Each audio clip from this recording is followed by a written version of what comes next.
to say there are plenty of court cases on this, and no, the cops cannot only arrest protesters of a particular point of view, which is exactly what Berkeley has done twice now. But moreover, that press conference, I don't know if you saw it yesterday, the captain of the Berkeley police sitting there saying, well, there might be crime. What are we going to do? Yeah. I don't know, call a cop? Well, isn't that your job? You know, what are those things hanging from your belt? Do you know which end of the gun? Is that a glue gun, a real gun? It's the craziest thing. It's like a Monty Python sketch having a cop say, we can't do this because people could break the law. See, that's why we have cops, sir. You know, sometimes I watch that crazy Rachel Maddow show, and I don't like what she's saying, but it doesn't make me want to go beat somebody up or break windows. I mean, and if you did, I think a cop would arrest you, but that's the point. They don't in Berkeley, adding to, I mean, there are so many defendants to this prospective lawsuit we have here. You know, these crazy colleges, nobody's allowed to speak or say anything.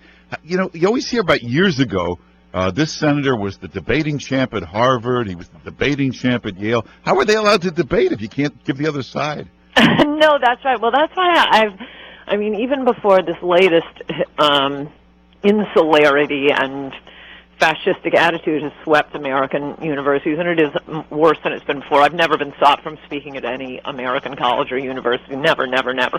You know, sometimes protesters come. Usually at the better colleges with the higher SAT scores, they ask questions, and it's really fun. Because they are smart kids, and I like, you know, I don't know that they've changed my mind, but they might have gotten me to modify a position or something. They've certainly gotten me to admit things are jokes, so I think they should have recognized that. In any event, it's always been true, and I've always said this, you could pluck any college Republican off any college campus in America, put him on TV or put her on TV. Right now with Rachel Maddow, Chuck Todd, she could win the debate. But college liberals, and I'm not saying that they're stupid. I'm sure they have reasonably high IQs or whatever the average IQ is. It's that they don't have any practice. They've never had to defend anything. They are really being let down by their educations. They can't argue their way out of a paper bag and just come up with these stupid cliches. Now they seem to be just being infantilized with this foot stamping and calling any opinion they don't like hate speech. Yeah. Well, I mean, it's crazy. So, who's I talking to today? Somebody very smart and important. They were talking about you, and they said, she's a warrior. She's the bravest person. But, why, thank you. Yeah, so, but you don't say to yourself sometimes, it's just not worth it. Let me stay home. Well, I want to give my speech. Yeah.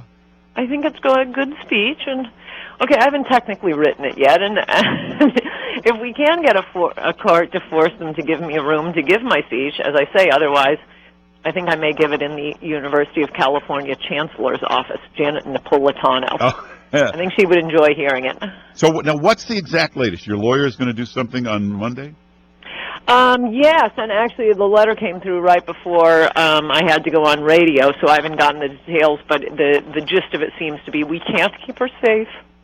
I know, call a cop. God, can you, I mean, this sounds like, it's like the Twilight Zone. Somebody's going to make a speech, we can't keep her safe? Yes, but it's even better when it's coming from, as it was yesterday at the press conference, a cop sitting in his uniform with a gun on his hip. I mean, the men working for these two chiefs of police, the one for the campus of Berkeley, and one for the town of Berkeley, the rank-and-file police must be so humiliated. I mean, their kids are watching on TV. Hey, what do you do for a living, Dad? I arrest lawbreakers, but apparently you don't. You can't. Well, how come when there's like a 15,000 student George Soros paid for march, they can police that? That's okay? It is viewpoint discrimination, absolutely 100% unconstitutional to be discriminating against speech this way. That's unbelievable. And this is not just University of California at Berkeley, but there's other colleges that are doing this. And shouldn't they immediately have all government funding cut off? Yes. Yes, they should. And somebody should take this up. I mean, somebody should get the government stop putting any money into it as long as there's censorship there. Yes, they should. I'd also suggest some, some minor but reasonable measures, like having Donald Trump call out the National Guard to let me give my speech. Yeah, President Kennedy had to send the National Guard to take James Meredith to school. No, I know. No, you cannot. Actually, it is a beautiful analogy when they come back and say, oh, no, we're not interfering with free speech. We just have all these various arbitrary and unreasonable requirements. It is like the Democrat Southern sheriff saying, oh, no, we're letting black people vote. They just have to name the first 11 presidents in alphabetical order. No, you can't input arbitrary and unreasonable requirements on someone's exercise of a constitutional right, and this is a constitutional right. The college Republicans and this nonpartisan group, Berkeley something or other, I really got to get their name since it was their idea, and they're not getting any credit for this. But anyway, they invited me to speak, and it's their First Amendment rights. Hey, you might have been kidding, but it's very serious. In the early 60s, troops had to be used all over the country to integrate schools, and I don't think it's a bad idea. Send out the Army, the National Guard, and troops to allow free speech in schools. Yes. It's a good idea. It's a good cause. Well, everybody go to AnnCoulter.com and sign up there. You can get our latest column. Hey, if you haven't gotten the book, In Trump We Trust, a big bestseller, go get it, and AnnCoulter.com. Of course, follow Ann Coulter on Twitter. Now, you'll be posting all weekend the latest on what's happening, right? Yes, I'll send out this latest letter. I tweeted the letter, the letter sent by our attorney, Harmeet Dillon, this morning. Incidentally, an immigrant, and yet, in one generation, she picked up the whole concept of freedom of speech and the rule of law. But Berkeley administrators can't. How long has Berkeley been around? Yeah. They can't pick it up in 100 years. Well, okay, follow Ann Coulter on Twitter. You can get the latest on this throughout the weekend. Ann Coulter, thanks for being with us. Good to talk to you, Mark. Bye. Right, take care. What a situation.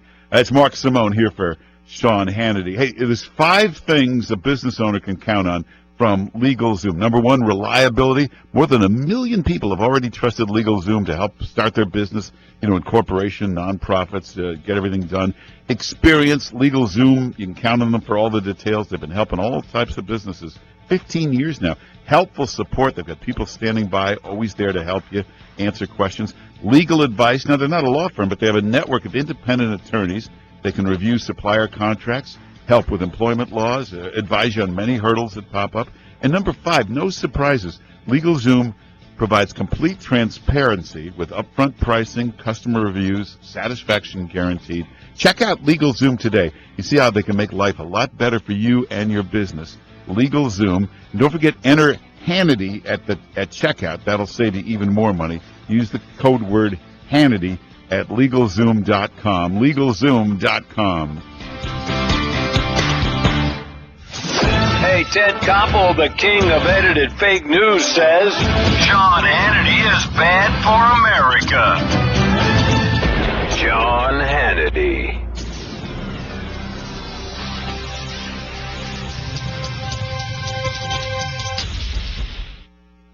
Are you putting your money into an IRA, pension, or 401k? Then I hope you're prepared to lose 30, 40, 50% or more of your retirement savings, because it's not a question of if the market crashes again. It's a question of when. It's going to happen. Did you know there is a way you can protect and grow your wealth safely and predictably every single year? The people using this approach didn't lose a penny when the market crashed in 2000 or 2008, and they won't lose a penny in the next crash. In fact, their money will continue to grow safely year in and year out, even when stocks, real estate, and other investments tumble. A free report detailing this savings program is now available. This free report shows how you can get guaranteed growth, safety, and wealth-building power without risking your retirement in the Wall Street casino. This is the best way to have a 100% secure retirement. It far outperforms any IRA or 401k. To get this free report, visit bankonyourself.com. That's bankonyourself.com. Bankonyourself.com. WJET Erie. April 22nd is Earth Day. The Whole Foods Co-op is dedicated to providing local products from around Greater Erie, and everyone who shops the Co-op on Saturday the 22nd gets a free reusable shopping bag with a $20 purchase. The Whole Foods Co-op is a natural foods grocery store open to everyone. Organic produce, made-to-order cafe, and of course, local products are serviced right here by your neighbors and friends. Shop the Co-op on West 26th and Brown Avenue next to World of Music. Hi, this is Adam Weaver, here to tell you that rickweaver.com is your key to my $1.5 million of pre-owned inventory. Right now, you can see 20 full-size trucks, 14 compact SUVs, and 11 mid-size luxury cars at Rick Weaver's or at rickweaver.com. And that's just a few of the segments of our constantly changing used vehicle inventory. And my selection of new 2017s is pretty darn great, too. Of course you know about GMC Truck's full lineup. Who wouldn't want the new Sierra, Canyon, or Terrain? And when you think of Buick, you probably picture LaCrosse or Regal. But do you know that Buick has 3 sizes of SUVs? Come check out an Encore, Envision, or Enclave. Yep, those are Buicks too, at Rick Weaver's. We truly have something for everyone at Rick Weaver's, including different ways to get to us. For millennials, find us on Facebook. Gen Yers will like rickweaver.com, and those baby boomers and Gen Xers can come to the corner of 12th and Liberty. Kind of old school, don't you think?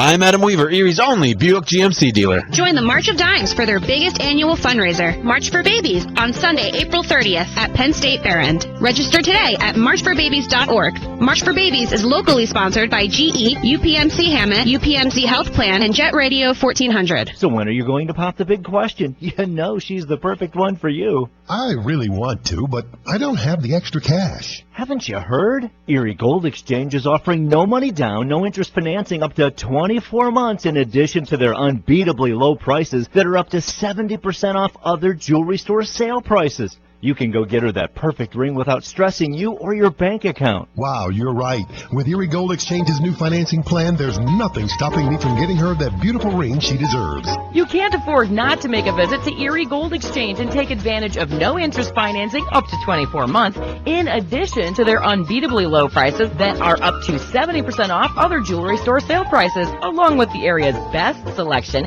of fine jewelry and diamonds. Come see them at one of their 2 convenient locations on the corner of Washington and Peach, or West 8th Street, just 1 block west of Pittsburgh Avenue. Erie Gold Exchange, your one-stop shop for top quality jewelry at unbeatable prices. What's more fun than driving a new 2017 Jeep Compass or Patriot? Driving a new Jeep and saving a lot of money at Cunningham's spring clearance event. And ask about guaranteed credit approval, because now is the time to buy and save at Cunningham Chrysler Dodge Jeep and Ram in Edinboro. Hi, I'm Jerry, a driver leader at Schneider, and I'm here to help drivers during their first 3 months with Schneider. I drove for 9 years myself and was an instructor for 4 years, so I get what drivers need and want.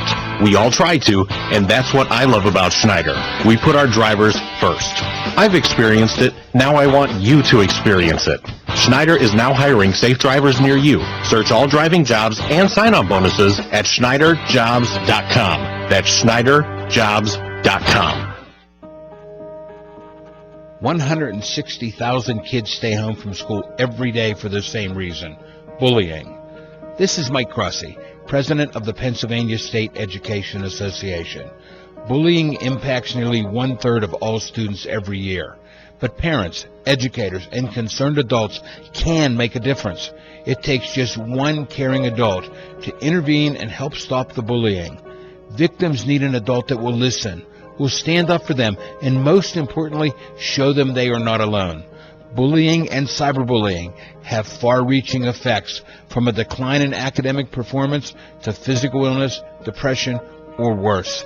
Help us create a safe, bully-free learning environment for all students in Pennsylvania. One caring adult can make all the difference. Take the pledge to be that adult at NEA.org/bully-free. A message from the Pennsylvania State Education Association. Fox News Channel. Oh, look, we found Patty. Remember we tried to take her call? Patty, Ventura, California. Patty, we only got a minute. What do you want to say? Well, first of all, yay, I'm glad I got through again. And second of all, I want you and Ann to know that there are conservatives in California. It's not easy, but we are here. And I can't believe Berkeley's not letting her speak. Yeah, but wait, you're in Orange County, right? No, I'm between L.A. and Santa Barbara. Oh, okay. Well, that's also Orange County, and then up above L.A., you do have some conservatives there. Yeah, we've got some. Kind of hard to find. But anyway, I've been thinking about all these protests about Trump's taxes, and he's got to, I can't believe he hasn't turned his taxes over. And, well, how long did it take for Obama to show his birth certificate? Years. Yeah, well, the taxes are like the birth certificate. I don't care about either of them. Yeah, and, I know. It's not that interesting. I don't want to see his tax returns. We saw the 2005 return.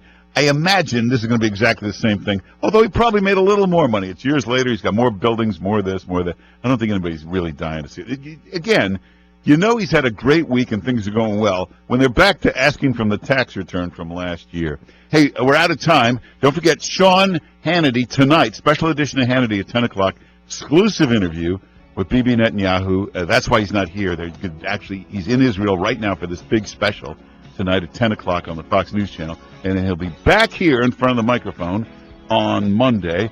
Thanks for listening. Check me out on Twitter, Mark Simone NY at Twitter, Mark Simone NY at Instagram, or you can go to my website, marksimone.com. I'm sure there's all kinds of interesting things there. And again, Hannity tonight, 10 Eastern, on the Fox News Channel. Have a great weekend and be listening Monday.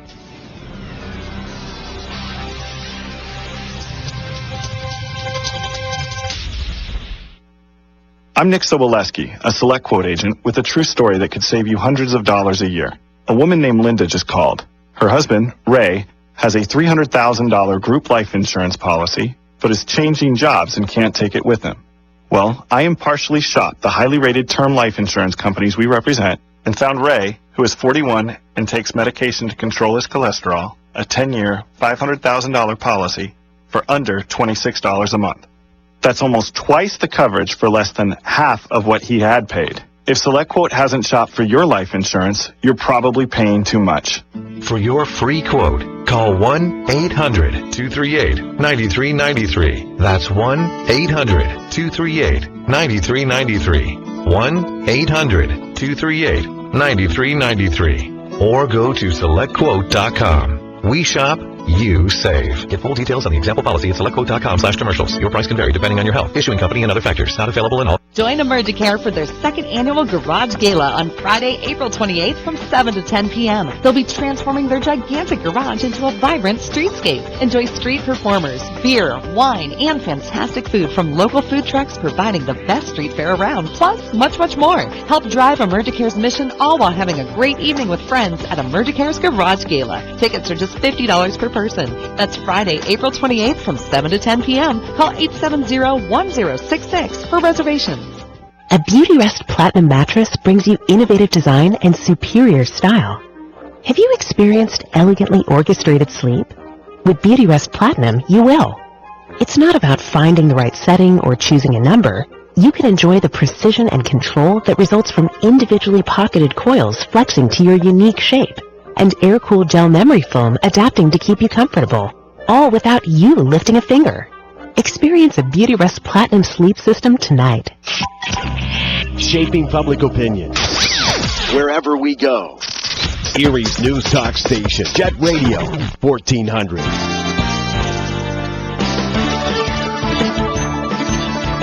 WJZ Erie. Sanctuary Cities Tax Talk. I'm Barbara Cusack. The Trump administration crackdown on sanctuary cities is moving forward.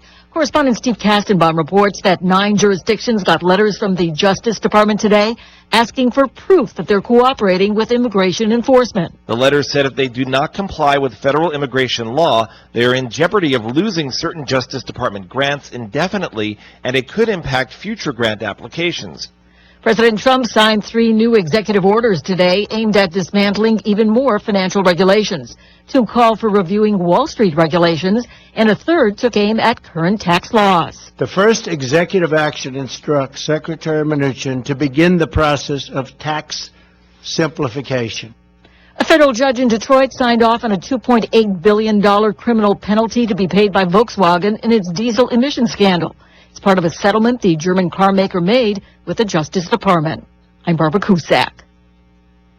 Russian military planes continue flying close to the coast of Alaska with 4 sightings this week. Correspondent Friedrich Pleitgen says all the flights have been conducted in international airspace. Regarding the question of whether or not there's some sort of strategic messaging involved in all of this, the Russian government says they simply won't comment on that. The father of the Tennessee teen found in Northern California this week after being on the run 5 weeks with her 50-year-old former teacher thinks his daughter was brainwashed. Anthony Thomas talked about his daughter's ordeal with ABC News anchor George Stephanopoulos. Do you think she was brainwashed? Yes. There's going to be some therapy involved. It's going to take some time, and because we love her so much, we're going to be patient with her, and we've just got to give her the help she needs. Pat Cummins is now in federal custody and is expected to be arraigned Monday morning in federal court in Sacramento. I'm Barbara Cusack. Listen up, guys and gals. Are you hoping for thicker, fuller, and healthier hair without the long wait? The brand new Provia Super Concentrate from Chamonix was created with you in mind. This tiny bottle packs 4 times the power of Provia's key ingredient, noticeably faster and more visible results. Dorothea from Delaware says, I love Provia. I was self-conscious about my hair that I bought several wigs. Forever cleaning hair out of the shower, the sink, off my pillow. Not a problem for me anymore. Revitalizing hair follicles, improving scalp circulation naturally and without side effects. You're one phone call away or click away from stronger, fuller, younger looking hair. Say goodbye to wasting your hair in the brush, in the sink, or on the pillow. Try Provia now. You'll get the new Super Concentrate absolutely free with your order. Call 800-317-9865. 800-317-9865. The new Provia Super Concentrate works, or your money back guaranteed. 800-317-9865. A baby bald eagle was rescued in dramatic fashion yesterday at the U.S. National Arboretum. Craig, I got the baby in my bag. The eaglet, known as DC4, had gotten its leg stuck in a Y-shaped branch in the nest. So professional tree-climbing arborists scaled the 80-foot tree to reach the eaglet and softly placed the bird in a grass-lined bag. But just when you think the task is complete... Way too much grass and stuff in that bag. Pull it out, stick it in that hole. So, eaglet out of the bag, grass out of the bag, grass stuffed into some gaps in the nest, eaglet back in the bag. Veterinarians are pretty sure no serious injuries resulted, and the eaglet should be back in the nest with its parents, Mr. and Mrs. President, in a day or 2. Jan Johnson, Washington. Actor Rob Lowe makes his debut as KFC's new Colonel Sanders on Sunday. The Brat Packer will be donning the founder's outfit, but in a spacesuit. I'm Barbara Cusack. Are you a man or woman over 40 and worried about your blood pressure? Heart Factors Plus is a new all-natural formula that boosts nitric oxide levels, which naturally maintain healthy blood pressure levels and boosts libido and sexual performance for men safely and naturally. It's true, both your blood pressure and sexual performance are linked to better blood flow and circulation. Dozens of clinical studies prove it. Heart Factors Plus worked for tens of thousands of men and women worried about their blood pressure, and for men looking for a boost in libido, better sexual performance in both strength and duration. So call now to try Heart Factors Plus risk-free. For limited time, get a free bottle with your order and faster results than you ever thought possible, or your money back, no questions asked. Call 800-621-6313, 800-621-6313. Mention my name and receive a free bottle of the brand new COQ10 and fish oil formula just for trying Heart Factors today. Call 800-621-6313, 800-621-6313. That's 800-621-6313. Erie's News Talk Station, Jet Radio, 1400. This is Barry Dane Steinhagen for Nickel Plate Mills, your pet nutrition headquarters. You never have to worry about bad ingredients in any of the dog or cat food lines they carry because they only sell healthy foods. Does your dog have dry, itchy skin or ear infections or has a weight problem? They can help. Does your cat get sick, suffer from bladder crystals, dry skin, or food allergies? Nickel Plate Mills can help with healthy foods and treats.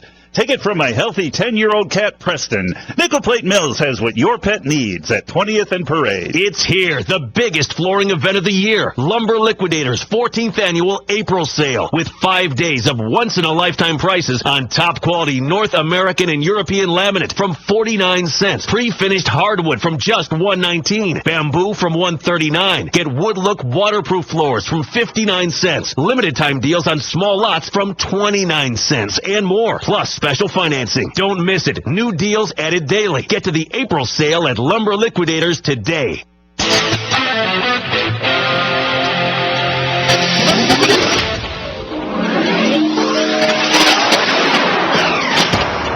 You are listening to a special best of edition of the Laura Ingraham Show.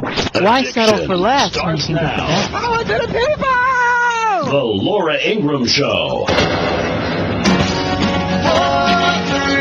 2, 1. College students around Texas could soon be able to take their guns on campus. The state Senate gave final approval to a proposal that would allow it. I think it's honestly a good idea for some students who have the qualifications. Just the feeling of having someone who knows what they're doing with a gun sitting next to me in case something like that happens. I feel more safe rather than just being completely in a classroom with no protection at all. Well, I'll say it. God bless Texas. Well, you're a student. You're allowed to carry a weapon on your person, and you're a student. Like, these people are all pro-choice liberals until it comes to the Second Amendment. Or, as we've seen with this Obama proposal or dream, I'd say it's an Obama fantasy to have voting be mandatory in the United States. They don't want you to have a choice. You must vote. Talk about totalitarian. You had to vote in the old Soviet Union, too. You had to vote. You only had one choice, but you had to vote.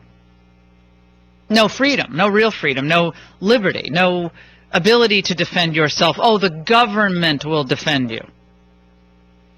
You're in a gun-free zone in this particular school, and then we have a Sandy Hook. They weren't able to stop Adam Lanza. He wreaks unspeakable carnage. One person with a firearm, trained to use it, could have taken him out real fast. Fortunately, we didn't have that at Sandy Hook Elementary. Didn't have that at Columbine. Didn't have that quickly enough when that freak tried to enter the U.S. military base in southeast Washington. Remember that? He managed to make his way up the staircase. Remember that? He's like making his way into the building with a weapon, and finally he was taken down. But my goodness, it's just things take a little longer than they should, don't you think? But this is an interesting issue in Texas. Do you agree with this? It's called a campus carry bill, and it's gotten its final okay. This happened early yesterday, passed by a vote of 20 to 11, and the vote was strictly along party lines. The bill allows concealed handgun license holders to carry guns into college classrooms and dorms. It only applies to public universities like UT, University of Texas. Oh, the people in Austin love this, right? The liberals, they hate this. And the University of Houston. Private universities like Rice, they could still ban guns on their campus. So the left wants to demonize these people until they need them. Until someone's busted through the classroom and you think you're going to be protected by hiding under your desk. You'll be protected by one of those students who has a firearm, I can tell you that. At least you have a better chance. You don't have any chance otherwise. No chance at all. So it's not the teachers with the firearms; it's the actual students. No, it's the universities. Yeah, these are over the age of 18. Well, they're old. Yeah, they're old enough. Yeah, so they're over the age of 18. I mean, and I say a teacher who has the ability and the proper background in firearms. And maybe the teacher's not the right person, but I mean, someone in the school should have access to a firearm in order to stop this nonsense. I mean, I've always liked the fact that now some pilots are carrying weapons in the cockpit. Good. Hey, you don't fit if you bring that bag on, like Raymond tries to bring on this bag. He tries to carry a bag on when I travel with him. This bag is like a bag you would bring for 2 weeks of travel. Oh, come on. It's a roller bag that does not fit in most overhead compartments. But especially when you're in L.A., they're Nazis in L.A. At the TSA, they will not let Raymond go by with that bag. Darned it if he doesn't try it every time anyway. He tries to get that bag through. I've given him bags as gifts. including this year. The bag I gave you was a nice one, that Toomey bag. You'll get that through. But Raymond likes the bag that will carry 3 pairs of shoes, the sneakers, the dress shoes. No. It's a huge roller bag. Common little wardrobe bag. I'm going to get Rebecca to take a picture of it. This thing. It's a suit bag. Yeah. It's for suits. Yeah, right. But it's a suit bag Hanging that bag. is a giant bag. It is not a giant bag. Raymond, it does not fit in any of those things that say your bag has to fit here. That's because the shrinkage of the baggage compartments. Okay. They've gotten smaller and smaller People and have smaller, gotten like bigger. the seats. The people have gotten bigger. The overhead compartments have I'm gotten not giving smaller. up my bag. You aren't giving up that bag. No, but you should see him. You should see him. It's the same conversation. I swear it's the same lady you talk to every time in L.A. The bag is too big. No, it's fine. It It's fits too right. big. It fits right in the little thing over there. No, it's too big. No, but check it's fine. the bag. Check the bag. No, Let me show you. Look. Aha, look. No, See, it fits. It doesn't. Raymond tries to take I'll stuff put it out in that of it. little, that stainless steel. He'll break the frame thing of the they bag have. just to get it into that little. It has to fit in this thing The box. compartment. No. It's just under. It's just enough to fit. And I see the look on their faces when I jam it in. They're like. No. Well, it's still too big. I said, no, it's not. I don't know why the Perfectly LA sized. is I'm not so giving tough the on bag. bags. No, he's not giving Horrible that bag people. up. Well, that's after I got my stuff like stolen that. out of my bag. Remember on the Well, Obama Diaries let's book not tour? open up that sad No, that story. was a bad. No, that wait. was If it's a suit bag, why don't you just hang the suit up in the closet on the plane? What closet? Are you back in the 1970s? What are you talking about? There is no closet on the plane. When's the last time you traveled? Every time I'm on Southwest, there's a closet I pass right in the front. No, they don't let you. Rarely. That's only a for bus first in class. the air. No, they don't. Southwest. You're lucky to get a peanut on Southwest. Well, look, I'm not saying it's the most luxurious flight in the world. At this point, I just buy an extra seat for one of the kids and let them hold the jacket. That's the only way to keep it from getting crushed in the overhead that's too small. It is and people are jamming I have to stuff say in. this. I mean, You're giving up that bag. We're off topic a little bit because this is Friday, so I'm going total stream of consciousness. But this is why radio's fun. It is unreal how small seats have gotten. Now, I'm not a large person, and I was so cramped on my flight. And the flight attendants were very nice. It was a U.S. Air flight. I had to go down to South Florida a couple weeks ago. I took the photo and I put it on Twitter. Mike, did you see it? Mm-hmm. And I was jammed in the seat. And I'm looking at these giant people coming down the aisle. I mean, they're giant men whose one thigh is bigger than my entire waist, okay? Once you've had fat, you never go back. Exactly. They're not going back, and they're not fitting in these seats. And then they think that they can, and look, I sat next to two very thin people, and both of them commented on, oh my gosh, something's happened with these seats.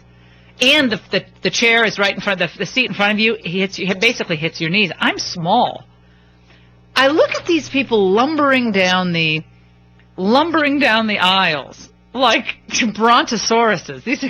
These people are huge. Get in my belly! And I'm thinking, how are you going to even get through the flight? Let alone get your posterior into this tiny seat without oozing into the next person's seat. And I actually feel sorry for a lot of these people because I guess a lot of them don't fly regularly. They don't know that it's this cramped. And people are saying they can't put down the armrest. So some man makes a big point 2 or 3 rows behind me saying, flight attendant, the armrest won't go down. The flight attendant walks over. She says to him, excuse me? She's been around for a while. She's been around the block a few times. She said, excuse me, sir, your armrest won't go down? Is it mechanically broken? He said, no, look. And it was that he was too big. She took that thing and she slammed that thing down. That thing went down. But it meant that he had to be wedged into his seat.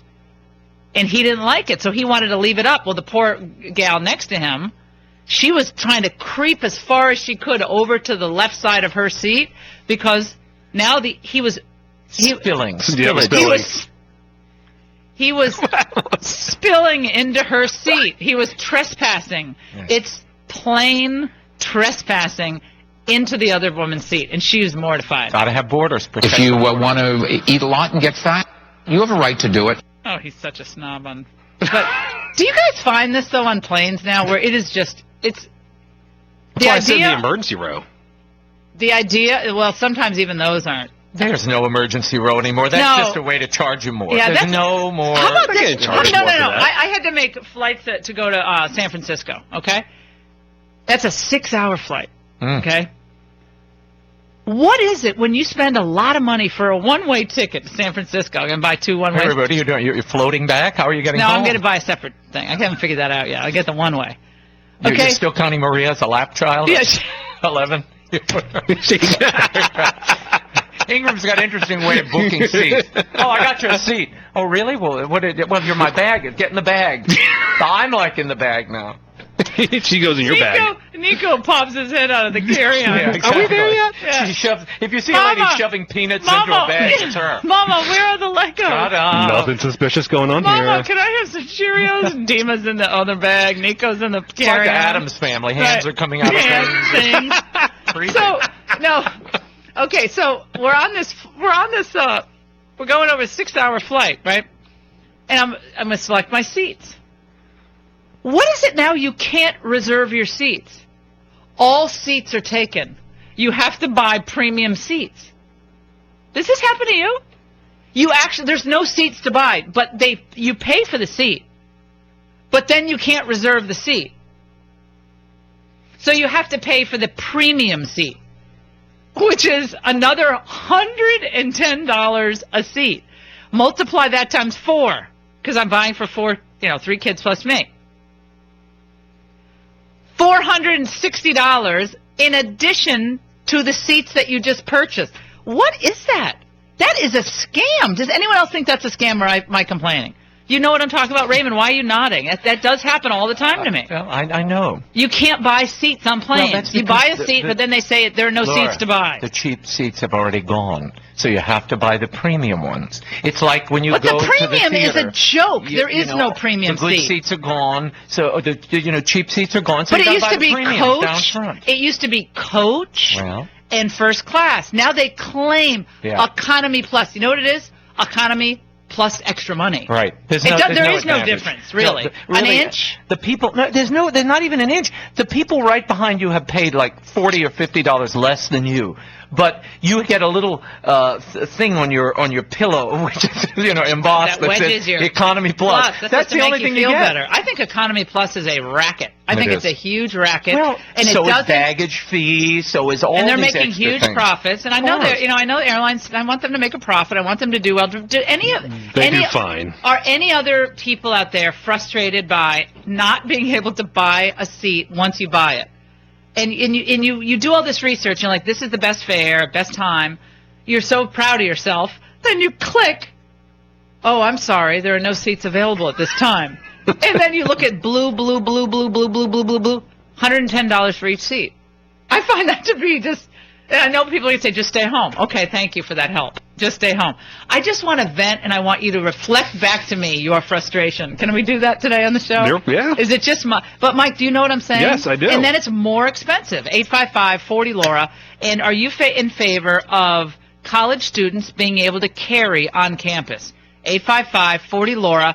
As liberals are setting up fake gun stores to shame first-time gun buyers, to shame them. So this story is unbelievable, but they're clever. And these and anti-gun lobbying groups are very clever. So you think you're going in to buy a gun, but what you're going in to get is a lecture from an anti-Second Amendment person. And we'll talk about that. 855-40-LAURA. Are you frustrated with air travel? And am I exaggerating my claims that the seats are getting smaller, the people are getting bigger, and the hassle is just getting out of control? Don't go away. Get off my plane. I'm leaving on a jet plane. Stay tuned for more of this special edition of The Laura Ingraham Show.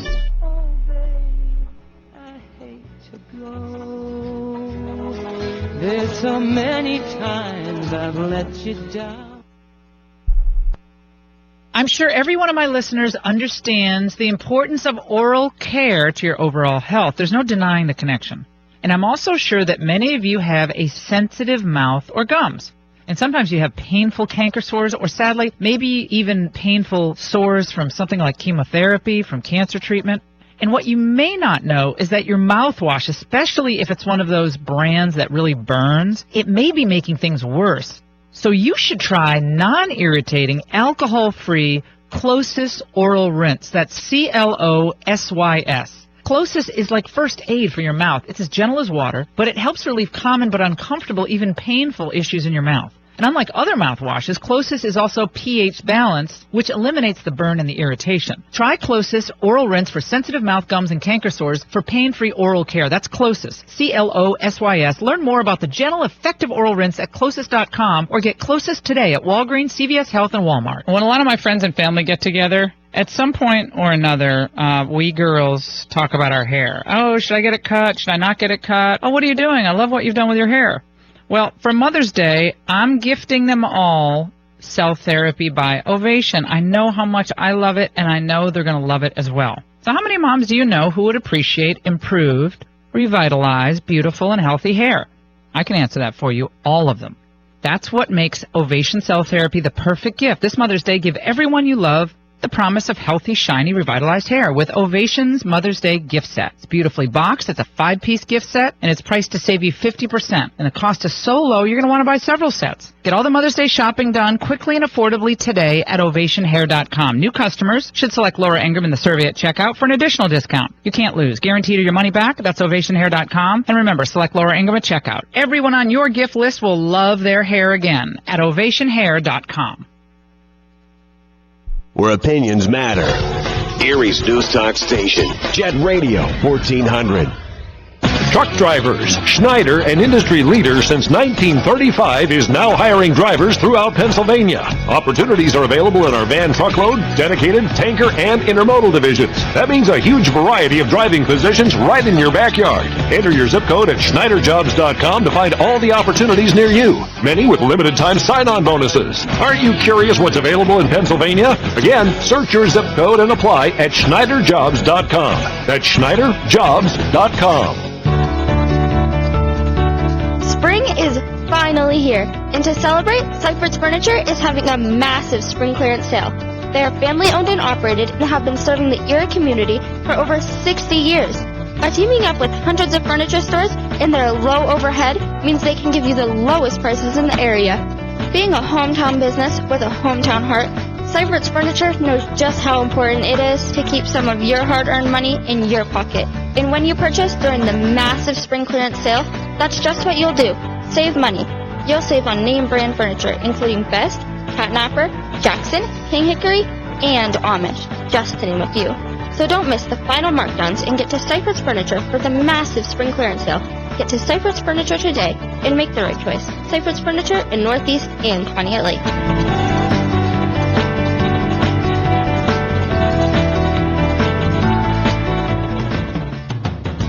This week's Half Off Erie special is on sale now. Just log on to halfofferie.com to get 4 cords of semi-green firewood from A&J's Inc., a $450 value for only $225. A&J's Inc. is located at 5675 Wattsburg Road, just north of I-90 on Route 8. Limited quantities and great deals are waiting at halfofferie.com.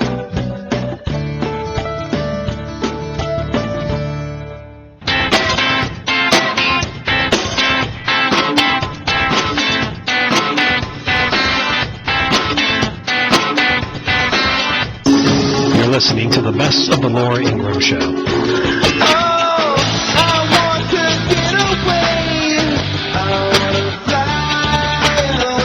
Airlines have been shrinking seats, so right now a seat is a mere 17 inches wide, a little bit bigger than your Subway sandwich. And then the airline's logic behind it is if they shrink your seats and make them as small as possible, there's a higher likelihood, wait for it, there's a higher likelihood that you will pay for a bigger seat in the front of the plane. Oh my God! Well, they get more Subway sandwich. There you have it. They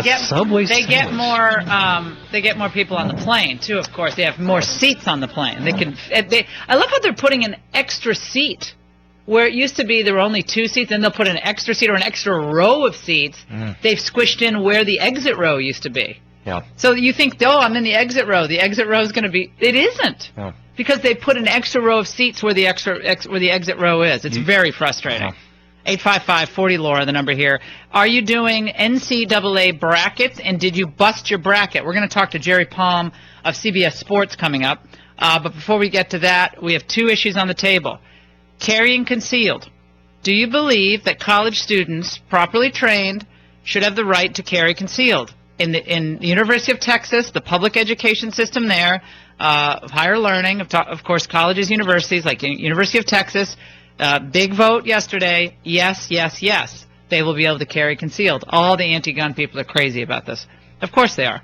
And also this question about airlines and making travel less and less bearable as they're making record profits. I mean, it's working for them, I guess. People are still doing it.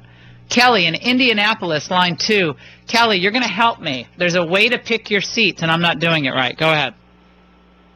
Well, I travel several times a month, and I travel on my own expenses, so I'm very cheap. So I buy my seat, and then I do not pick a seat. I wait to be assigned a seat when I get to the airport. Sometimes I'm with my family, and sometimes I'm with my 82-year-old father, but every single time they have put us together, and I feel like we get the premium seats because no one's picking the higher dollar seats. And they have to give you a seat in the end somewhere. Yeah, I think I would do that if it were just myself, but when I'm with 3 kids, I don't want Nico or Maria to be stuck back in row 26 and I'm in row 11 in the premium seats. You know what I mean? Yeah. So that's the problem when you're with 3 together. children. And there's some people who won't put you together. I mean, it's happened to me where we sit apart, and then it's like you have to sit there while you beg people to switch with you. And yeah, I mean, I see what you're saying. You just take your chances when you get to the airport. But when you have little ones, it's a little harder, you know, because then Dimitri and Maria start hitting each other, and they'll start like taking each other's toys, and then stuff goes flying. I mean, it's just a nightmare if I'm not right there. But I get your point. Let's go to Stephen in Fontana, California, on line 3. Steve, go ahead. Hi, Laura. Hey, I just wanted to say yes. The answer is yes. They should be able to carry concealed if they're properly trained. Secondly, I like to say I personally do have a concealed weapon permit. I just recently got it. I went through the training. And you know what? To have the option to defend yourself is wonderful. It is absolutely a wonderful thing. It gives you more of a sense of freedom. The left, whenever there is a perceived danger, they always fail to recognize the danger. And like you mentioned earlier, they always say they're pro-choice, but they're not pro-choice when you want to defend the United States. Right, it's your God-given right to defend yourself. Your God-given right. And guaranteed in our Constitution. Stay tuned for more of this special edition of The Laura Ingraham Show.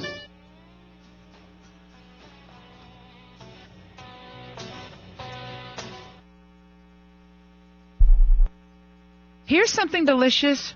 Red velvet. Red velvet cake is something Mom made to celebrate special occasions like graduations, promotions, birthdays, and more. Well, now it's your turn to celebrate Mom with an extra special treat. Steven Singer has created a new rose for Mom. The red velvet 24-karat gold dipped rose is the perfect gift for Mother's Day. The deep burgundy sparkling petals of this American Beauty rose are trimmed in pure 24-karat gold, and it's guaranteed to last forever, and it comes shipped in their signature gift box with your own personalized Mother's Day card.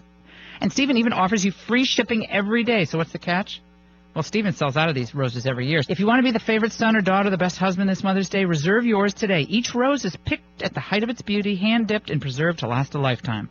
A gift that will show your love and appreciation forever.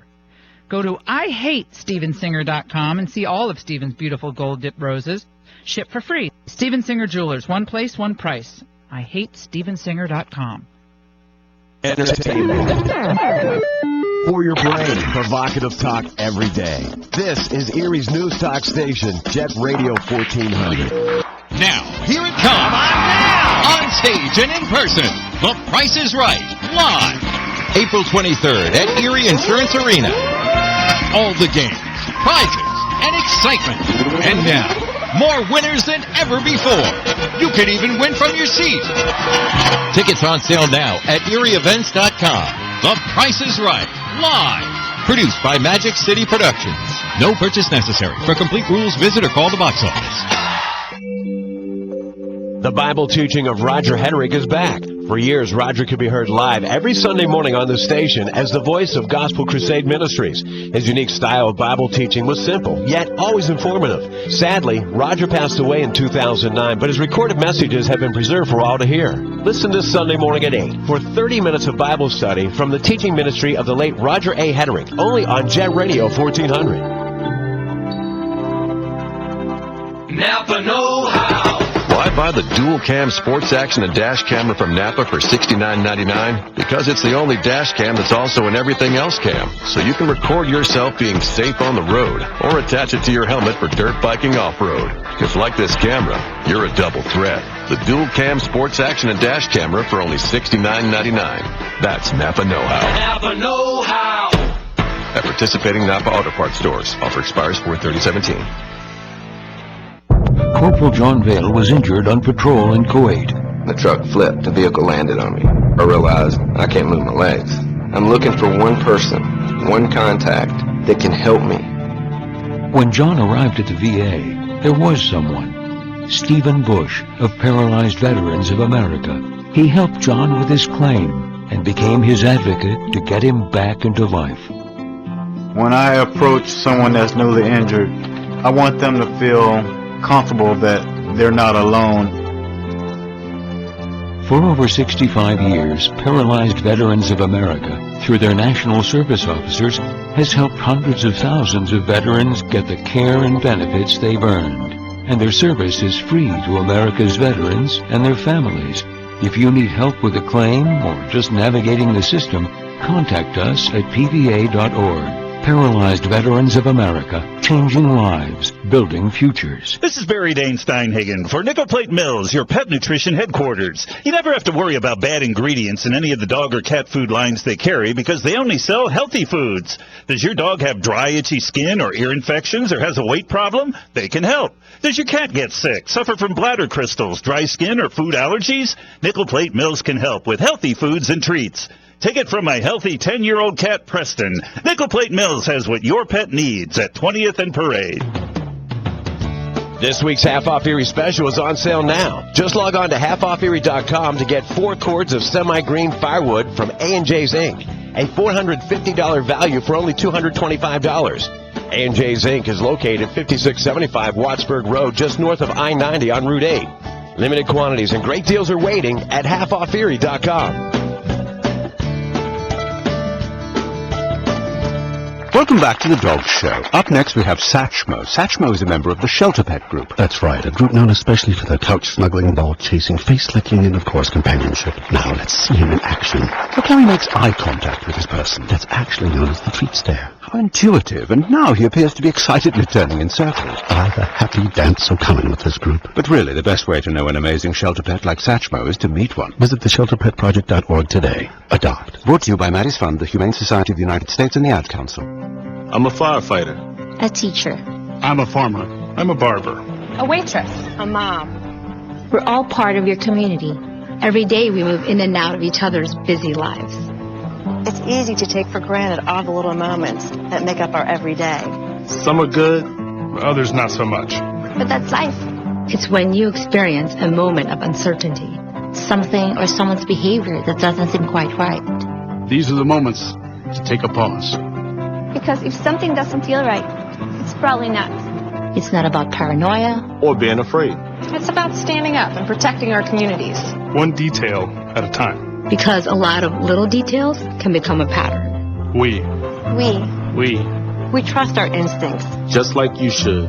Because only you know what's not supposed to be in your everyday. So protect your everyday. If you see something suspicious, say something to local authorities.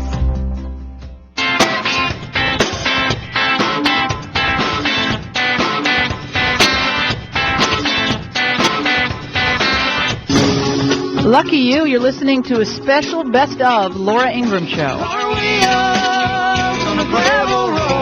Lucinda Williams. Nutty politically, but man, what a talent. Oof. This was a great album. If you didn't buy it, you just go do yourself a favor and go buy it. It came out like 12 years ago. Incredible talent. Well, car wheels. Well, how do your wheel... People say, no, your wheel can't fall off. Well, that's true, but your suspension can. especially if you're driving around in East Coast, forget about it. You go over these potholes. There's a pothole that is so big on Massachusetts Avenue, which is one of the main thoroughfares in Washington. They should fill it up and put goldfish in it. It's a huge pothole. And you go over and it's like, because you know it just did damage to your car. But if your car's out of warranty, you could be out thousands of dollars. You know it, I know it. Transmission, suspension, even a little sensor costs you $1,000. So skip all that hassle. Carshield.com. Go there. They make the whole process easy. You select your favorite mechanic.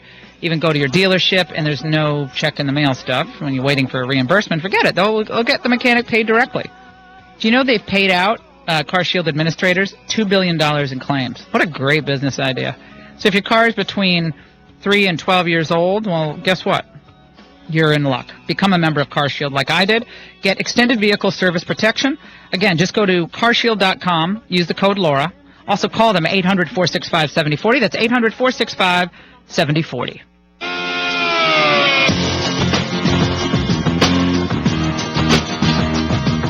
What you're seeing is the proliferation of pornography in the culture, the accessibility to porn, and kids are inundated with this in pop culture. Do you draw the connection between the two? You think that the sexualization of society is what's creating this? Yes, we live in a hyper-sexualized culture right now, and kids can't escape from it.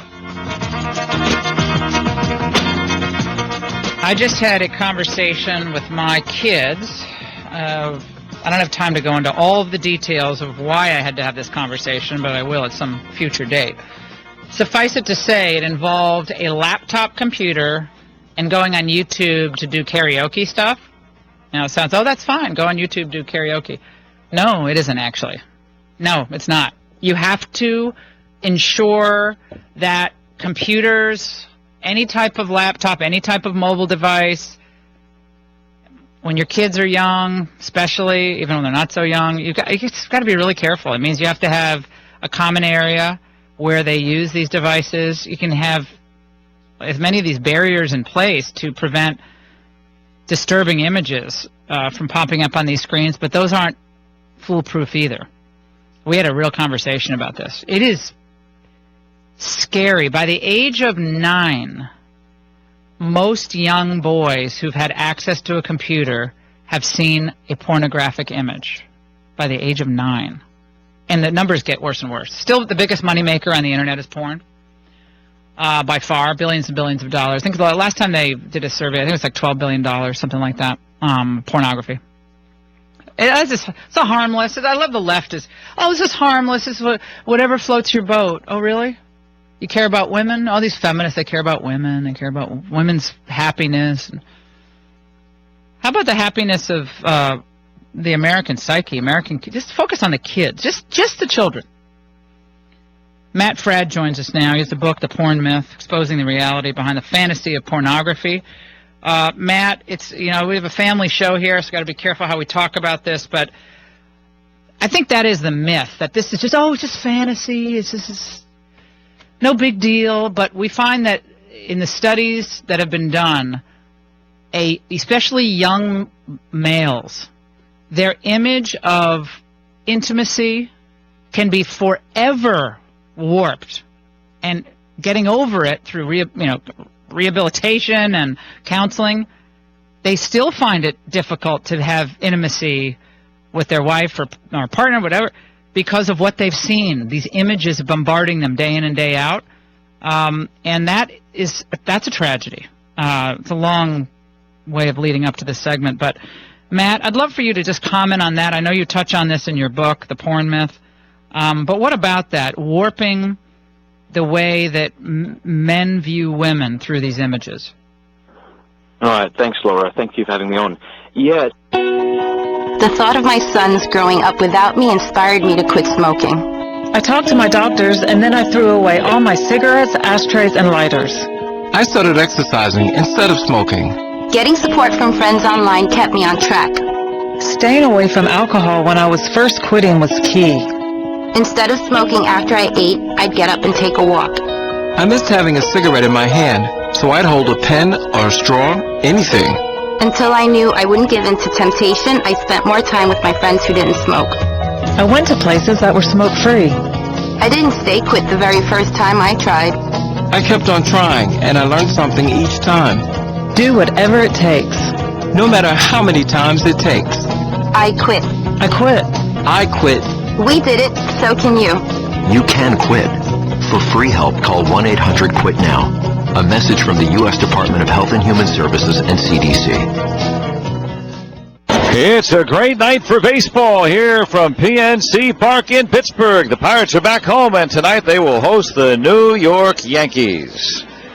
And welcome into the booth. Joe Block and Steve Blass with you here this evening as the Yankees make just their second trip to Pittsburgh since the 1960 World Series, and it's a different-looking Yankees bunch than we're used to. In fact, the last time that they came here, now 9 years ago, they had Derek Jeter and Alex Rodriguez and Mariano Rivera and that group. But now it's really the young guys that are powering the Yankees to what is a 10-5 start. And so far for them, one of the best starts in baseball. And they'll send to the mound tonight one of the most used starters through the years, CC Sabathia. He'll make his 486th career start tonight. The 36-year-old 6'6" right-hander will go against Tyler Glasnow, who's looking for win number 1 in his career. He'll make number 7 his career start here tonight, and rebounded nicely after a rough couple of starts.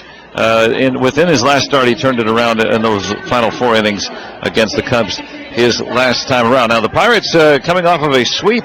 They got swept by the St. Louis Cardinals by 3 2-1 scores, so they have played a lot of close ball games this season. At 6-9 are the Pirates, and almost half their games have been decided by a single run. We'll see how pitching plays into this one here tonight. And the weather is great. This is a beautiful night here, a little cool. It is spring-like here, no precipitation expected this evening here on the banks of the Allegheny. It's a cool matchup, too. It's the Pirates and the Yankees here in Game 1 of a 3-game weekend series. And coming up, we'll hear from the skipper, Clint Hurdle, when we start the Allegheny Health Network pregame show. Allegheny Health Network, medical provider for the Pittsburgh Pirates. Clint Hurdle up next, then the Pirates and the Yankees in a bit from PNC Park, right here on the Pirates Baseball Network.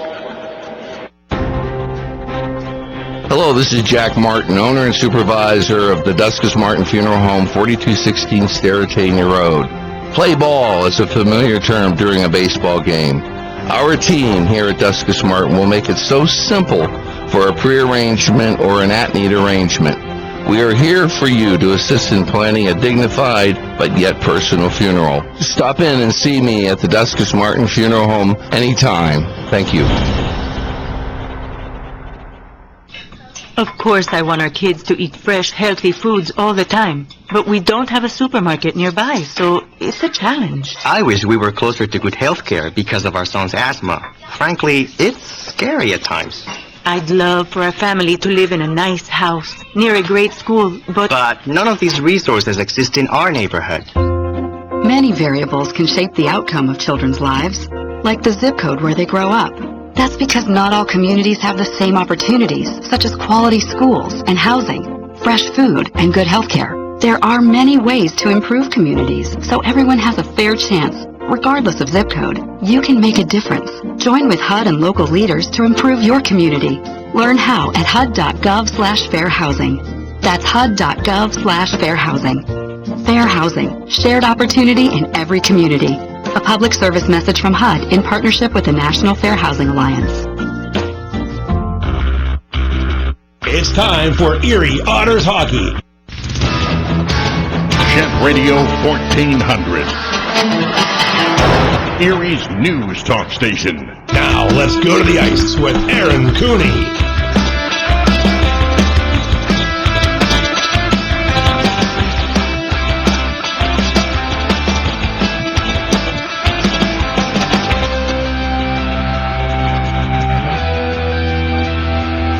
One for the ages. Tuesday night at the Erie Insurance Arena. Game 7. Erie Otters, London Knights, as the Knights look to continue their reign over the OHL as the defending Memorial Cup champions. The Erie Otters, a team that has been a favorite all season to become the next Memorial Cup champions.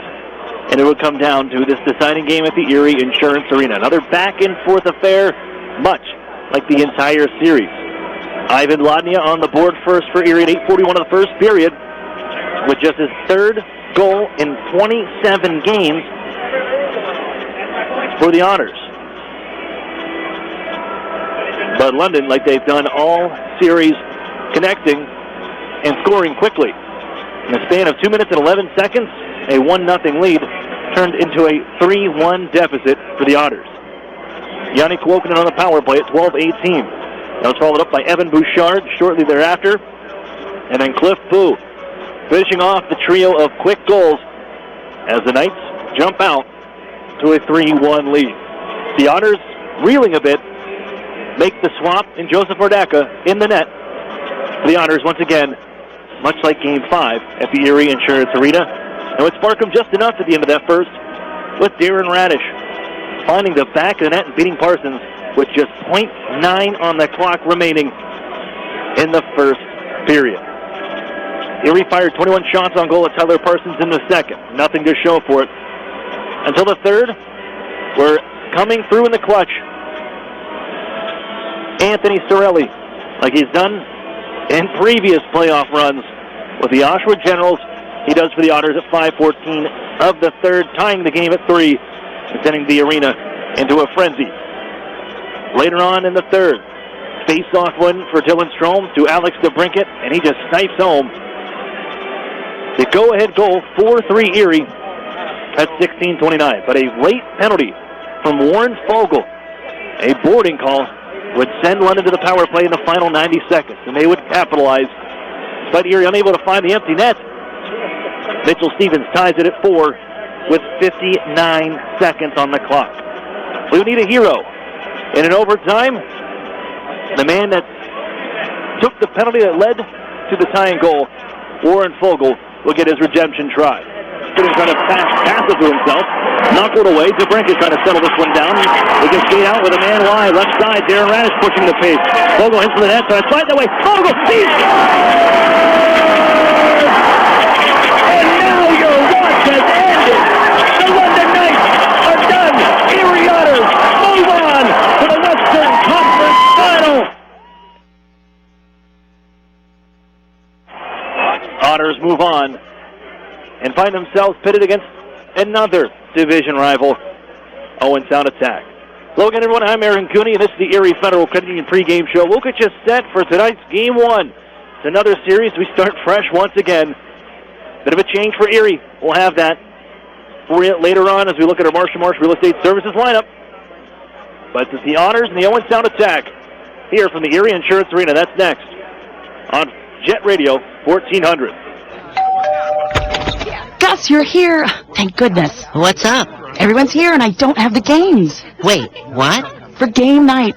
I forgot the games for game night. What am I going to do? How about these? Bank on it. The new scratch-off from the Pennsylvania Lottery with top prizes of $300,000. Gus, you're a lifesaver. Let the games begin.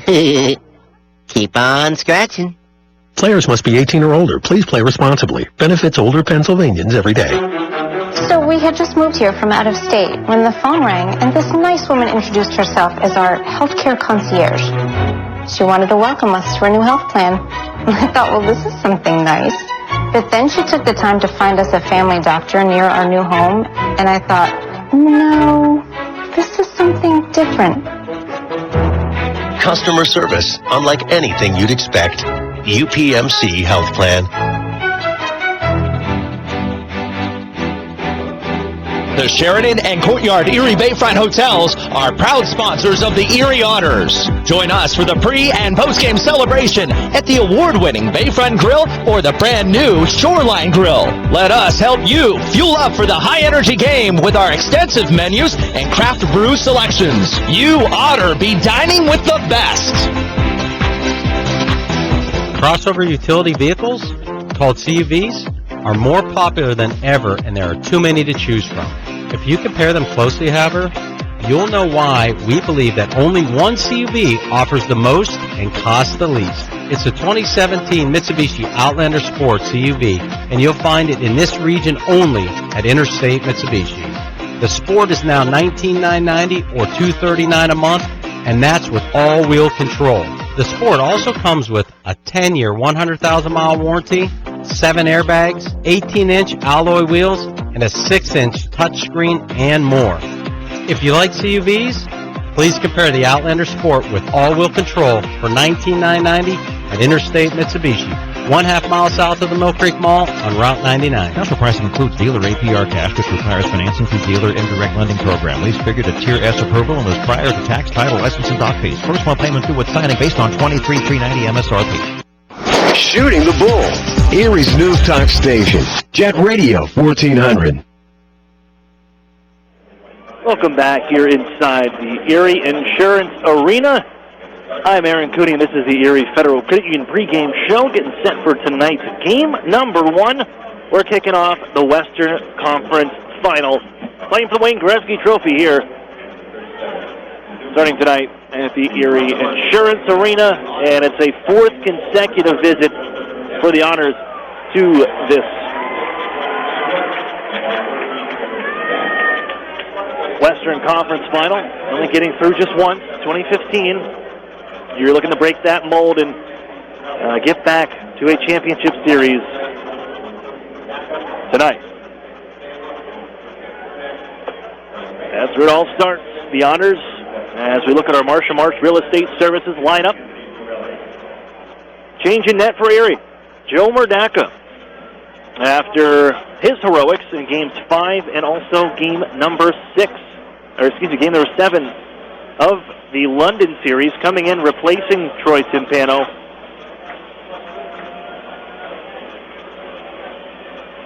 Early in both games to help the Otters and push them.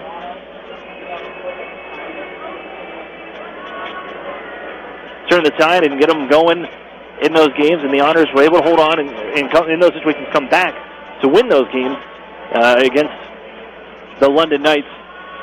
Joseph Murdaka in the net for games 5 and 7 on the way to victory. So he's going to ride the hot glove, and that is Joe Murdaka in the net for the Honors starting tonight, his first postseason start. Coming up here tonight in game number 1, Troy Timpano will sit.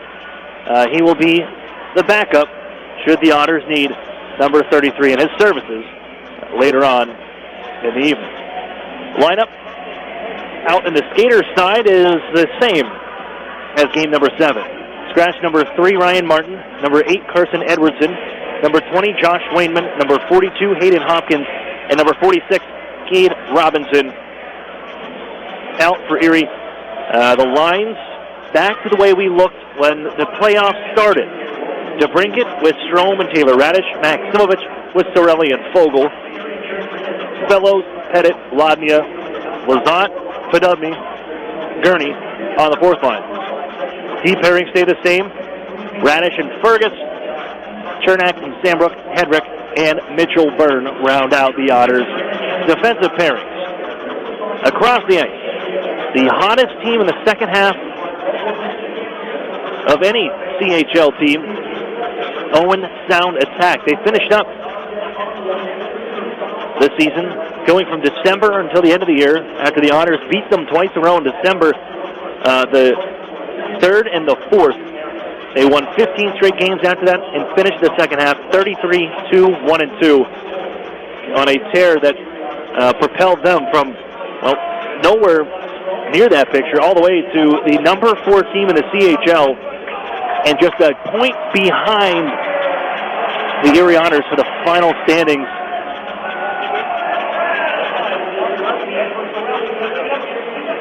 And the OHL standings. So,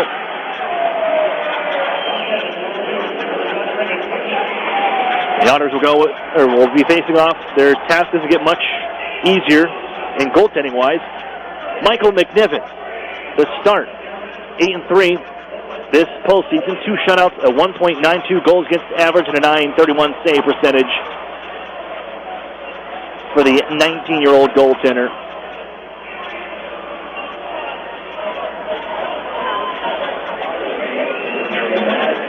He also led the league in just about every category during the regular season, including wins, shutouts, and goals against average. McNiven, instead of Parsons, doesn't get much easier. We'll see here tonight. Scratches for Owen Sound include number 10, Nick King, number 11, Daylon Gruel, and number 12, Nick Price, as we get set for game number 1 of the Western Conference Final. Otters and the Owen Sound Attack. First ever postseason series between the two clubs. And we're going to chat with the man that got him there. That's Warren Fogle, the game-winning goal in overtime. Game number 7, he was the Otters hero. We're going to hear from number 37 after this on Jet Radio 1400. An Erie landmark since 1953, Nunzi's Place serves generous portions of great food at reasonable prices. Family owned for almost 60 years, Nunzi's prepares the finest Italian food in Erie. Come see why the Erie Times News said Nunzi's is known for food that tastes good. Nunzi's Place, located at 2330 East 38th Street, near the Bayfront Connector. To call for reservations or place an order for takeout, call 825-2940. Nunzi's, known for Italian food that tastes good since 1953. SEO, text message marketing, social media. As a business owner, you know the best way to reach customers is online. Viral videos. But you don't have time to keep up with the latest digital marketing technology. Web design. That's where Local Edge comes in, especially for the one term you're most concerned with. ROI.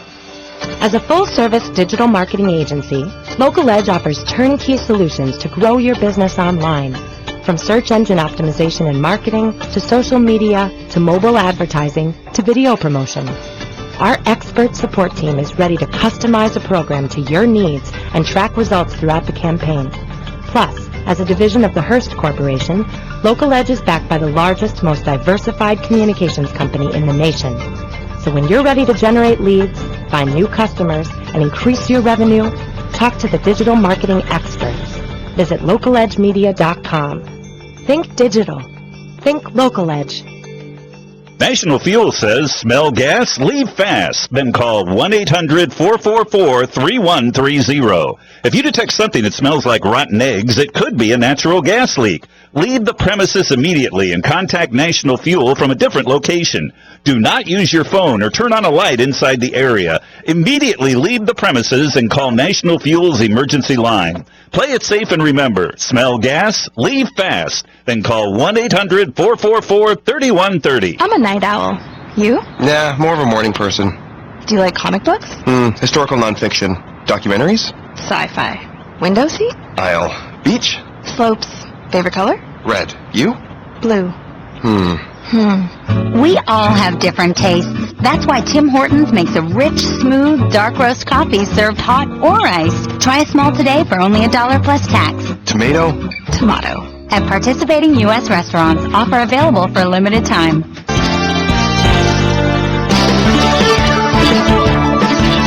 WJD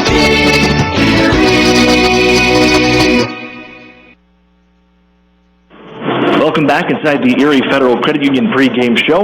Aaron Cooney here, and joining at this time, Erie Otters forward and Game 7 hero, Warren Fogle of the Erie Otters. Warren, before I get to that, I want to ask you about the end of the third period. Even with the penalty, you're sitting there in the penalty box. London ties it up. What's going through your mind as you're sitting there and you see that all transpire? Yeah, unfortunately I got a penalty there, and wasn't really good on my part to do that to put the team in jeopardy, but yeah, it wasn't fun, let's just say. I was shaking a lot, and I knew coming into the overtime that I had to step up some way, and luckily I was able to put that in. So take me through the play. DeBrincat breaks it out. You got Darren Radish who sends it across the ice. It banks, I think it was off a skate or a stick, and it comes right to you on the backhand, and you flip it home. That whole moment, and Pilot, did you just black out? Do you even know what happened after that until you got in the corner and all the guys are jumping on you? Yeah, I saw Darren and I actually looked at each other like eye to eye going down the play, and then he feathered a pass, and it just hit, I think, Crawley's stick, and from after that, I kind of have no idea how it went in. I just swiped at it, and no idea it went in. I just hear the crowd, like, erupt, and I see everyone just jumping, and then I was like, oh, it's in, and yeah, the rest is history, I guess. You guys move on, and a much quicker turnaround than the last time around between Sarnia and London. You had, 9-10 days? It was over a week, and then for here, just 3 days, and you're playing Game 1 against the Owen Sound Attack. Does that benefit you guys coming off of such an emotional high and playing so well to come right in and get right back at it? Yeah, I think it is good for us because it keeps our legs moving. I think with too many days off, kind of gets us out of the rhythm. But just coming off that series just a couple days ago, I think that'll be good for our legs and our mindset. Seems like two different teams that you had. You had London, maybe a little more high-powered offense, but Owen Sound, they're no slouch offensively, mind you, but they just get it done a different way, it seems like. What challenges do you have here that you didn't have maybe in the last round? Yeah, these guys are a hard-working team, and they have great goaltending as well. So for us, we just got to stick to our structure and just believe in each other. You guys haven't met up, well, in a long time. Just a one matchup that you were involved with at the end of February. It was kind of a rough stretch for the Otters in the last week or so. But what about that game that you look at and maybe replay, or Coach may have done some video that you guys did well and prepares you for this series? Yeah, I think that game we were missing a lot of key players. I think it was a good test for us just to see other guys step up into the lineup. But today we have our full lineup, and I believe in it, one in everybody. So I think we'll do fine. I think it's much easier between the pipes when you have go from Parsons to McNiven. What's the secret against this guy, if there is one, that you guys can do the same thing, find a way to get pucks behind him? Yeah, I haven't really had that chance in my career to play him that much, but I think you just got to keep getting pucks on net, and good things will happen. Warren takes 16 wins to raise the Robertson Cup. You're halfway there. Get number 9 tonight. Thanks. That's Warren Fogle, the Erie Otters. Face-off is next on Jet Radio 1400. Over the years, technology has greatly improved the productivity of the business office, from faxes and copiers to multifunction printers. Now we don't know how to get things done without them. And that means you need a reliable printer copier and a dependable service plan. That's why you should trust Cooper Business Machines. They are Erie's only authorized dealer for Sharp document systems. And most importantly, they will maintain your machine so that it continues to, well, work. Just like your car, it needs regular maintenance, and parts need to be replaced regularly. If your copier isn't properly maintained, or you're not getting toner in a timely fashion, then you've been reminded what it's like to work in the dark ages. Don't wait any longer. Your business requires dependability. Shouldn't you expect the same? Cooper Business Machines, Erie's only authorized Sharp dealer and service provider, helping you get back to business since 1980. Online at cooperbusinessmachines.com or call 456-7585. Programs, get your programs! You know, Mill Creek schools have all the programs you need. Really? Yes, they have preschool programs, Center for Performing Arts programs, Honors College and ROTC programs, dual enrollment and student internship programs, not to mention 16 advanced placement courses, 30 varsity sports, and over 50 high school clubs and activities. Sounds like they do have a program for everybody. Programs, get your programs! In the Mill Creek School District. Otters fans, if you're looking for the best hand-cut steaks, fall-off-the-bone ribs, made-from-scratch sides, ice-cold beer, legendary margaritas, and fresh-baked bread, then look no further. Texas Roadhouse, located 7475 Peach Street, Erie, is the place for legendary food and legendary service. Whether you're looking for a special occasion or just a night out with good food and friends, think Texas Roadhouse. And don't forget to cut your wait time by using their famous call-ahead seating. That's Texas Roadhouse, 814-864-9494. What's 10,000 square feet with 100-plus arcade games, all set to free play, including air hockey and one round of glow golf, all in one great space? If you said Playport Erie Arcade, Erie's largest indoor arcade center, you're exactly right. And if you haven't had a chance to stop in and enjoy all those old favorites and new challenges, now's the perfect time. Race your friends head-to-head with the 4-player simulators, ride motorcycles, boats, skis, and more. Playport has bowling, pinball, basketball, hunting games, and of course, all for a one-price admission. Come on into Playport Arcade. It's like having that feeling when you wish you were a kid again. Yeah, that's the feeling you'll get at Playport Erie Arcade. Playport is more than just an arcade. Playport is Erie's first indoor glow golf attraction. It's like walking into another world as you enter the glow golf room filled with neon and different fun obstacles at every hole. Playport is fun for all ages, and now for a limited time, grab 3 people along with yourself and take advantage of the 4-pack special. But hurry, it's only for a limited time. Playport Arcade on West 12th Street in the Big White Building just east of Peninsula. I beat my best score. I love this game. Dr. Jones is right over there. Early in the afternoon, Barbara checks in at a doctor's office. But if you look out the window, it's miles from the closest medical facility, because Barbara is in Highmark's Healthcare Mobile Clinic, a doctor's office on wheels that brings care directly to remote communities and members in need. By reaching out to Highmark members in need and inviting them to our mobile clinic, we're making access to care a little easier, living proof of the difference you can make when you're all for health. Highmark Blue Cross Blue Shield. Visit highmarklivingproof.com. Otters fans, Bertrand here from Cloud 9 Wine Bar. If you want a place to get great food and great drinks specials before Otters game, stop in and see us at Cloud 9 Wine Bar for happy hour from 4 to 6, featuring half-off draft beer, draft wines, and selected menu items. Cloud 9 Wine Bar on the corner of 10th and French Street, Erie, Pennsylvania. Keep up on all things Erie Otters by following us on social media. Follow the Otters on Twitter and Instagram at Erie Otters, and like us on Facebook at facebook.com/Erie Otters Hockey. You'll get up-to-the-minute news on all things happening with your Erie Otters, so check us out on social media today. Erie's News Talk Station, Jet Radio, 1400.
Ladies and gentlemen, and welcome inside the Erie Insurance Arena, where tonight the Ontario Hockey League presents Game 1, Western Conference Final.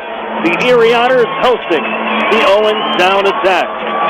Hello again, everyone. Aaron Cooney along with you to kick off this Western Conference Final, fourth consecutive visit, and a chance to play for the Wayne Gretzky Trophy by the Erie Otters. The Owen Sound Attack, their first stop in the conference final since 2011. The Otters change in net. Joseph Bardacca, the hero, for games 5 and 7 here on home ice, coming in to replace Troy Timpano and helping the Otters on the way, stopping 30 of 31 in relief. Gets his first OHL postseason start. Michael McNiven, he's been a constant for the attack. Erie coming down near side. In the offensive zone after the opening draw, it's Anthony Cirelli taking the puck on down to the corner, bringing it up the near side wall and play it onto the point. Chernak, elevator right back down low. Maximovich is there. In the office now, put out in front, looking for Fogle. That one guarded away and pushed to center here by Kevin Hancock. The Otters have changed it down. Chernak back behind his own net. Spins and gives off to Sandbrook, who looks ahead. Otters changing places now. It's Strom and company on, bouncing one down for DeBrincat. Turned around, nice poke check from Phillips. Puck picked up in their own end. As Owen Sounds Hancock gives right back to Phillips in the far corner. And on near side for Jacob Friend. First postseason series between the two clubs. Erie won the season series 4-2 as the count. Here's Strom moving on for Taylor Radish right side, walking in. Wrist shot off the crossbar and out of play. 59 seconds in. As the Otters take away out in neutral ice. And then working the puck in, Radish ripping one off the crossbar. First big opportunity from either team as we're just underway here in Game 1 of the Western Conference Final. Otters and Owen Sound Attack.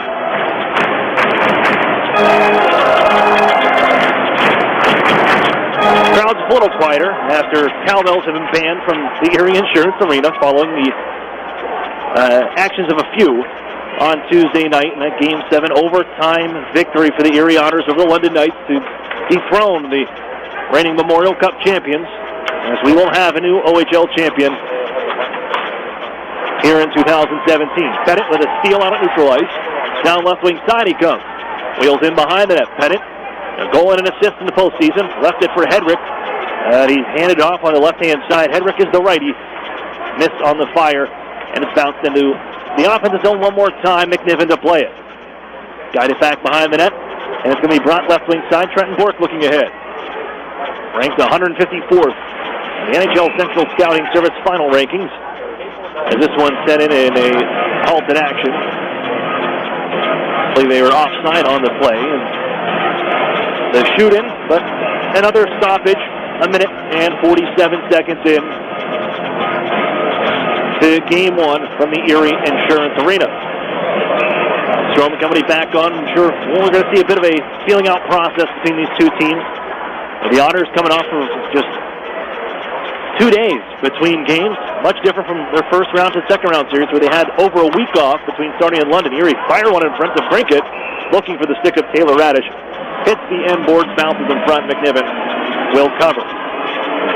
Owen Sound coming off of the 6-game series with the Sault Ste. Marie Greyhounds, winning 4 straight games after Sault Ste. Marie took the first 2 on home ice. That was the first time Owen Sound lost consecutive games since back in December. And the Otters handed them a pair of losses over the weekend. And right after that, Owen Sound ran off to a 15-game winning streak. As the Otters is in front, his backhand tries Fogle. Had it denied away. Going Torelli's try from in tight. McNiven says no. Oh, to get to that point, it was Owen Sound going 33-2-1-2 that weekend of defeats to the Erie Otters. They just ran with things in the best second half of any team in the CHL. Sandbrook at the blue line. His shot through some traffic. Sailed high and wide as the Otters push it in front. Back and he scores! The deuce is loose! Anthony Sorelli does it again. His 9th to the postseason. 1-0 Erie.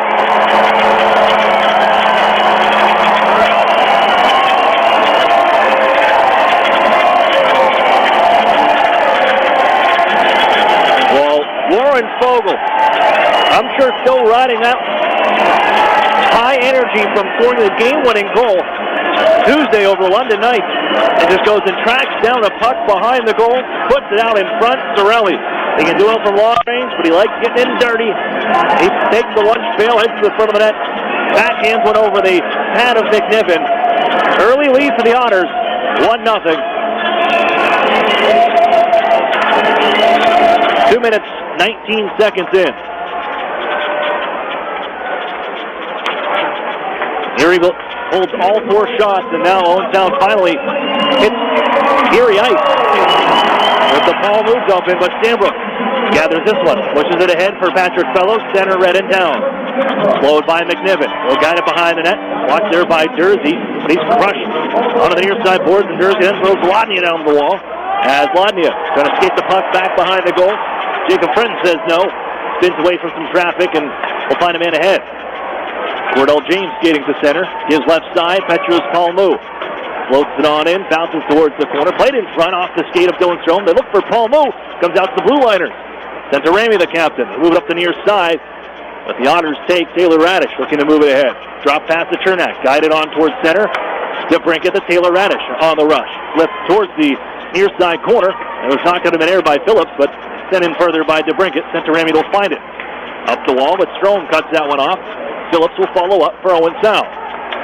Played onto the near side. Yona Gadjevic led their team in goal scoring at 46 on the season as Darren Radish keeps it only for a second, and Gadjevic blows right by him. On that play, Fergus goes down early here. Man open in front. They trip him up to the near side. Down goes Gadjevic, and the Otters escape out to center ice.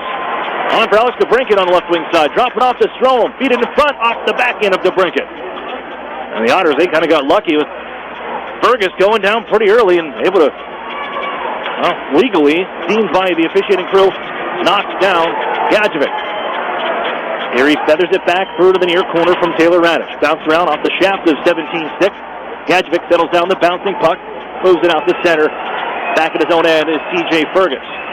They look ahead. 1-0 Erie. On a goal from in front by Anthony Sorelli. With a steal here. Friend winds up slap shot. And didn't get a lot on it. Kearney got a piece of it. It's blocked away, however, by Joe Murdaka, making his first playoff start. And a step back in deep to the Erie zone. Owen Hedrick sent it behind the net. And it's picked up by Matt Schmalz in that big body. Sends it onto the far side. Moves up by Roberts to the blue line. Watched by Camlazon, but it comes back to Roberts. Now Friend flick it towards the net. And a body, never made it on goal. Back behind Erie. And their goal line as Darren Radish intercepts. Moves it on near side for Garrett Podubny. He smashed to the glass. Got it to center, and then, big check. Friend to Roberts. Forces Owen Sound offside on the friendly fire.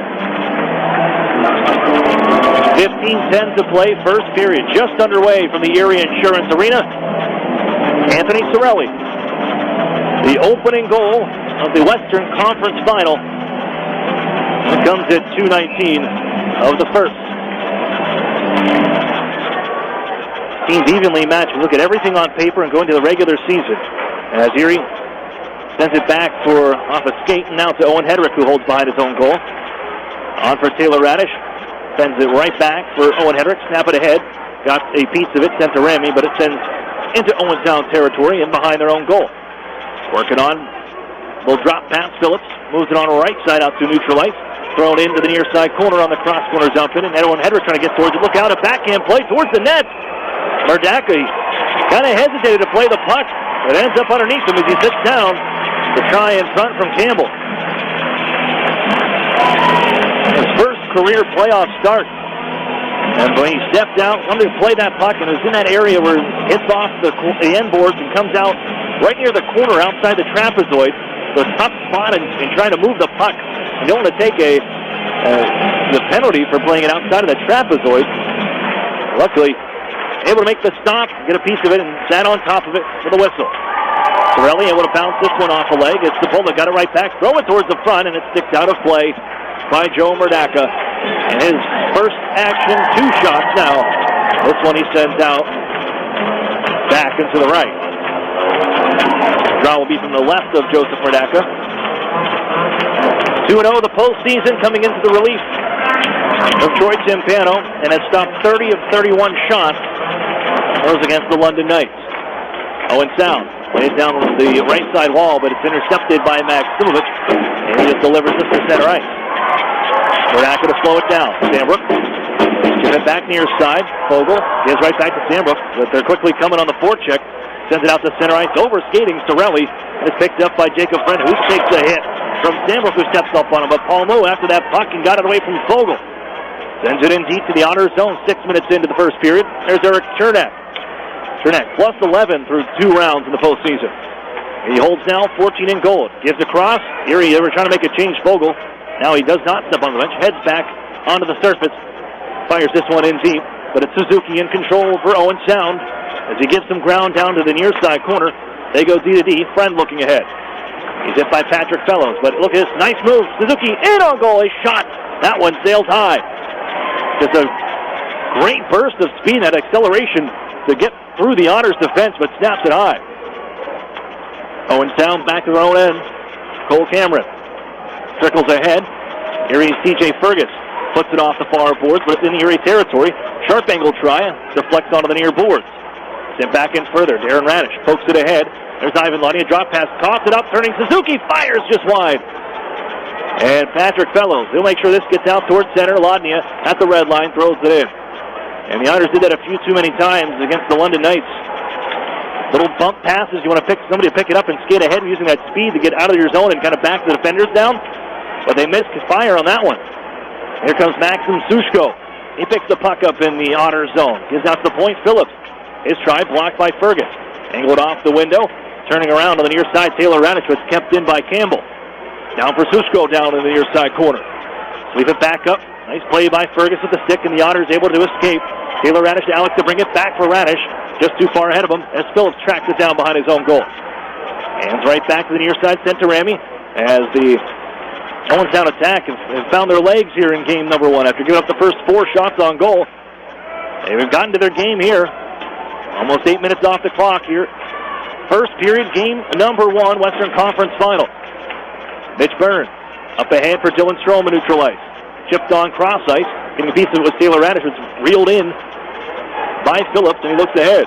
Marcus Phillips, 18-year-old defender, on for Roberts to toss in. Back the big boy going to work. That's Matt Schmaltz. On for Roberts to far wall. Stepped into, hip check from Cam Lazat, sends Roberts tumbling to the ice. They quickly spin the puck over near side. It's back into the Otter zone. Smalls left wing.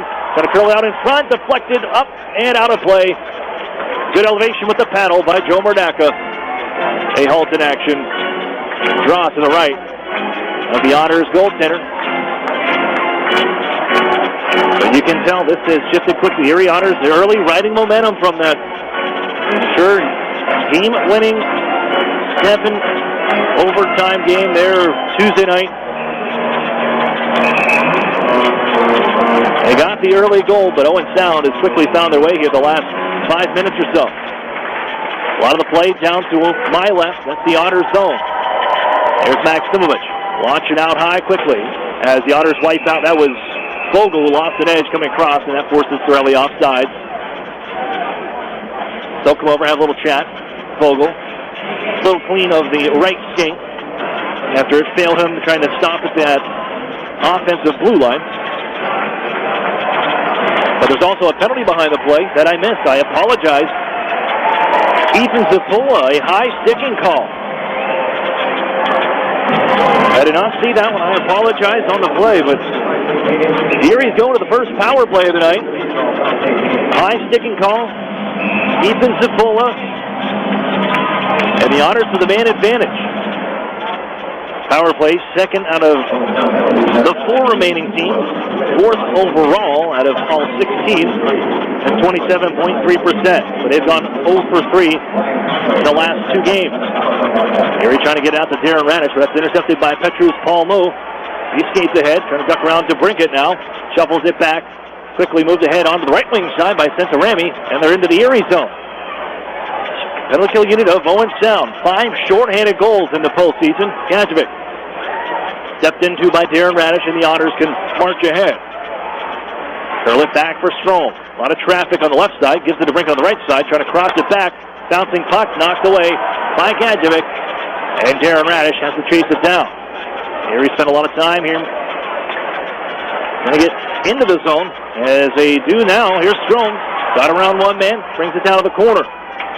After Erie enters in, time ticking down and is moved ahead for Gadjevic. A minute left on the power play for Erie Gadjevic, and he has a trailer. And Suzuki lets the shot go, blocked it away. By Murdaka out of play. 54 seconds with the man advantage. Owen Sound continues to keep the play coming down to the left of us. Here in the press box, the Erie Insurance Arena. Erie taking the second unit now, trying to get something going. In the final 50 seconds of this man advantage, Owen Hedrick able to work it ahead. It's Kyle Maximich using speed and leaves it for Lodnia, or rather Fogel enters the zone, chips back around the boards. Owen Hedrick, Maximich, Lodnia on the half wall. He stepped into, but able to work the puck down to Maximich. Holding out of the corner, back to Lodnia, right half wall. They trade places, drop pass, Maximich has the puck. Waits top of the circle, gives to Hedrick a one-time shot just wide, off the mark. Give up the near side boards. Hedrick knuckles it, keeps it alive here. Sent back down to the corner. Pettit on in front, Fogel gives it across, was looking for Lodnia, it's intercepted, and off goes Palmu. It's 15 seconds in the kill. Palmu steps, wrister, blocker to the near side and out of play by Murdaka. On the quick snap from Petrus Palmu. 10 goals this postseason.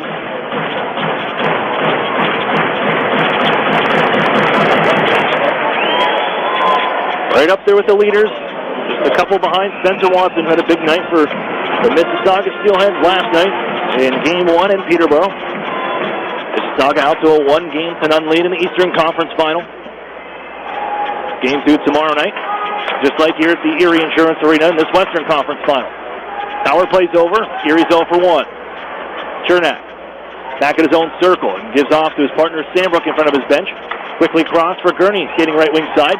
The net goes Fellows, trying to give that way. Tied up by Centorami. Biscuit back to the corner.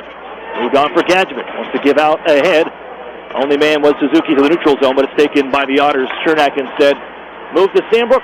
As he skates out towards center, gets around one man and nicely on for Fellows. Into the zone he comes in. Sends it on the backhand, dumped by Phillips. Sent to Remy, will find it back behind the goal line. Moved on to the far board. Suzuki lift this one high ahead. Glove down by Gadjevic, and he chases it down. Chernak poaching into the near side corner. It's a quick try. Sharp angle from Hancock. Fought off. Give it in front. Oh, Gurney got there just in time to spear that puck away with a man in front. And off goes Alex DeBrincat.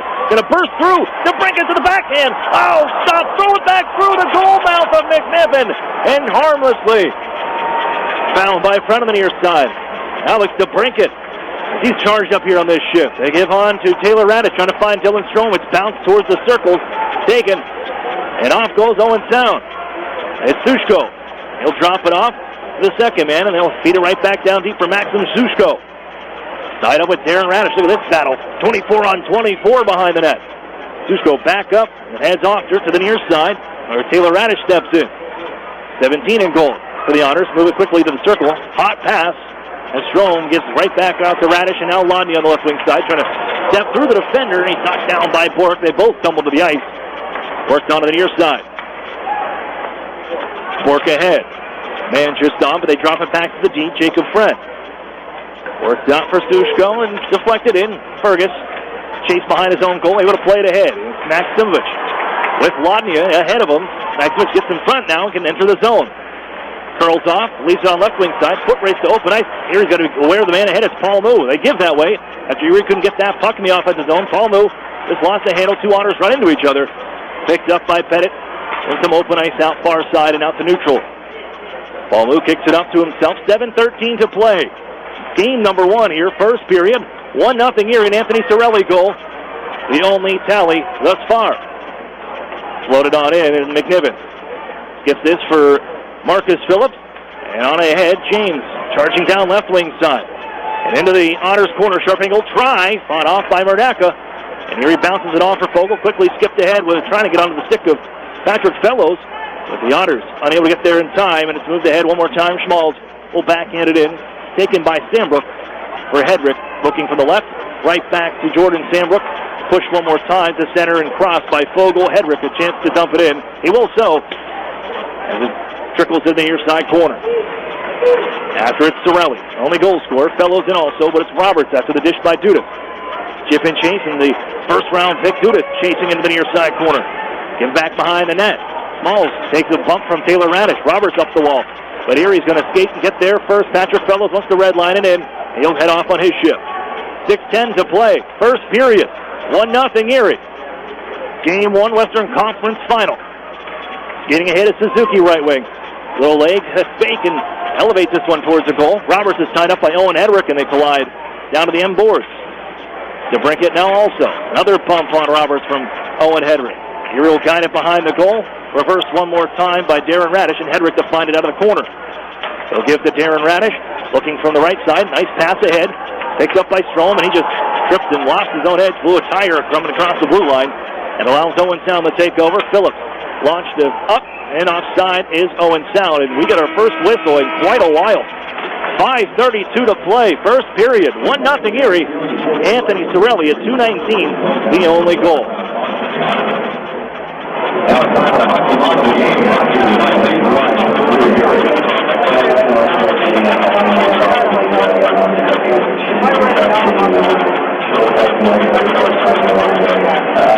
Real food, real beer, real historic atmosphere. That's what you'll find at the Brewery at Union Station. Erie's original brew pub and restaurant, located downtown at 123 West 14th Street. That's the Brewery, proud sponsor of the Erie Otters.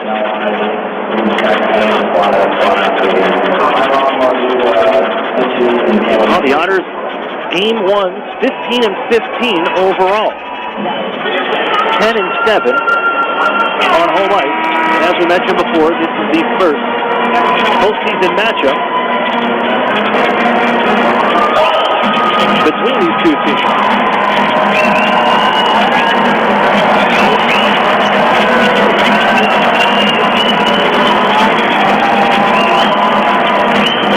Draw just in front of the Erie bench.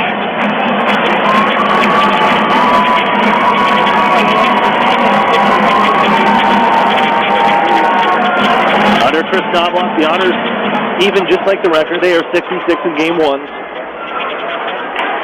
as a head coach. And interesting, we'll get to the head coaching situation. Both teams, we'll talk about that as we get back to action. Fogle, who just skied this one towards center. Goes down by Santaremi, ran into his own man, lost the stick with Suzuki, and allows Warren Fogle to bust on it, trying to drag to the front, play towards the goal, and it's kicked away by Michael McNiven. It's an odd feel to the start of this game between these two teams. Erie track it down on the near side. Fergus out of his own corner, and two attack, tie him up. Freed up behind the Erie net is Aaron Radish. Ahead for Max Simovich. Quickly cross back for TJ Fergus, who holds on, right green circle, backs up, finds his partner Radish. Led all defensemen in points in the regular season. The man right behind him, Santino Santaremi. Captain of this Owen Sound attack team, and an overage defenseman as well. Erie. Taylor Radish into the zone, onto the far side corner, rolling puck, going to move it up the wall, tied up by Smalls, and he'll take it away. And that big 6'6" frame. Chased after with Eric Chernak with a little shoulder on him. Bounced on into the near side corner, poked away, moved by Sambrook for Taylor Radish, but Friend able to find that one. Sambrook, knuckle the head, bounced around off a couple sticks, he's out to center, reaching his Taylor Radish in the final 4-10. Tied up along these near side boards as DeBrincat trying to bring it in. He had a good chance earlier in this period. Santaremi cuts him off there. Moves it on, left wing side, brought in by Hayden Dudas to chase it down. Blows behind that, Dudas is there first, hands on to man with a quick shot, blocked by Chernak, try by Zapola out of the far side board. Paul Moo, bounces towards the circle, Erie follows up, Taylor Radish, on for Dylan Strome, quickly ahead, little push from Fellows, rough check, Jacob Friend stands up Fellows, moves it ahead to Paul Moo. Back down the near side, Friend, a free agent signing by the Owen Sound attack back in 2014, and then a draft pick, 7th round of LA Kings, as Owen Sound, Trenton Bork trying to hold on along that blue line, and that bouncing puck just couldn't settle it down offside is Owen Sound. With 3:29 to play in the first, the Otters lead 1-0 from the Erie Insurance Arena in the early parts of game number 1. That is correct. Yeah, right in front of us, the face-off. Kyle Pettit is going to take the draw for Erie. Now what a tough fought one as he ties up with Matthew Struthers as Erie in control, moving back for Burns at his own blue line to Owen Hedrick. From the near side circle, guided ahead for Ivan Lodnia as he shuffles it back. Lodnia bumped hard by Struthers, the Burn in control. Chipped by Pettit, rolling on left wing side. Pettit follows up, now man to the front. It's Lodnia, tip on goal, just wide, thrown in front. It's knocked out to the blue line. Hedrick, line, slap shot, never made it on goal. Pettit follows up, his shot's blocked, knocked out of midair, cleared by Owen Sound. And an icing call upcoming. An offensive zone draw for Erie.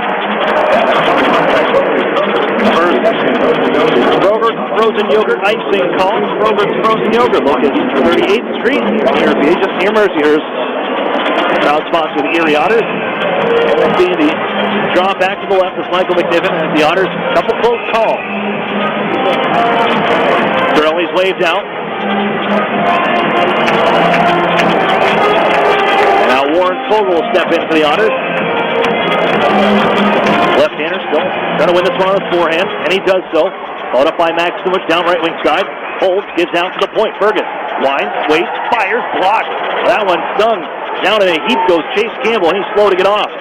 Here he's trying to move it ahead, though, Max Simovich. A wholesale change, most of it.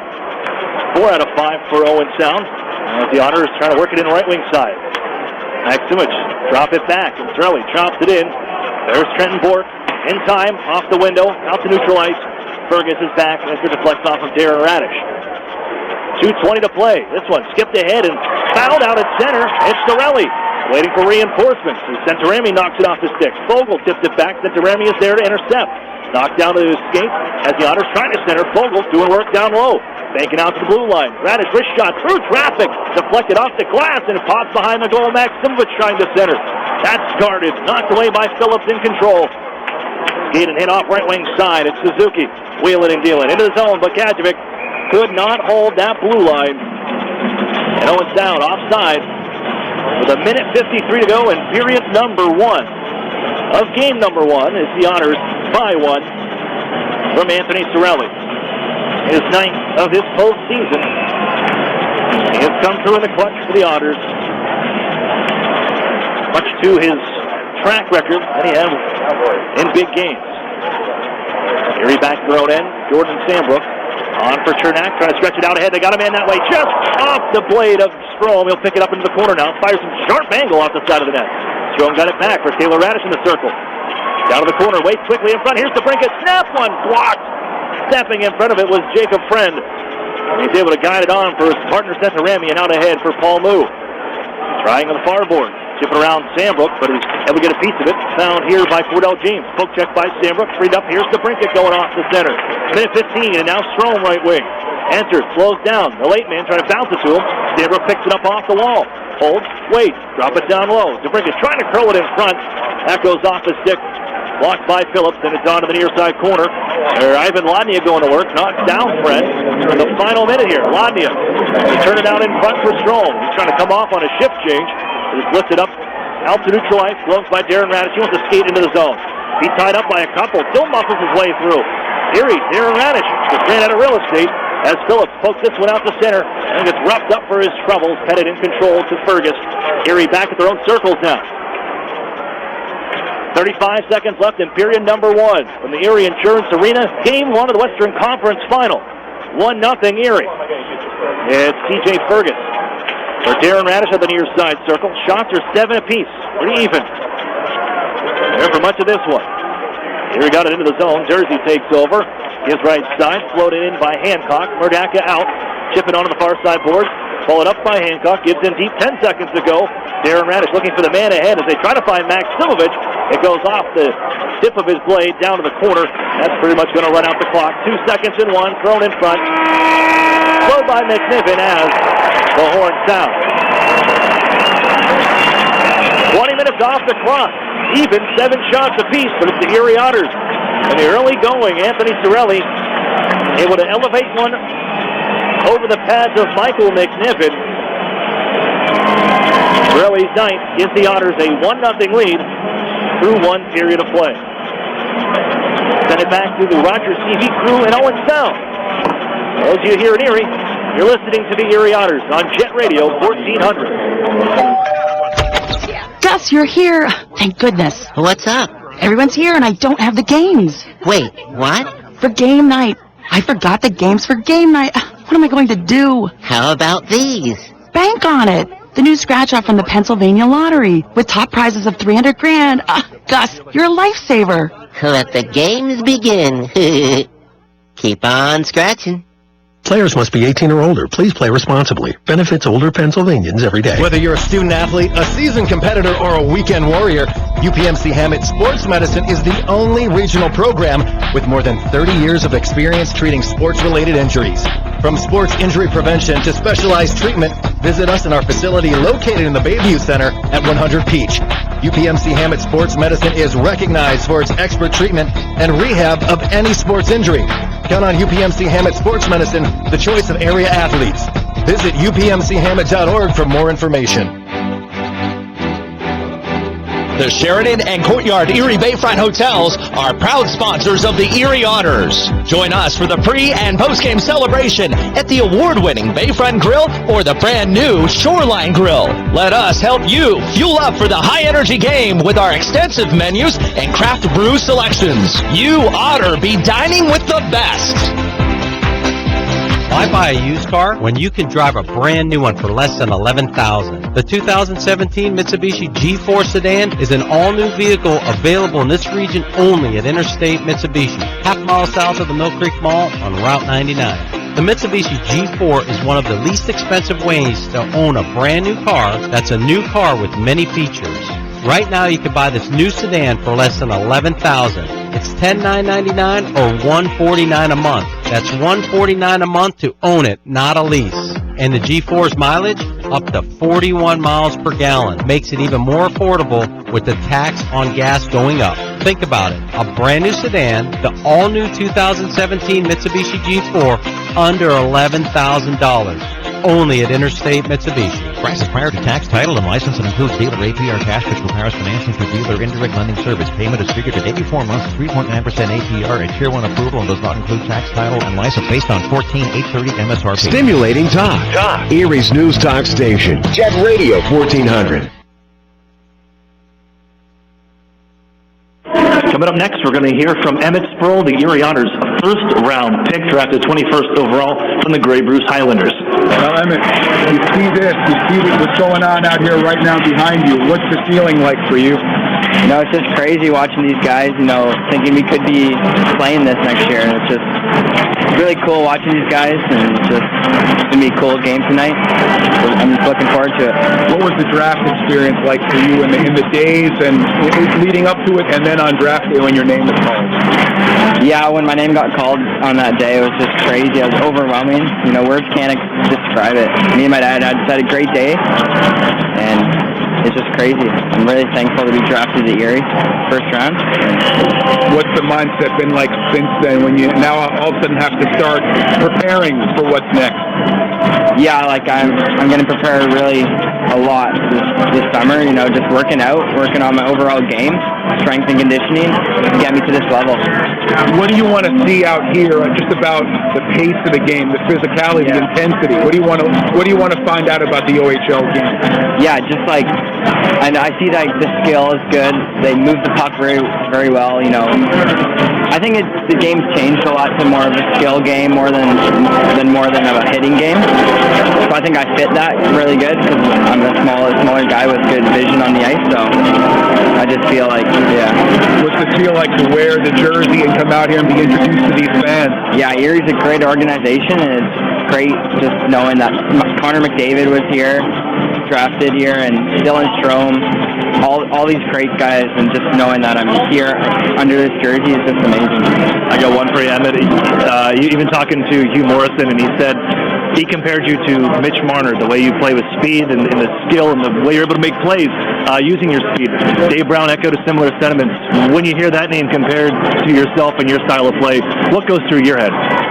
Yeah, it's just great. You know, Mitch Marner's a guy I look up to since day one, and he's just a great player, I think, and I just feel like I fit that role.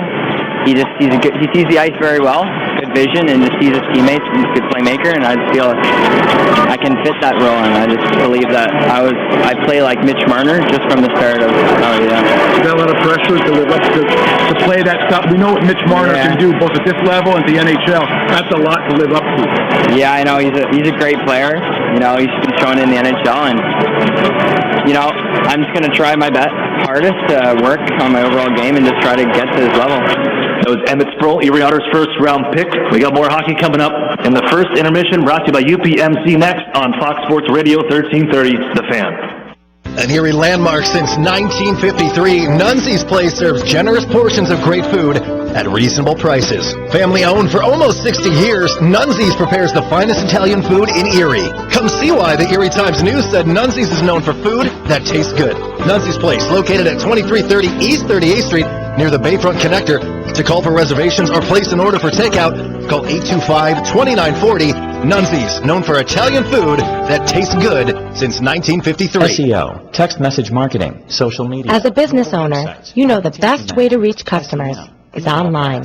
Viral videos. But you don't have time to keep up with the latest digital marketing technology. Web design. That's where Local Edge comes in, especially for the one term you're most concerned with. ROI. As a full-service digital marketing agency, Local Edge offers turnkey solutions to grow your business online. From search engine optimization and marketing, to social media, to mobile advertising, to video promotion. Our expert support team is ready to customize a program to your needs and track results throughout the campaign. Plus, as a division of the Hearst Corporation, Local Edge is backed by the largest, most diversified communications company in the nation. So when you're ready to generate leads, find new customers, and increase your revenue, talk to the digital marketing experts. Visit localedgemedia.com. Think digital. Think Local Edge. National Fuel says, smell gas, leave fast. Then call 1-800-444-3130. If you detect something that smells like rotten eggs, it could be a natural gas leak. Leave the premises immediately and contact National Fuel from a different location. Do not use your phone or turn on a light inside the area. Immediately leave the premises and call National Fuel's emergency line. Play it safe and remember, smell gas, leave fast. Then call 1-800-444-3130. In 50 yards, turn right on Main Street. Continue on Main Street. On second thought, go directly to Tim Hortons. Order any freshly baked bagel and Philadelphia cream cheese for just $1.99, like the new Asiago bagel with chive and onion cream cheese. Recalculating route to your nearest Tim Hortons. Change up your morning routine with a bagel and cream cheese from Tim Hortons. Now, just $1.99 at participating U.S. restaurants for a limited time. Erie Otters 2017-2018 season tickets are now on sale. Take advantage of the advanced discount price by committing before May 31st. Visit ottershockey.com for more information or contact the front office at 814-455-7779. Talk rocks. Erie's News Talk Station. Jet Radio 1400.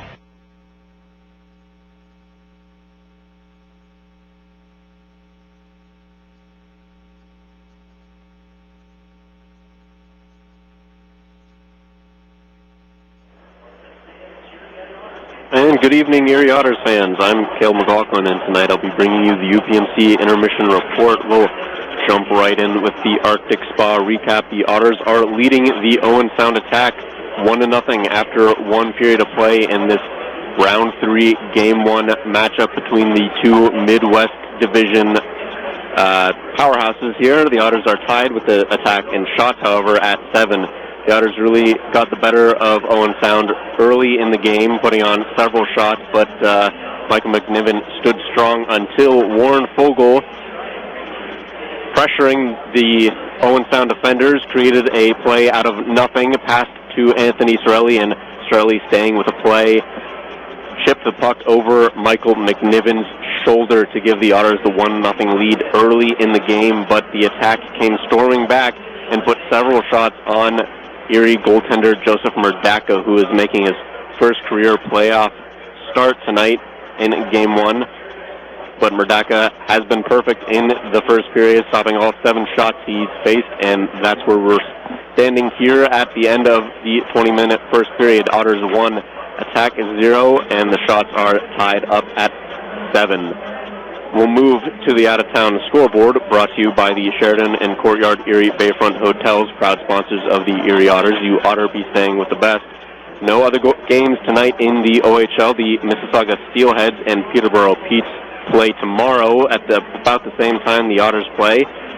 They're in their Eastern Conference finals there, and I'm sure it'll be a great matchup. But the NHL playoffs are in full swing here, so we'll take a quick look at those scores. The Maple Leafs are tied with the Washington Capitals at 0 near the end of their first period. Of course, the series is tied at 2 after a couple weeks of play. A bit of a shocker for Capitals fans and some people who are picking the Capitals in 4 games, as the Maple Leafs have really taken it to the perhaps superior team in that playoff matchup. We'll see how this one progresses throughout the night in the next intermission report. The Bruins and Senators are playing. They're just starting their first period, also tied at 0. Bruins are on the brink of elimination here as Ottawa leads the series 3-1. Also somewhat of a shock to some people picking the Bruins and Tuukka Rask and Brad Marchand's team over the somewhat inexperienced Ottawa Senators. But that'll do it for this intermission report. We'll be coming right back with some second period action on Fox Sports Radio 1330 The Fan.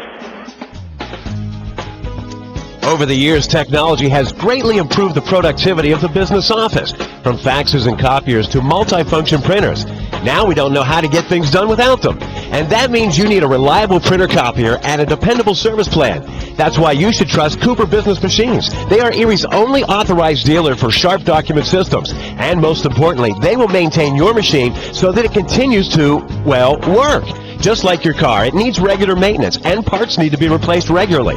If your copier isn't properly maintained or you're not getting toner in a timely fashion, then you've been reminded what it's like to work in the dark ages. Don't wait any longer. Your business requires dependability. Shouldn't you expect the same? Cooper Business Machines, Erie's only authorized Sharp dealer and service provider, helping you get back to business since 1980. Online at cooperbusinessmachines.com or call 456-7585.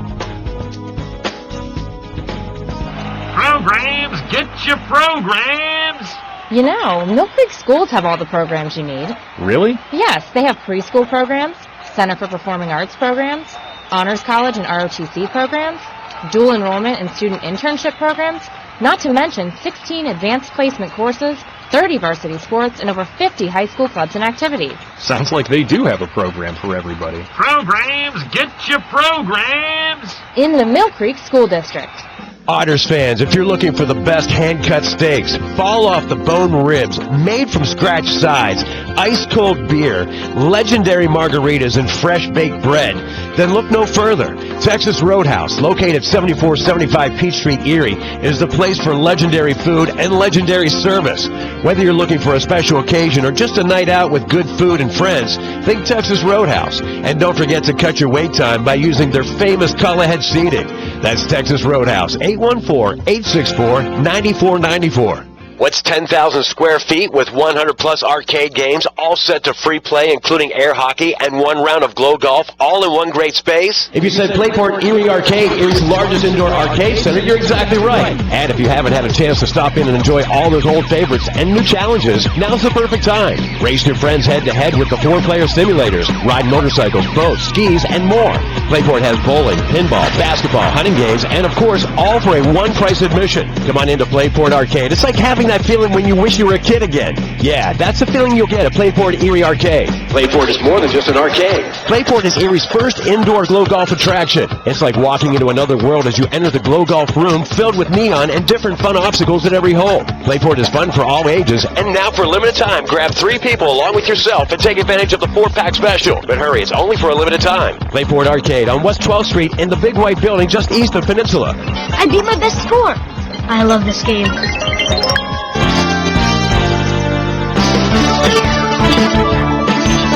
WJZ Erie.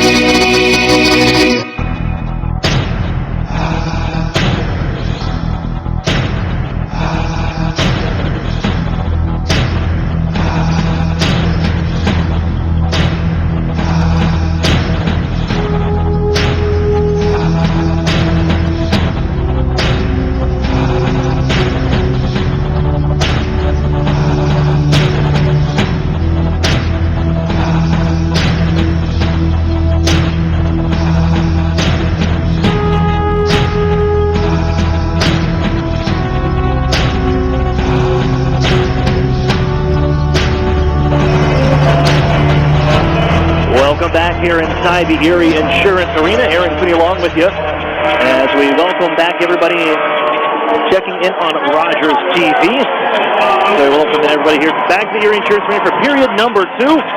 1-0. Erie Otters through 20 minutes. No penalties carry over. We are 5-on-5 to begin. The Otters had the only power play. That was in the first. And we're unable to capitalize on it. The lone goal from Anthony Torelli at 2:19 of the first period. As the Otters bust in right wing side. Try from Chernak, his wheels behind the net. Wraparound tries, give it in front. No one there to get a stick on it. Hammered around the boards by Dylan Strome. DeBrincat pitches down for the corner. Taylor Radish had his pass defended by Santino Santarami. And he will find Paul Moo ahead for Cordell James left wing side. And trying to get around the Otters defender, Chernak. Poke it towards the net.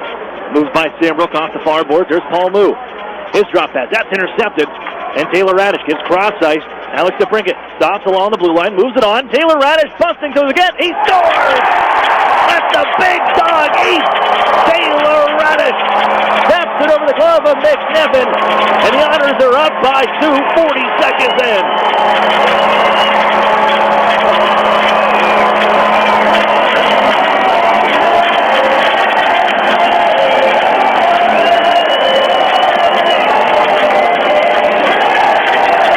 The The errant pass from Petrus Palmu. He was trying to give it down deep to the corner in the Otters zone, but it was picked up by Taylor Radish, who thought about getting it up himself on the right wing side. Instead, sends it cross ice to DeBrincat. Moves in, stops up. The defender closes in on him. A nice little pass from DeBrincat to Taylor Radish, who finishes. It's his 6th of the postseason, and the Otters are ahead by 2. Given to the blue line as John Dursey stands on a try, given across, off a skate, it'll pop to center ice.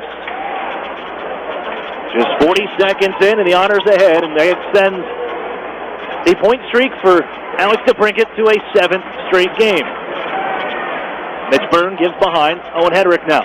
Angled up off the far boards and didn't catch the boards.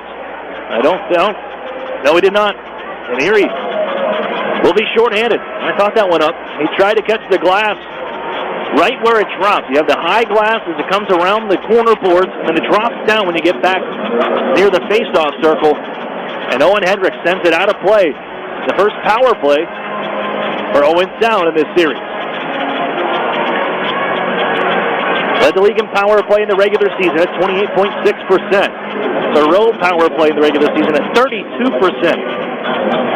Kind of dropped here a bit during the postseason.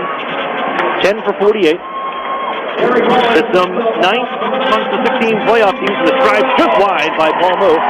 And 4 of the 4 remaining. Suzuki on the far wall. Santarami center point. Waits, comes down, wrist shot. A headhunter rises off the end glass. Fergus will turn this one to the line, but not out. Santarami nicely holds. Ball move back across Suzuki. Santarami center point. Doesn't shoot Palmu. He'll let it go. Locked down in front. Given back to Palmu over his stick. And out to center. He had the big man in front, Jonah Gadjevic, who's shaken up on the play. He's the one that took that rocket from Palmu. He's shaken up down to the bench. Erie will drill it around the glass and around Palmu. It's down ice. 1:15 left.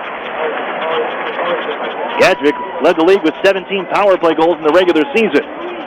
He's back to the bench and being attended to by the athletic training staff as Palmu gives the head, drops it on. Now Santarami. Going to go right down Main Street. Stiff resistance from the Otters, and Darren Radish will flip this one down. Palmu to pick it up. Skates down to center. Hands off. Dursey leans in. The bull able to hold the line on the near side as Dursey brings it down to the near corner. A lot of Otters here as they trip it on far side. Turning is Phillips. Trying to get away from Patrick Fellows towards the circle. A stick flies out of the hands of Cordell James, and Eric Chernak looking for the open lane. Knocked down by Dursey, but he lost an edge. It's Fogle.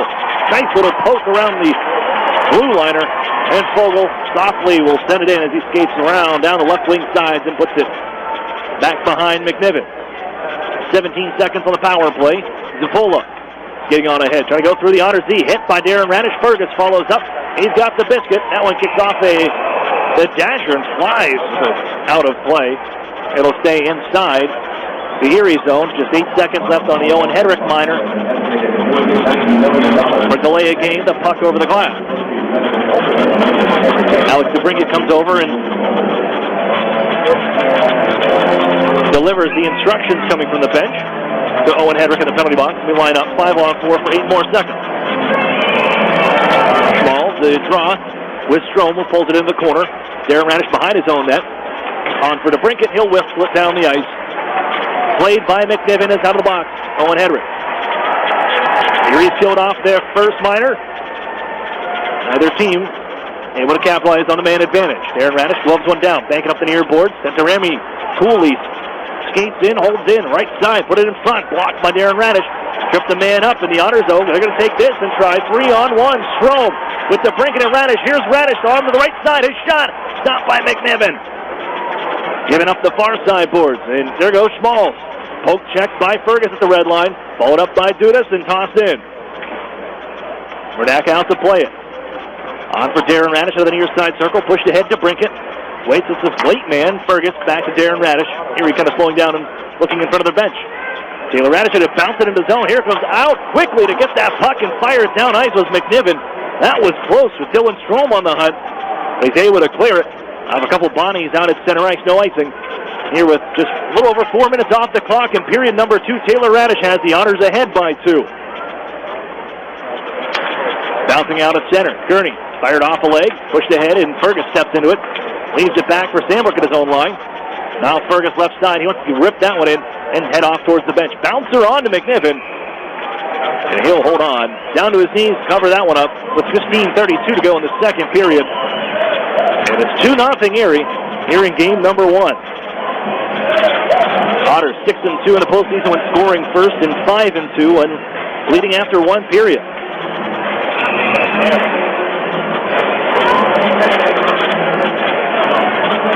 They only dropped one game on home ice. Both of these teams have been very good on home ice in the postseason. Equal 5-1 record. Slipped back behind the goal by Maximovich. And it's Bork up the boards, off the leg of Chernak. He keeps it in nicely along the blue line. Verladnia in some trouble, tied up by Paul Moo. Nice little stick lift, gets it ahead, but not out. Kept alive off his skate. Ladnia rip it towards the net. Stick they made, bouncing in front. That's gathered up by Trenton Bork as he turns back, gives some ground now with Kyle Pettit on his back. Backhand pass and pushed ahead by Zapola. All in one move to Cordell James flying to the Otters zone. Got it right back in the circle. Wrist shot. Bernacca. The stop.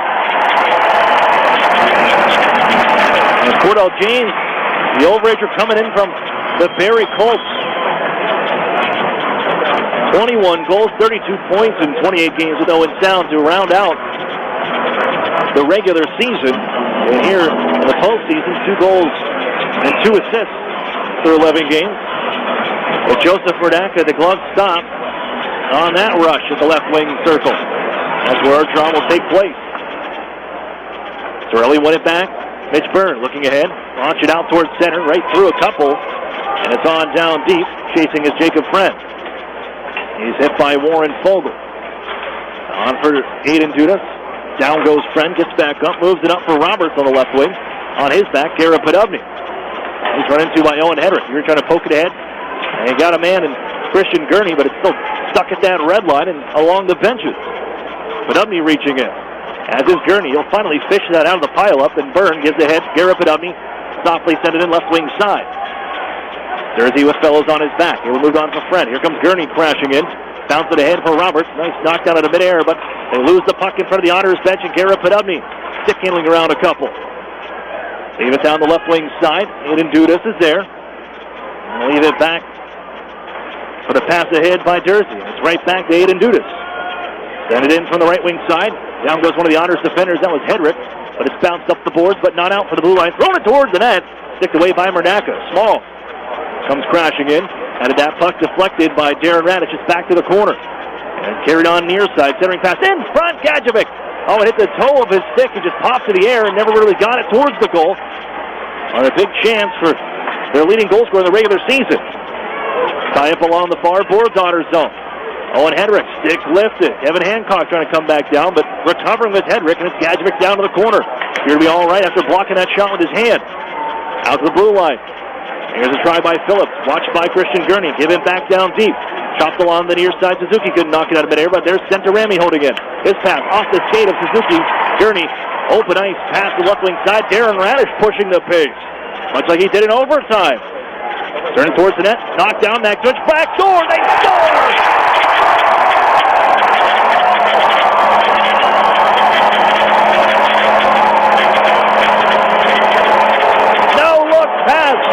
And Taylor Radish finishes it off. His second of the night. It's 3-0 Erie.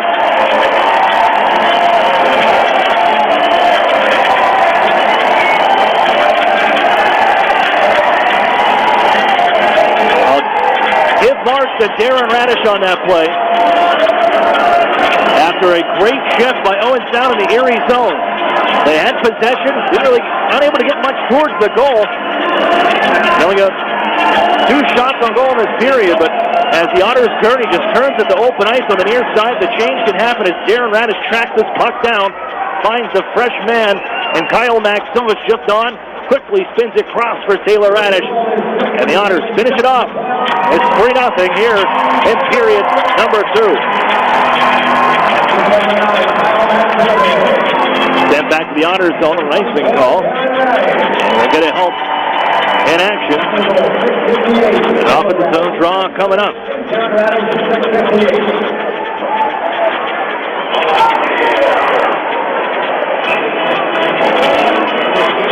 The Otters' goals tough to come by. That entire London series.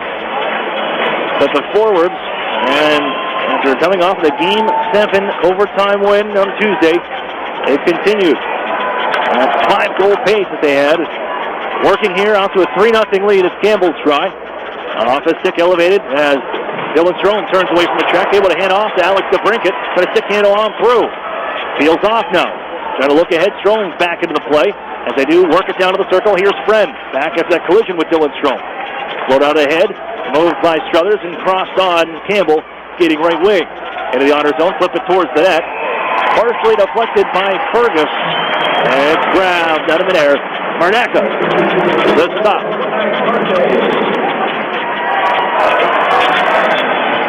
Chris Knobloch going with Joe Mardaka, keeping with the hot glove, if you will, on home ice. A .63 goals against average and a .968 save percentage. For the man the Otters traded a 14th round pick for the Mississauga Steelheads. Never really given a shot in the Ontario Hockey League, and here he is, playing in a Western Conference final, making a start in game number 1.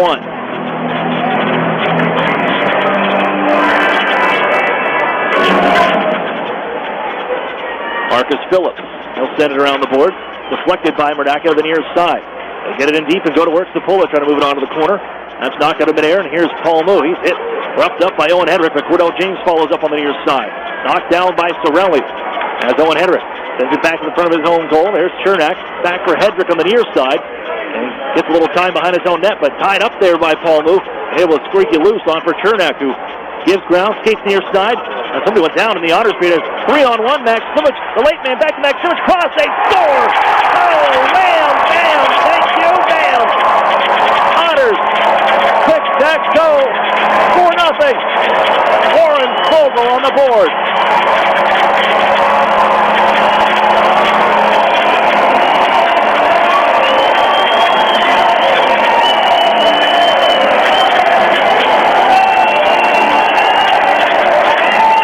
Started. The Otters getting the puck behind the net, just lifting it out ahead. The alley-oop play gloved down by Maximovich. No chance for Michael McNiven on that one. As here he goes, Maximovich, Sorelli, and then Warren Fogle, the tap in, 4-0 from the Erie Insurance Arena.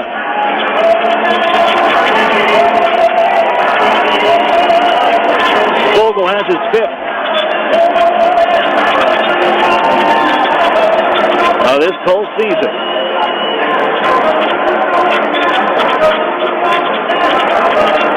Kyle Maximovich, who was quiet.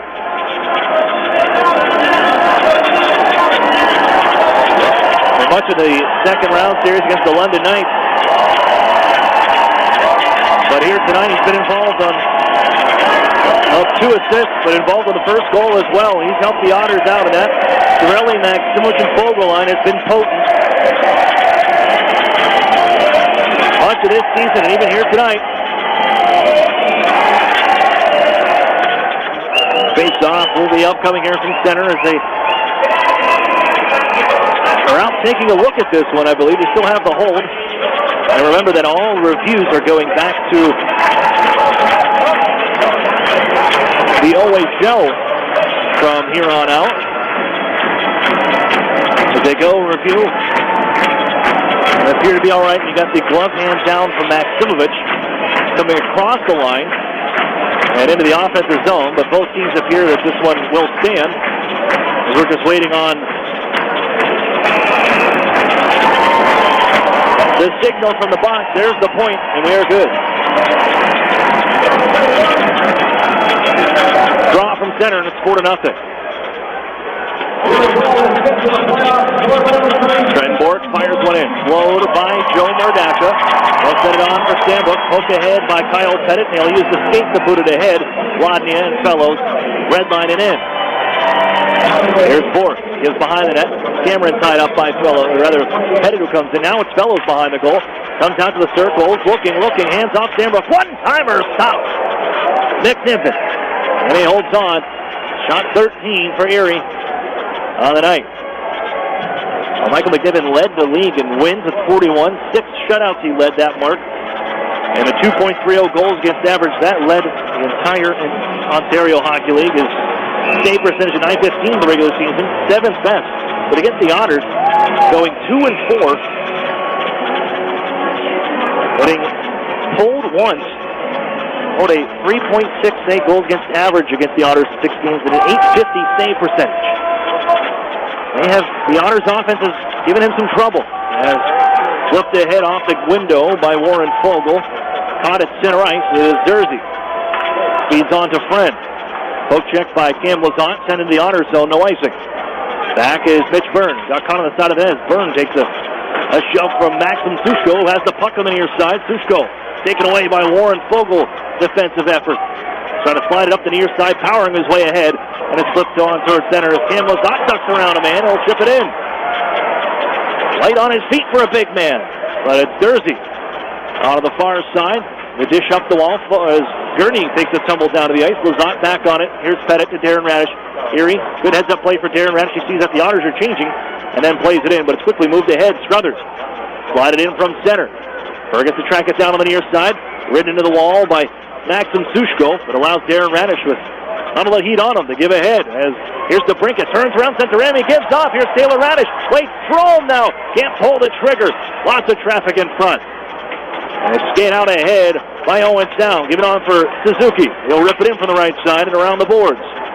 Held in by Gadjevic. And give it on to Hancock to the near side. Darren Radish plays it up the board to Brinket. Knocked down by Centorami, but he gets another crack. That'll go to center. As Strome wipes out along this blue line one more time. Played on the near side. As Taylor Radish already with a pair here tonight. Yeah, helps get the Otters up. It's 4-0. Here's Brinket. He's those fires, and it sticks away.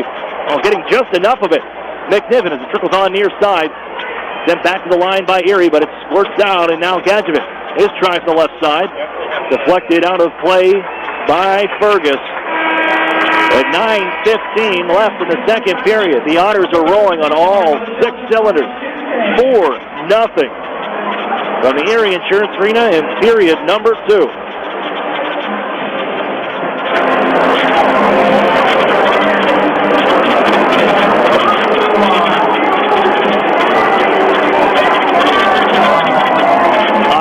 Keep your clothes in top shape with Chido's Dry Cleaners, complete with an easy, accessible drive-through and free pickup and drop-off.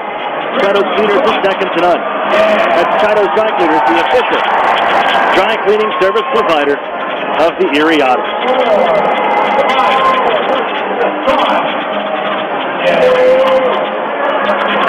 Now the Otters, Chris Knobloch behind the bench.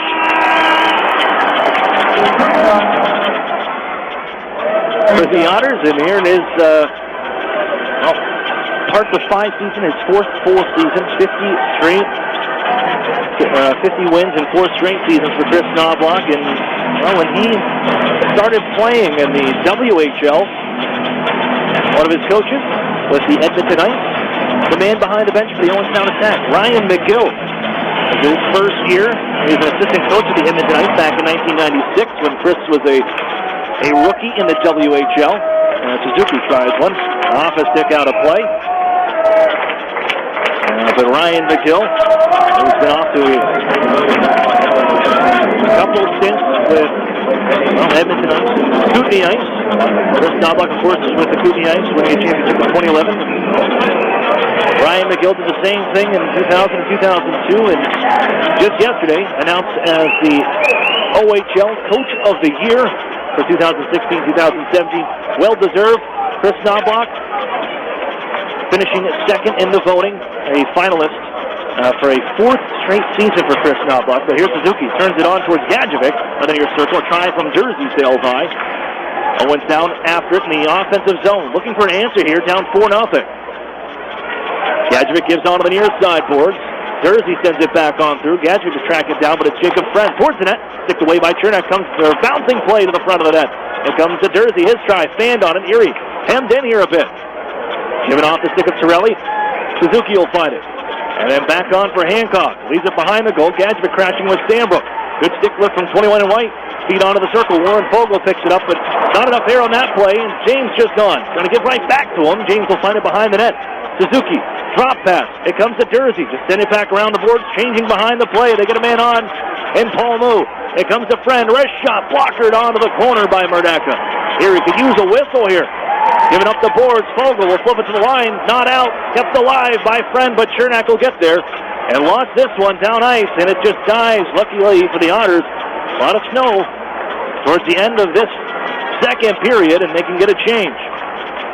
Teams ripped it right back in. That's the most pressure that Owen Sound's had here in this second period. It's mostly been all Otters, but on that try, they didn't one shot on goal to go for it. A try from Cameron sails wide.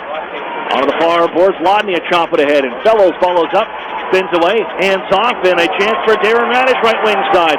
Into the zone, tries to deke around Cameron, good poke check.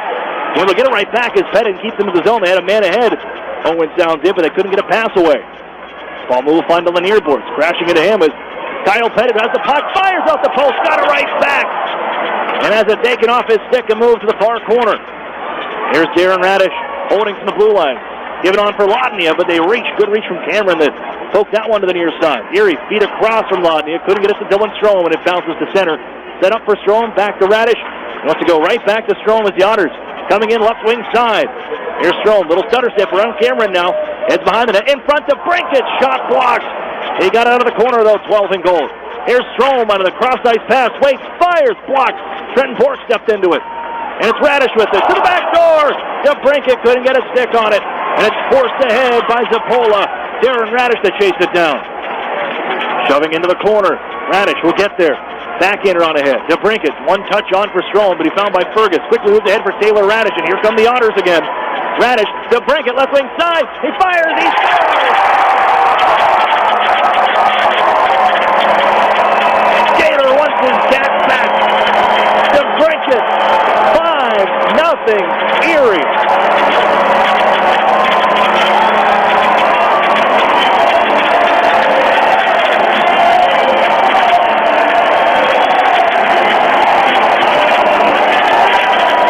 This is not, if you're Owen Sound, this is not what you want to be doing, is skating up and down and playing, trading rushes with the Erie Otters. Owen Sound works best when they get the puck in deep and go to work in tight quarters and work as a unit, but you start skating up and down with the Erie Otters, there's too much depth. Brinkett rifles home his 7th of the postseason, and the night is over for Michael McNiven. The Otters face them once again on this season. And for his first playoff action, Emmanuel Vela in for Owen Sound with 6:09 to play in period number 2.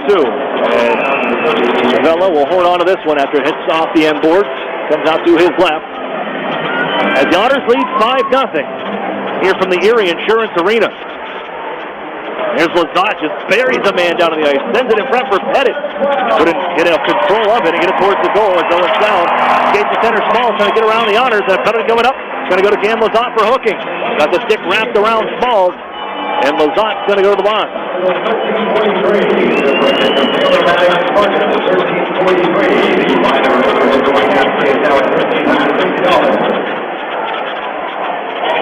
Second power play coming up for Owen Sound. Cameron Lazat to the box. Hooking is the call, and a second power play here tonight for Owen Sound. And they got to stop the bleeding here. 5:54 to go in the second. It could be just what the doctor ordered. They can get on the board. Suzuki left wing side. Flip it towards the front. It's off a body. Reeled in by Paul Moo. Out ahead to the blue line. Center Remy and back Suzuki in the left wing circle. D-Waite floats it across Paul Moo. Gets it towards the net, but it's blocked by Chernak. Sends it up the near wall, and Sorelli will bounce it across the blue line out towards neutral ice, but Suzuki right back in left wing side. Jams on the brakes. Drifts in, backs up. It's Paul Moo skating across the tightrope, ripping towards the goal, saw through traffic, whacking away Gadjevic. Merdeka down, and is able to find that puck and gain a whistle. A minute 28 on the Lazat. Minor for hooking.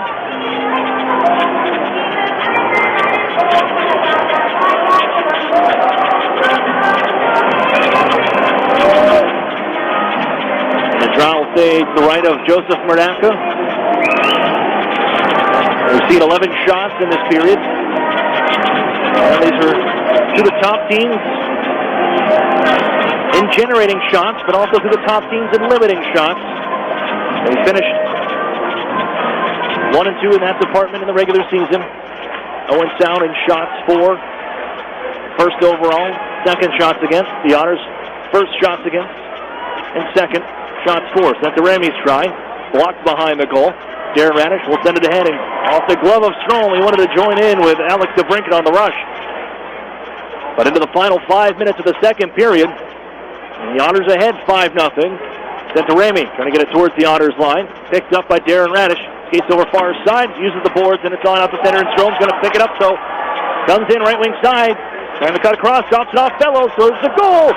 And with sailing wide off his stick, and Suzuki pushes it ahead. And carried in right side by Hancock. Tried to go with the drop, got it back. Hancock going to jam it down from the near side on the stop. Cannot get it through. Murdaka holds tight along the post. 41 seconds left on the power play.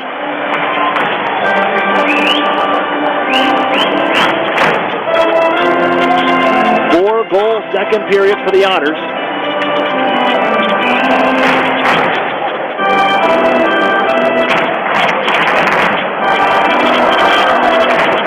Taylor Radish with 2, Warren Fogle, and Alex DeBrincat. The man advantage remains for Owen Sound. Time running out. Played in front for Zapola. It's off his skate, bounces to the blue line, and gathered by Dersey. Sushko crossed left side and back center point. Dersey doesn't shoot. Now lets it go. Is blocked. Reaching is Pettit. Sent behind the net. Chernak a tie up. Going to get that puck away from Cordell James. It heads over to the far corner. Lifts it up. It stays in off the glove, but they couldn't move it. Would have been a hand pass, and that allows Warren Fogle to send it ahead. Lost an edge, Warren Fogle. He's back behind the play. As Zapola brings it in 10 seconds from power play. Worked on left wing side, man in front. Sushko! They couldn't get it to him. And it's Zapola holding on the near side. Out of the box is Lazat. Going to feed it, bounce it in front. Trickling, and it's picked up by Sandbrook. He'll find Lazat. Skates to center, chip it on in. He comes flying down the right wing sides and wheels in, protecting on the back end of the corner. Feed it on through Sorelli after it. Get in there as Marcus Phillips bounces around in the circles to Brinket on the hunt. As Maxim Sushko has an overtime winner to his credit here at the Erie Insurance Arena. That back in October, aiding the Otters their first loss of any kind here on home ice. And they set it out towards neutral, and there's Sandbrook for Erie. Ahead off a stick, slowed by Emmanuel Vella, and he's just going to hold. With 3:16 to play in the second, 5-0 Erie. The Otters kill off the power play to Owen Sound.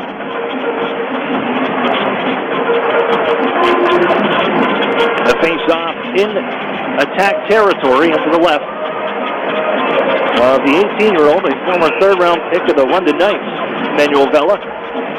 8-3-0-1 during the regular season. One shutout, a 3.10 goals against average, and a stop there on Kyle Maximovic after the face-off win. Save percentage of .878 in the regular season. This is his first playoff action. That's Fogle on the draw. Spun around, moves on as Friend comes out of the corner. Now pile up with it. Skip it across for Smalls. Stepped into by Sandbrook. They're trying to reach up the near side. Smalls tied up by Hendrick now. Down low by Campbell. Followed up there by Struthers. Now to the corner. There's Smalls again. That big frame from our first-round pick of the Kitchener Rangers. Give it down low for Campbell. Back down to Smalls, turning on the far side. Late pick by the LA Kings as well in the NHL draft. Leaves it along the far boards. It's all Otters there. Sandbrook skates ahead, wheels around one man, ducks around the check coming from Smalls, but couldn't follow up, so he sends it on in. Some cross-checking in front of the Otters bench as Erie changes some personnel and left the near side.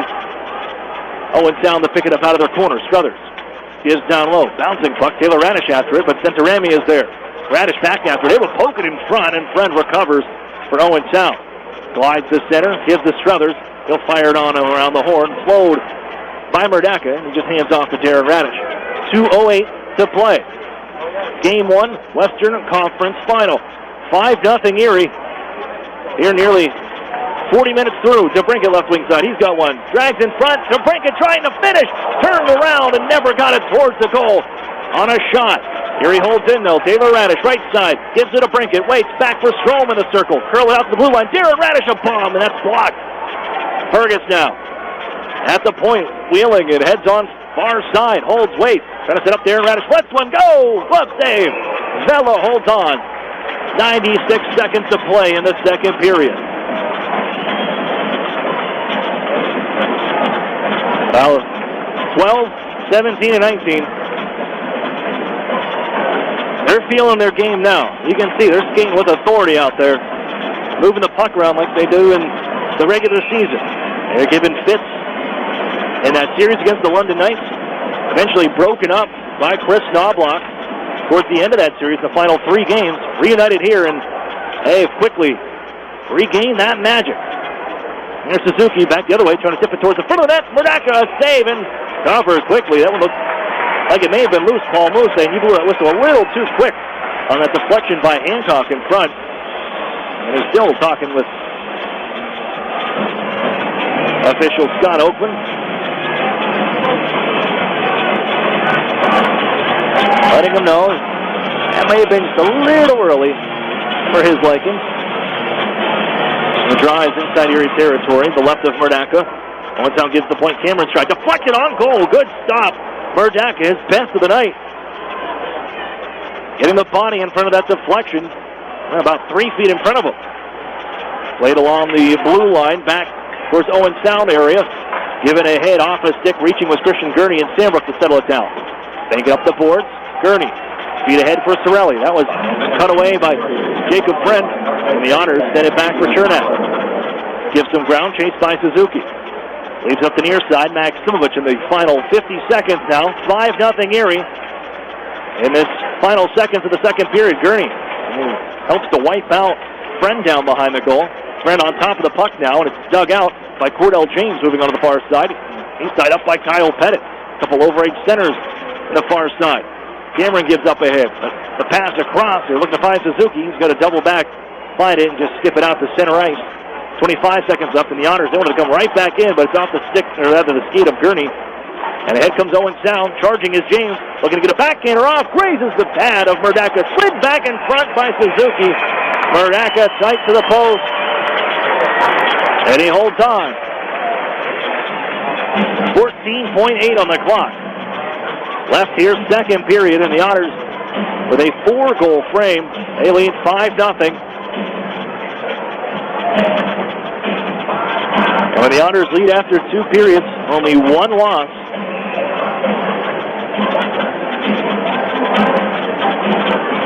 Throughout the entire year, that was the London Knights. In game number 4, Erie's 49-1 when leading after 2 periods. Here's Alex DeBrincat. He will move that puck out the center for Taylor Radish. Looks it over his stick, and Trenton Bork sends it back to Erie Ice. 5 seconds left. Fergus elevates it ahead, off the blade of DeBrincat, and that'll run the clock on the second. Erie faithful to their feet. This is what they're used to seeing from home ice at the Erie Insurance Arena. 5-0 Otters through 40 minutes. Send it back to the Rogers TV crew, Mac and Owen Sound. You're listening to the Erie Otters on Jet Radio 1400. Dr. Jones is right over there. Early in the afternoon, Barbara checks in at a doctor's office. But if you look out the window, it's miles from the closest medical facility, because Barbara is in Highmark's Healthcare Mobile Clinic, a doctor's office on wheels that brings care directly to remote communities and members in need. By reaching out to Highmark members in need and inviting them to our mobile clinic, we're making access to care a little easier. Living proof of the difference you can make when you're all for health. Highmark Blue Cross Blue Shield. Visit highmarklivingproof.com. My daughter needed a nebulizer for her asthma, so the first thing I did was call my healthcare concierge to see if it was covered. It was no surprise to me when she said that it was. But what was surprising was that she then called the medical company, scheduled the delivery, and before I knew it, someone was here explaining how it works. I mean, who does that? Customer service, unlike anything you'd expect. UPMC Health Plan. The Sheridan and Courtyard Erie Bayfront Hotels are proud sponsors of the Erie Otters. Join us for the pre- and post-game celebration at the award-winning Bayfront Grill or the brand-new Shoreline Grill. Let us help you fuel up for the high-energy game with our extensive menus and craft brew selections. You Otter be dining with the best.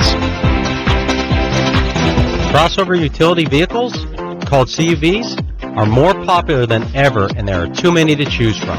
If you compare them closely, however, you'll know why we believe that only one CUV offers the most and costs the least. It's a 2017 Mitsubishi Outlander Sport CUV, and you'll find it in this region only at Interstate Mitsubishi. The Sport is now $19,990 or $239 a month, and that's with all-wheel control.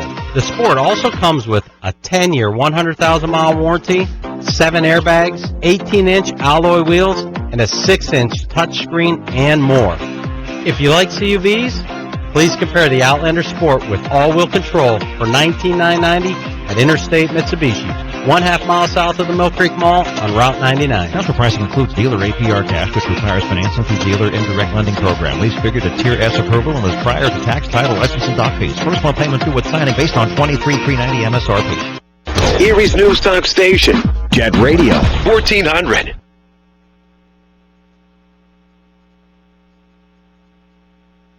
Welcome back inside the UPMC Intermission Report. Aaron Cooney here. Joining us this time is Erie Otters head coach Chris Knobloch. And Chris, Tuesday had to be fun, nerve-wracking, all sorts of emotions. But for you as a coach, Game 7, overtime with those two teams, that had to be the way. It was going to end the way that series would go on, and for your team to pull it out. What was the emotion like for you, yourself, and that coaching staff to see Warren Fogle net that winner and the team advance for a fourth consecutive time to the Western Conference Final? I don't know how to explain it. Excited would be a complete understatement. What a series that was, back and forth.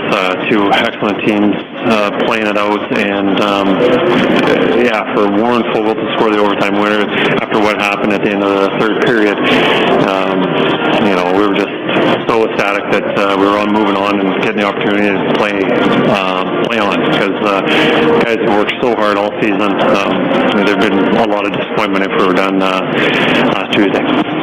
Now, a quick turnaround for you, because here we are looking at game number 1 against the Owen Sound Attack, and when you look at these two teams on paper, the matchup a little different than London. London offensive, obviously, and with a lot of speed. Owen Sound very good offensively, but even better defensively. How do you compare these two teams, your team and the Owen Sound Attack, and how does this matchup maybe differ from what you've had previously with London and Sarnia? Well, I think overall throughout the whole entire lineup, London might have had a more high-end talent, but Owen Sound's top two lines are as good as any in the league.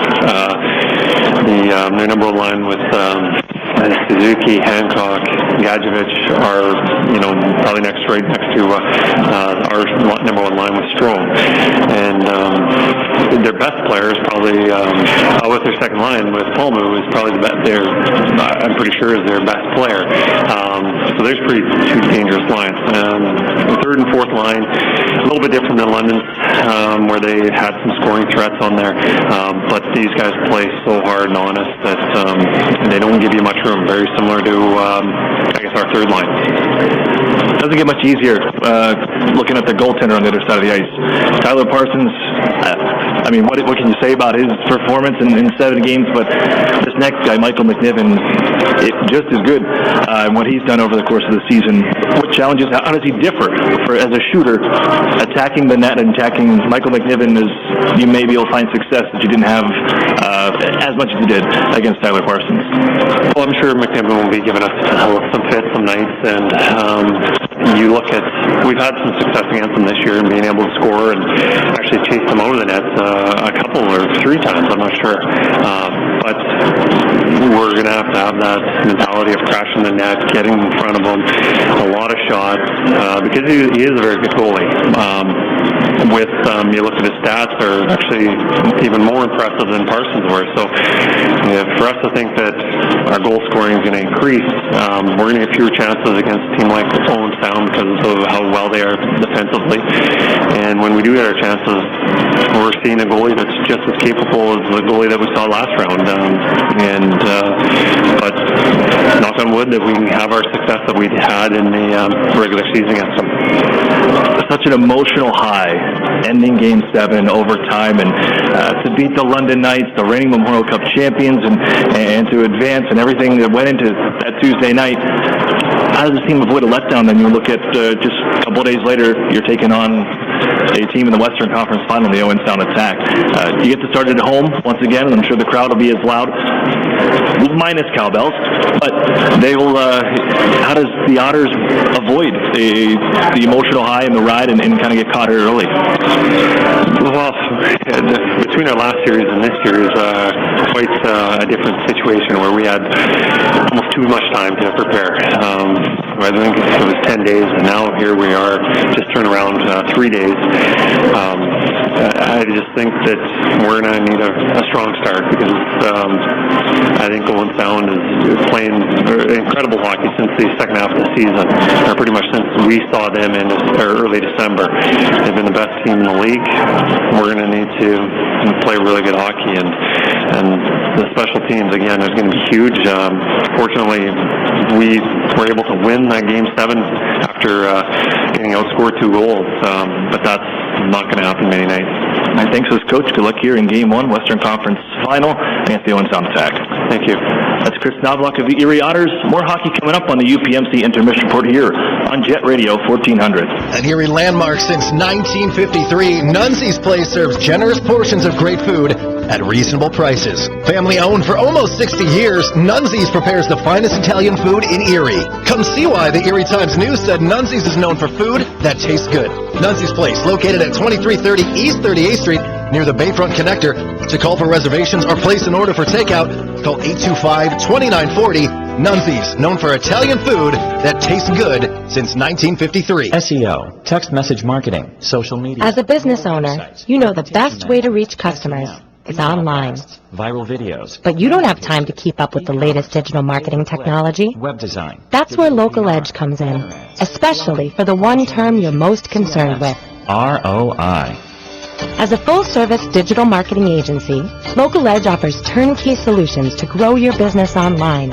From search engine optimization and marketing, to social media, to mobile advertising, to video promotion.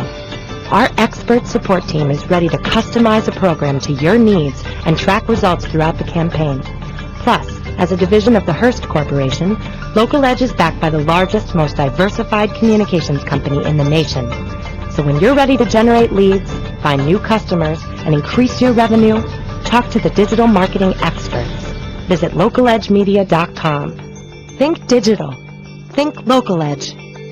National Fuel says, smell gas, leave fast. Then call 1-800-444-3130. If you detect something that smells like rotten eggs, it could be a natural gas leak. Leave the premises immediately and contact National Fuel from a different location. Do not use your phone or turn on a light inside the area. Immediately leave the premises and call National Fuel's emergency line. Play it safe and remember, smell gas, leave fast. Then call 1-800-444-3130. I'm a night owl. You? Nah, more of a morning person. Do you like comic books? Historical nonfiction. Documentaries? Sci-fi. Window seat? Aisle. Beach? Slopes. Favorite color? Red. You? Blue. We all have different tastes. That's why Tim Hortons makes a rich, smooth, dark roast coffee served hot or iced. Try a small today for only $1 plus tax. Tomato? Tomato. At participating U.S. restaurants, offer available for a limited time. Erie Otters 2017-2018 season tickets are now on sale. Take advantage of the advanced discount price by committing before May 31st. Visit ottershockey.com for more information or contact the front office at 814-455-7779.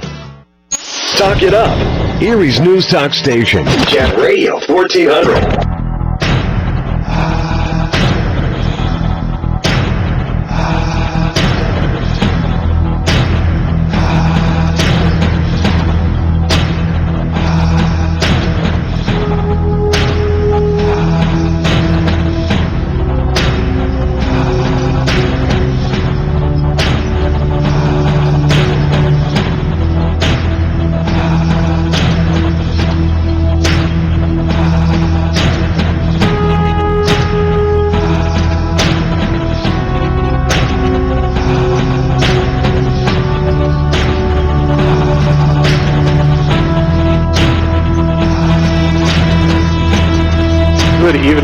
Otters fans, I'm Kel McLaughlin, and tonight I'll be bringing you the UPMC Intermission Report.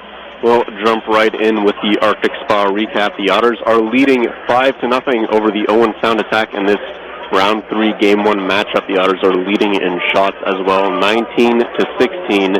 A bit misleading in the shots perhaps there, as Owen Sound has 16, but none of them have been particularly dangerous. It's been the Otters who have had the better scoring chances, and it's shown on the scoreboard with 5 goals. It was Anthony Sorelli who got the Otters on the board first early in the first period. He stayed with the play created by Warren Fogle and chipped the puck past Owen Sound goaltender Michael McNiven's shoulder to give the Otters the early 1-0 lead. And that was it for the first period. The Owen Sound Attack could not muster a goal on Erie starter Joe Murdaka, and the Otters couldn't beat Michael McNiven through the rest of that 20-minute period. But early in the second, Taylor Radish on the feed from Alex DeBrincat muscled his way through the Owen Sound defenders, pulled the puck to his forehand, and put it over McNiven's glove to give the Otters a 2-0 lead. That was just 40 seconds into the second period there, and then just minutes later, Taylor Radish scored again to make it 3-0. And the Otters' offense really started to take over here as Warren Fogle completed a perfect tic-tac-toe passing play from Kyle Maximovich and Anthony Sorelli. Michael McNiven really hung out to dry there by his defenders, and Fogle tapped the puck away, no problem, to make it 4-0. And just minutes after that, Alex DeBrincat put the puck through McNiven's pads to give the Otters a 5-0 lead heading into the third period, and that was the end of Michael McNiven's night, as he was yanked in favor of Emmanuel Vela, who's making his playoff appearance tonight against the Otters. He's stopped a couple shots that the Otters threw his way late in the second period, but we'll see if the Otters can't beat him a couple times here in the third period, as their offense has really just taken this game over. Owen Sound has not had a response for the high-powered forwards of the Otters, and of course the high-powered offensive defensemen on the back end in Jordan Sambrook and Darren Radish. But we'll move to the out-of-town scoreboard, brought to you by the Sheraton and Courtyard Erie Bayfront Hotels, proud sponsors of the Erie Otters. You ought to be staying with the best. No other games in the OHL tonight, as the Mississauga Steelheads and Peterborough Petes play tomorrow at the same time as the Otters. That is sure to be a great Eastern Conference final. But the NHL playoffs are in full swing right now, so we'll take a quick look at those scores. The Toronto Maple Leafs are tied with the Washington Capitals at 1 near the end of their second period. Bit of a shock by many Capitals fans and writers that Toronto is performing so well in this playoffs. But as we can see in this series, tied 2-2, and in this game, tied 1-1, it's anything but a far-fetched one for the Washington Capitals, as Toronto's really pushing the best team in the NHL right there. And, of course, the Ottawa Senators are beating the Boston Bruins 2-0 early in the second period. Boston is on the brink of elimination here as Ottawa leads the series 3-1. Boston will really have to dig deep there in the second and third period if they want to get back into this game and series, as Brad Marchand and the rest of the scorers on Boston have been a bit quiet. Craig Anderson has performed spectacularly in that series. But that'll do it for this intermission report. We'll be coming right back with some third period action on Fox Sports Radio, 1330 The Fan. Over the years, technology has greatly improved the productivity of the business office, from faxes and copiers to multifunction printers. Now we don't know how to get things done without them. And that means you need a reliable printer copier and a dependable service plan. That's why you should trust Cooper Business Machines. They are Erie's only authorized dealer for Sharp document systems. And most importantly, they will maintain your machine so that it continues to, well, work. Just like your car, it needs regular maintenance, and parts need to be replaced regularly. If your copier isn't properly maintained, or you're not getting toner in a timely fashion, then you've been reminded what it's like to work in the dark ages. Don't wait any longer. Your business requires dependability. Shouldn't you expect the same? Cooper Business Machines, Erie's only authorized Sharp dealer and service provider, helping you get back to business since 1980. Online at cooperbusinessmachines.com or call 456-7585. Programs, get your programs! You know, Mill Creek schools have all the programs you need. Really? Yes, they have preschool programs, Center for Performing Arts programs, Honors College and ROTC programs, dual enrollment and student internship programs, not to mention 16 advanced placement courses, 30 varsity sports, and over 50 high school clubs and activities. Sounds like they do have a program for everybody. Programs, get your programs! In the Mill Creek School District. Otters fans, if you're looking for the best hand-cut steaks, fall off the bone ribs, made from scratch sides, ice-cold beer, legendary margaritas, and fresh-baked bread, then look no further. Texas Roadhouse, located at 7475 Peach Street, Erie, is the place for legendary food and legendary service. Whether you're looking for a special occasion or just a night out with good food and friends, think Texas Roadhouse. And don't forget to cut your wait time by using their famous call-ahead seating. That's Texas Roadhouse, 814-864-9494. What's 10,000 square feet with 100-plus arcade games, all set to free play, including air hockey and one round of glow golf, all in one great space? If you said Playport Erie Arcade, Erie's largest indoor arcade center, you're exactly right. And if you haven't had a chance to stop in and enjoy all those old favorites and new challenges, now's the perfect time. Race your friends head-to-head with the 4-player simulators, ride motorcycles, boats, skis, and more. Playport has bowling, pinball, basketball, hunting games, and of course, all for a one-price admission. Come on into Playport Arcade. It's like having that feeling when you wish you were a kid again. Yeah, that's the feeling you'll get at Playport Erie Arcade. Playport is more than just an arcade. Playport is Erie's first indoor glow golf attraction. It's like walking into another world as you enter the glow golf room filled with neon and different fun obstacles at every hole. Playport is fun for all ages, and now for a limited time, grab 3 people along with yourself and take advantage of the 4-pack special. But hurry, it's only for a limited time. Playport Arcade on West 12th Street in the Big White Building just east of Peninsula. I beat my best score. I love this game. WJET Erie. Stimulating talk. Erie's News Talk Station. Jet Radio 1400. Welcome back here inside the Erie Insurance Arena. The Otters, after 40 minutes of play, it's been the big boys cashing in 5-0 Erie through 40. We start the third period. Welcome you back. I'm Aaron Cooney. It's the Erie Insurance Arena. And game number 1, Western Conference Final, Otters and Owen down attack. And Phillips, they got to get moving quickly here. As Warren Fogle will sky this one back ahead. Slowed down by Centerami, and in front of the Otters bench, thrown in on the back end by Hancock. Joseph Verdacca there, leaves it on. Look out, a try from a sharp ale, Gadjevic. As Verdacca was headed back today, able to fight that one off, and it's out to center, Warren Fogle. Charging left wing side, wrist shot off the stick of Centerami wide.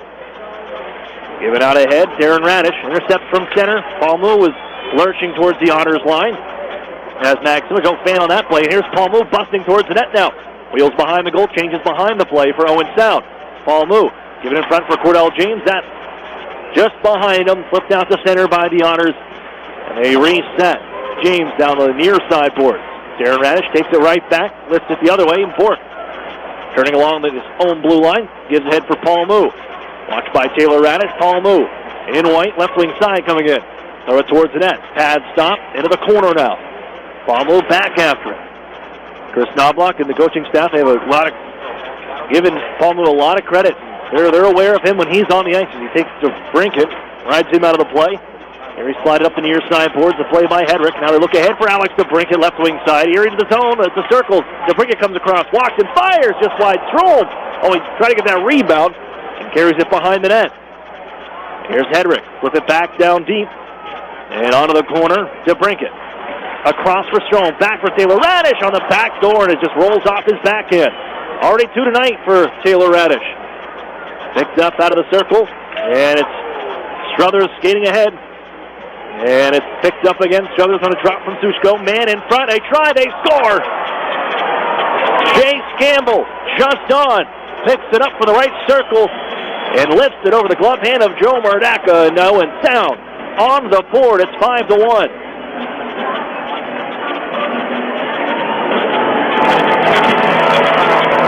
Well, if you're the attack, you had to get on the board in the third period early. They do just that. 2 minutes and 2 seconds in. And Chase Campbell with his third of the postseason makes it 5-1. The Otters kind of left Murdaka out to dry there. It was turned out and left at that right wing circle. They just knew the extra guys were coming on and flying from the bench. A beeline to the offensive zone. Chase Campbell picks it up and elevates it over the glove. Owen Sound onto the board, 5-1. Throw to the far side corner, Jersey. Takes it behind his own net, and he's watched by Patrick Fellows. Bump it for Cordell Jeans, who angles it off the wall, and Schmalz ahead for Paul Moo. They're going to take their chance and start joining in on the rushes. Phillips comes on in. Paul Moo, long-range shot, slowed down by Murdaka, and picked out from underneath Joe Murdaka by Phillips. Kyle Pettit will play it up that far side wall. As Fellows turned around, Erie turns the puck over. Look out, drop off. They're looking for Schmalz. It was in his skates, he couldn't handle it. And Lodney out to center. They're trying, can't take your foot off the gas against this team. As Fellows holds behind the net. Give it out in front. It'll come to Anthony Sorelli in the circle off the stick. Jay Ferguson try in front. Oh, Lodney, a gaping 4x6, but puts it off the far post. Sorelli had a try stopped by Vela. And it's moved out to center as Ivan Lodnia has just 3 goals in his past now 28 games. And just puts that one off the post as he had Vela dead to rights after that bounce in front. Goes on. Slams Bork into the near side boards.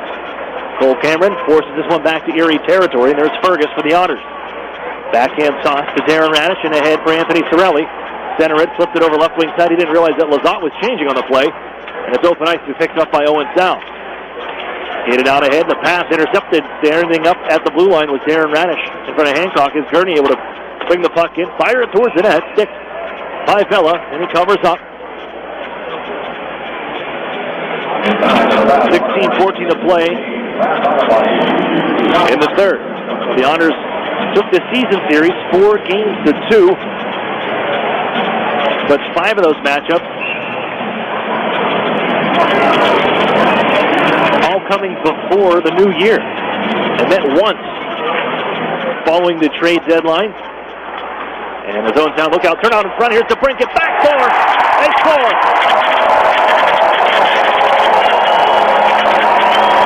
Otters get it right back, and it's the captain. 6-1, Erie.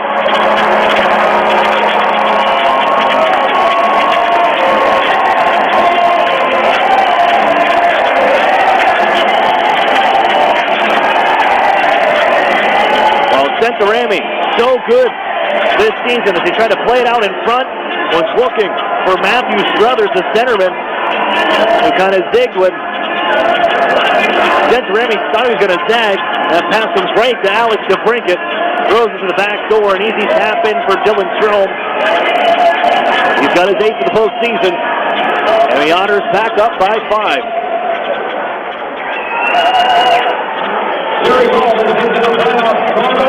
The Otters back on the march. It's DeBrincat in his own left wing side. Holds and holds, waits, top of the circle, down low, Strom.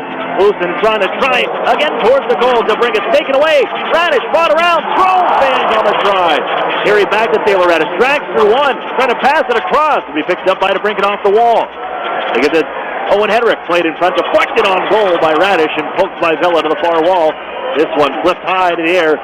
And it will roll back to Erie territory. Hedrick to gather. Looks left. Skates that way. 47 in goal. Lots of speed coming in. Tries a wrister. That's blocked away by Borkin behind the net. As he powers his way on far side. Owen Hedrick in on the forecheck here. Chernak back. Vogel stationed at the left point. Guarding for Owen Hedrick. And a penalty coming up. I believe that's going to go against the Otters. Owen Hedrick. Bit of a roughing call with a man down along the ice. Cross check. And Erie will be shorthanded for a third time here tonight. Well, the guilty party is Maximovich, not Hedrick.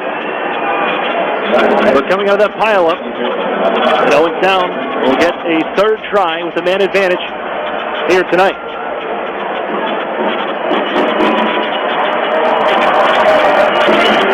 Otters 49-1 when leading after 2 periods this season. That's including regular season and postseason. The draw to the left of Joe Murdaka to allow just his 2nd goal in this postseason. Here's a try from the point, stick away knocked behind the Erie goal, and it's going to be picked up by Owen Sound. On for Paul Moo, right point, wrist shot through traffic, blocked, and that was picked up in the equipment of Chernak, and the Otters are able to deflect this out towards center. Paul Moo to Hancock. Left side, Gadjevich into the zone. He turns, shields the puck, trying to spin it down low, but it goes off his skate, furthered by Paul Moo, but it's taken by the Otters' Darren Radish, and lifted ahead off the body of Fellows and following up Fogle. Trying to pass it between his legs to himself. That was defended nicely by Centorami, staying with his man, and now skate ahead to the leave in by Suzuki. Erie snips that one away, but it's picked up again. Paul Moo holds and waits, fires off a stick. Played from the side of the cage, knocked away by Murdaka. As Suzuki angles up the near side, Centorami feeds for Paul Moo, right back, Suzuki on the left wing circle. Turns, watching was Darren Radish, and Centorami at the blue line, a minute left on the power play. Suzuki left side, wrist shot, sails high. Was trying to go for the glove hand, lost the traffic in front, but it kicks off that corner glass and all the way down to attack territory. 6 minutes off the clock here in the third period. We trade goals. It's 6-1 Erie. Power play for another 42 seconds as the Otters steal. And Fellows ahead for Pettit. He couldn't handle the pass. Quickly skipped up off the stick of Zapola. Found by the Otters' Chernak and lifted ahead off the body of Jacob Friend. Settles down at center ice in Maxim Sushko. And the second unit takes over. Sushko, oh man. Byrne had to let up because he saw Sushko coming in. He lost the handle of the puck. And as his head down, and the Otters take the puck and will send it down the length of the ice. In the final 15 seconds on the man advantage. Friend to Phillips. Rolls off his stick, and the Otters just got it back down the boards. Friend to track it down from the near side. Here's Friend, watched by Dylan Strom. Almost got the steal, as Strom has to wind it up from behind the net and chase. Maximich out of the box. Friend coming in, but offside. Owen Sound. 13:08 to play, third period. 6-1. The Otters ahead in game number 1 of the Western Conference Final. A fourth straight trip for the Otters to the conference final. During the previous 3, they only came out once, and that was in 2015, defeating the Sault Ste. Marie Greyhounds in 6 games. Erie 5-10 in the conference final over the last 3 seasons. Play back into Erie territory. Struthers trying to turn it out ahead to Brinkett. Steps in front of Schmalz and skates out ahead. Weaves around one man. Trying to bring it into the offensive zone. Somehow gains control of it. Drops it off. Taylor Radish on the left wing side. Bust towards the goal. Flip it at Bella. Stop made. Throw it back in front. And that's off the skate to bring it. Finds again. Centers. Taken away by Bork to send it off the wall. As Schmalz ups the far boards. Hedrick. It will keep it alive. No. It was offside. Very close as it goes off the inside of his skate, but that skate was on the wrong side of the blue line, and then brought back in, and we get a halt in action.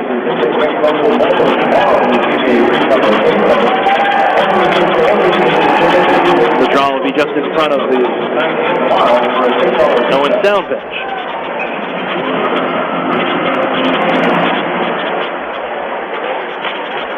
Erie will move the puck after the face-off. Darren Radish on the right side. Skates on in. Takes a hit from Friend who lined him up. As Erie picks it out of the corner, Ivan Lodnia. Out ahead for Darren Radish with a one-time drive. That caught Friend. Deflects out of play. 12:16 to go. In regulation time of game number 1.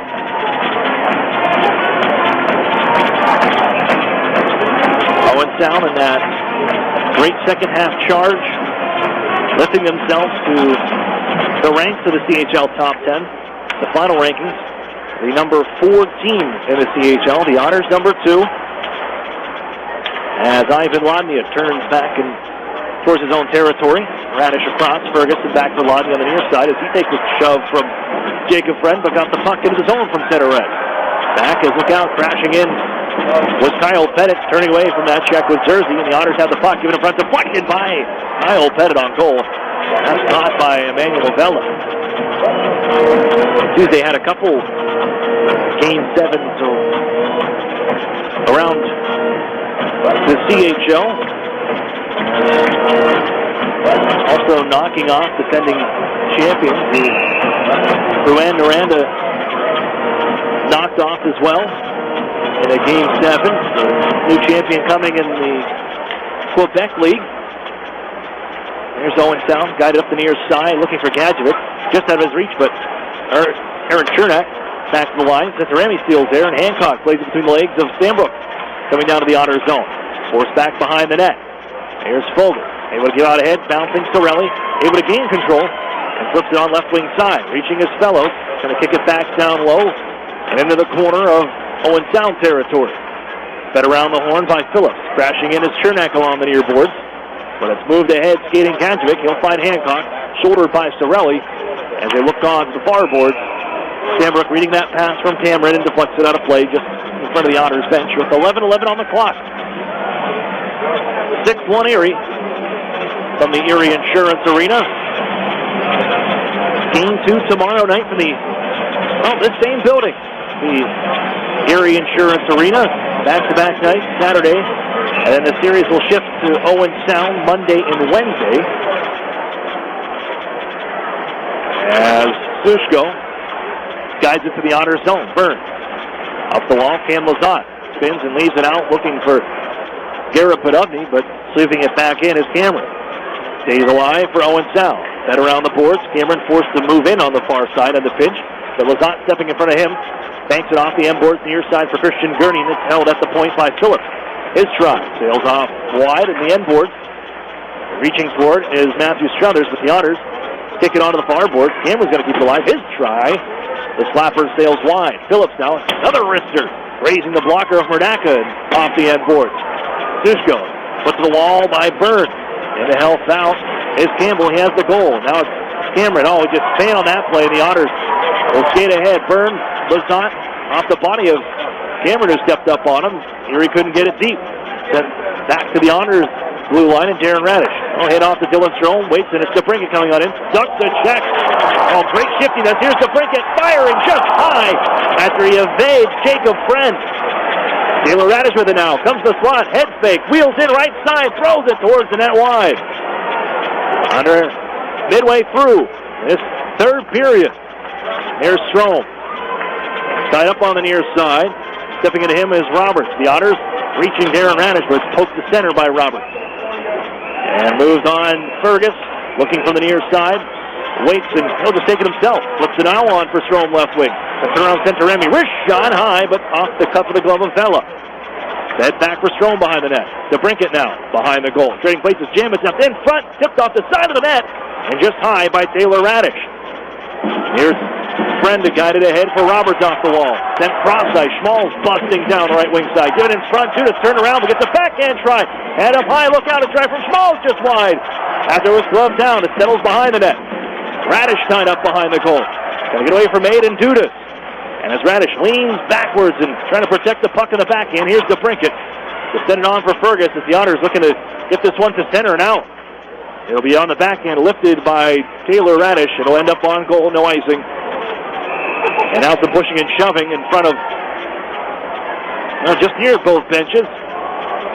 We'll have coincidental minor penalties with 8:50 to go here in the third period. DeBrincat, putting on the Ritz. Stepping around Jacob Friend and nearly finishing one off in front. But it's 6-1 Erie with 8:50 to play in the third period of Game 1. Western Conference Final here from the Erie Insurance Arena.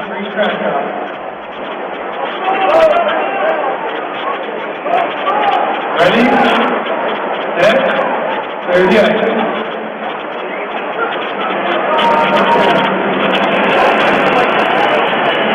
Otters fans, be sure to meet our neighbors at the new Arena Bar and Grill located at 723 Front Street. Your official before and after game meeting place.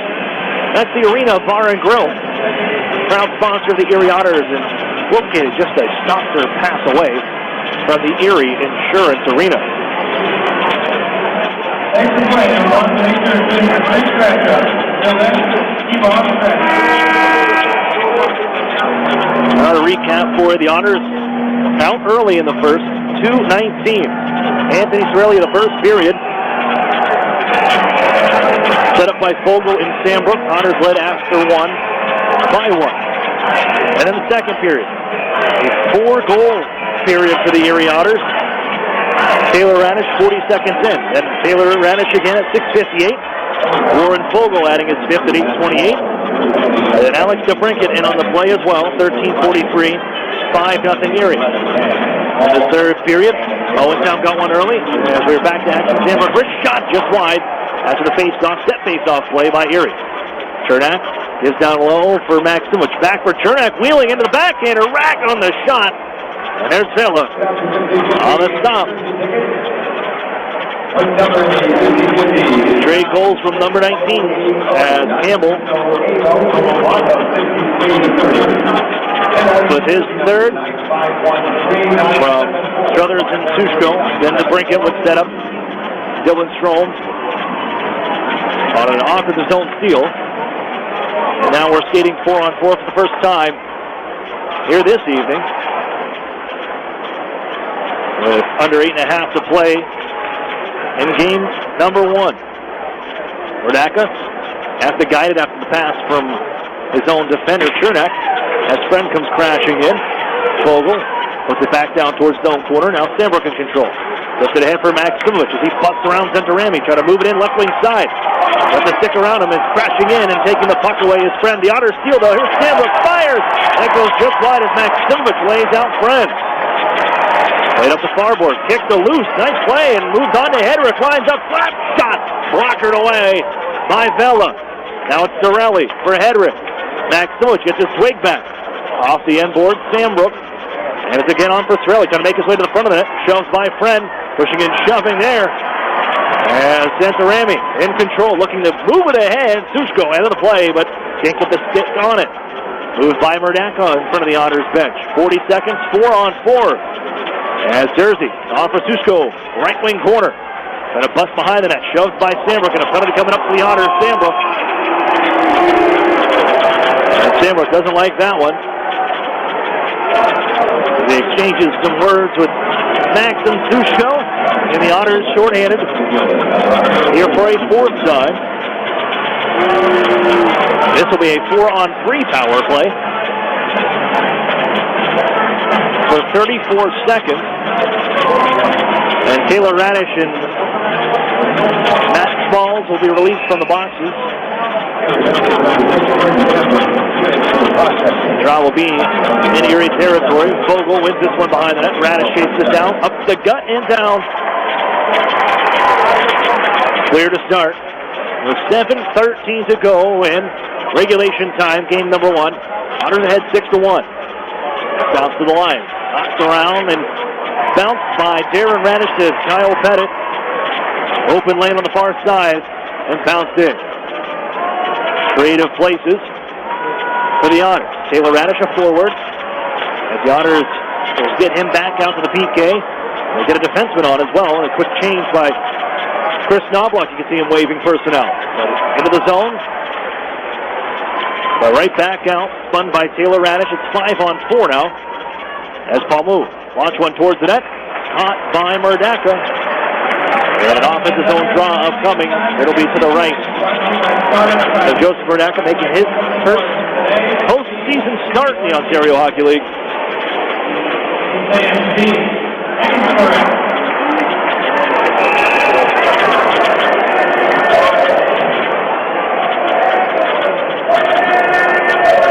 Early steps in against Cordell James.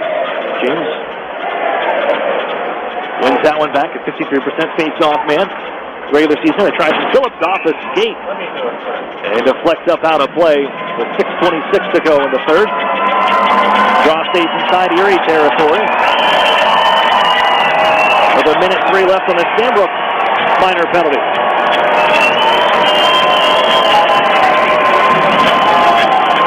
Something was thrown onto the ice. Back down the other way in front of Emmanuel Vela. Unfortunately, a common occurrence here. And Erie, they win the draw and drill it up the glass, but nice snag by Phillips to keep it alive. Sushko, cross ice. Friend holds from the circle. Wrist shot off the mask of Murdaka and skated up the near side by Anthony Sorelli. Gonna bust down the right wing side. Here's Sorelli coming to the goal, trying to go 5-hole. And it's knocked away by Emmanuel Vela. Vela in for McNiven after McNiven allows 5 on 17 shots on goal. Nearly halfway through the game. We played 33 minutes, 43 seconds. They reset. for Game 2. 20 seconds on the power play. Trenton Bork on. Bounce it off the far wall, but Erie will clear quickly on a chop by Mitchell Byrne. Spencer Ramey's going to wind it up. Bring it left wing. It's Roberts. Tipped into the zone. Getting there. Byrne will slide around the far side. Schmalz holds in. Now stationed near the point. Reaching to the Otters. They poke it loose. And here's Dylan Strom. From that pressure, trying to go inside out on Bork. Curls off to the near side, Strom. As he reaches, out of the box is Sandbrook. Back to even strength. Lifted in by Darren Radish. And Erie finishes up a personnel change. 6-1 Erie. Team number 1 as Strom takes over.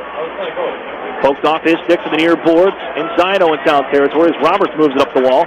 He'll send it high into the air and down ice. Hedrick in a foot race with Schmalz, and Hedrick, good body position, reaches and gets a hard hit on the far side. The door opens up. Oh, jeez. The far side corner that the Otters enter from period goes flying open after that impact. Schmalz at 6'6", 217 pounds. Owen Hedrick, he's well compact himself. 5'11", 186 pounds. And the door just drifts open. Thank goodness that hit happened just a few feet ahead of the door. Not actually on the door, else it could have been even more dangerous. But it will give us a stoppage to remind you that True Moo and Meadowbrook Dairy Pure Milk are the official milk providers for the Erie Otters. And True Moo and Meadowbrook Dairy Pure Milk, proud sponsors of the Erie Otters, and should pick up a gallon today at your local grocer. Erie after the draw, sends it the other way. As in on the forecheck with Cam Lozat, he throws Jersey down to the ice. Jersey able to clear with Sushko. It's the break. Sends it on right wing side for Campbell. As Lozat may have injured himself coming in on a hit. That was evaded by Sushko. Slow to get back up. The puck onto the far corner. Jersey waits, holds, send it in front. It goes off the skate of Christian Gurney from Erie. Friend towards the goal. Another block from Gurney. The skates out on towards neutral ice. Just one check and we'll backhand it in. It'll bounce down to the near corner and slowed by Vella, who shoots it up the near side for Roberts. Turns it over to Podubny, though. The Otters back up. Set on freshman is Ladnia. Gives ground and now makes his way to the offensive zone. Couple of nice moves and picks it up right wing side. Pet it to the goal. Ladnia drops it off the Chernak. Throw it to the front and that one sails wide. Ladnia back to it in the offensive zone. Wheels near side. Throw it towards the front of the goal off the stick of Roberts. Blocked and carried ahead by Aiden Dudas. Got it on his back, but he's able to sky this one into the Otters zone. Murdako. Look at that move. Little spinorama, plays it to himself, and now Ladnia in control for Erie. Mitch Byrne will able to skate it ahead. Across the blue line, leaves it for Pettit. Holds, spin front, tip, drive by Byrne. And it's covered by Vella. Good stop on the Otters rush. There's 3:24 to play here in the third.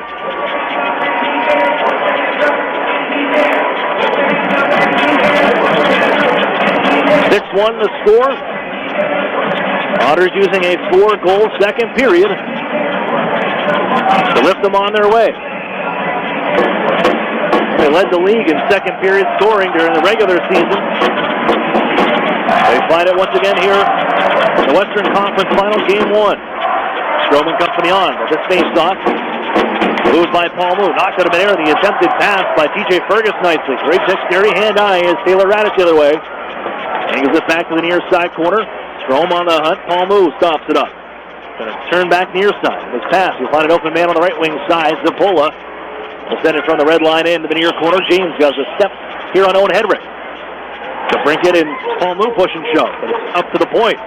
Holding. Phillips. Wrist shot try. Bounced in front. Penalty coming up. Leave it against Erie here. Paul Moon went down to the ice. Another cross-checking call coming to the Otters. This time, Alex DeBrincat. Those are his first penalty minutes of the postseason.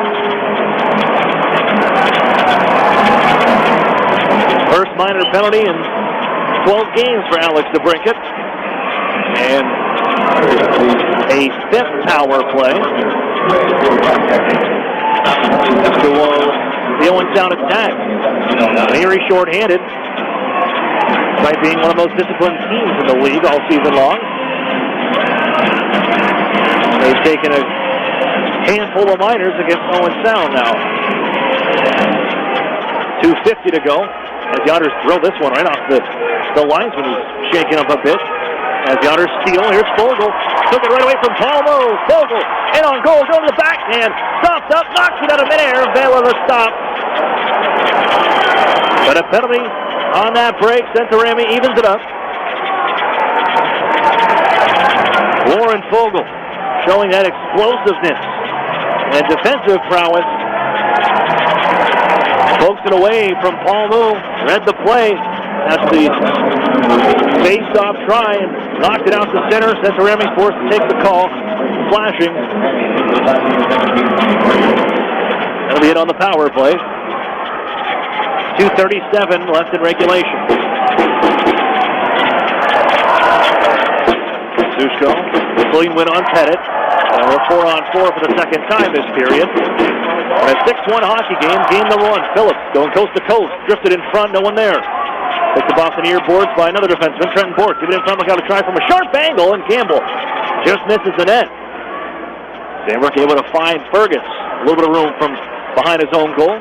Drop it back for Jordan Sambrook, and again ahead, it's TJ Fergus. Enters on the right side, hits the brakes. 4-on-4 here for another minute and 14 seconds. Fergus trying to stay away from Bork. Feeds Sambrook. Staying up higher, the Otters. Maximich let one go, and that was more of a pass. With a deflection try by Pettit, that sails wide. In control, Owen Sound. Stretched down for Sushko, trying to go one-on-one against TJ Fergus. Sends it down on the near side wall in the Erie territory, waiting for reinforcements on. They feed right wing side. Cameron winds up, flat pass for Schmalz. And it was just behind him. Here's Fred. Cut off by Ivan Lodnia. Takes it away from him, and he'll get the center. But it's turned around by Cameron. Lodnia spun around by Schmalz now. Staying with it, 27 in goal, but Owen Sound takes over.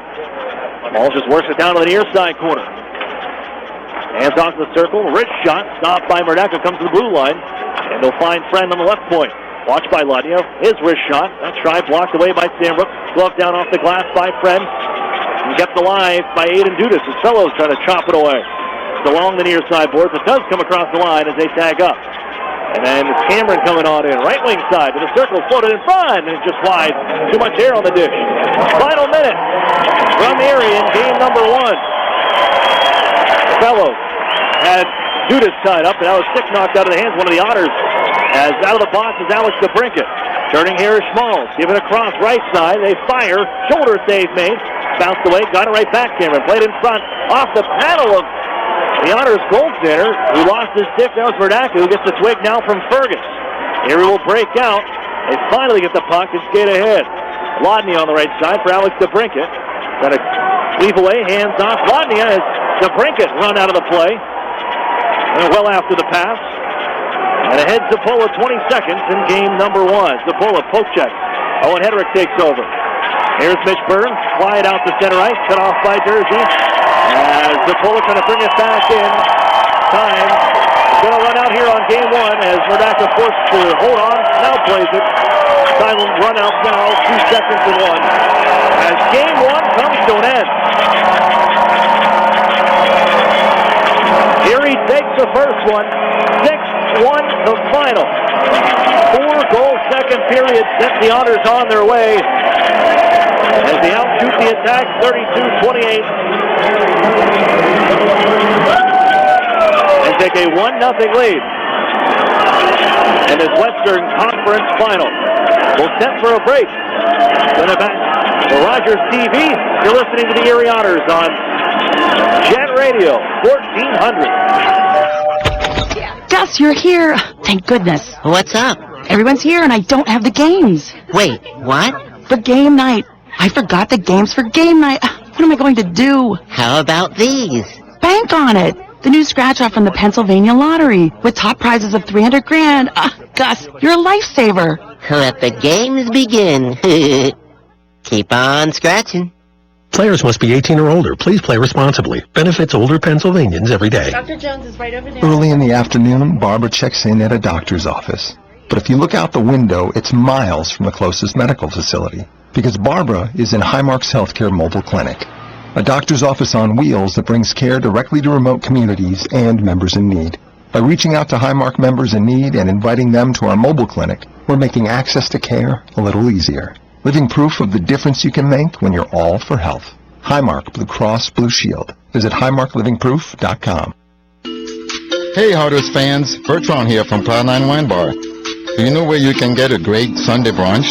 Cloud9 Wine Bar is now offering Sunday brunch from 11 a.m. till 2 every Sunday. Our brunch features over 20 items, an omelette, a carving, and a crepe station. Stop in and see me at Cloud9 Wine Bar on the corner of 10th and French in Erie, PA. Sometimes it's really hard to talk to your kids about the news. All over our country, kids are being exposed to news at an alarming rate. News has spread among students in our schools. What can you do to make sure your kids are using news properly? Sit down, have a talk with your kids, and if you must, make them listen to us. Because if your kids don't get their news from someone responsible, well, it could be pretty nasty, I guess. News, the anti-dumb. Erie Otters 2017-2018 season tickets are now on sale. Take advantage of the advanced discount price by committing before May 31st. Visit ottershockey.com for more information or contact the front office at 814-455-7779. Talk rocks. Erie's News Talk Station. Jet Radio 1400. Welcome back here inside the Erie Insurance Arena. We're just wrapping up game number 1 of this Western Conference Final Series, and it's the Otters taking the first one. Long road to go, but the Otters holding home ice in a 1-0 series lead after defeating the Attack 6-1 here from the Erie Insurance Arena. This is the Duskus Martin Funeral Home post-game show. Duskus Martin working tirelessly to give your loved ones dignity. I'm Aaron Cooney as I welcome you back in, and we'll head into the Arctic Spas recap.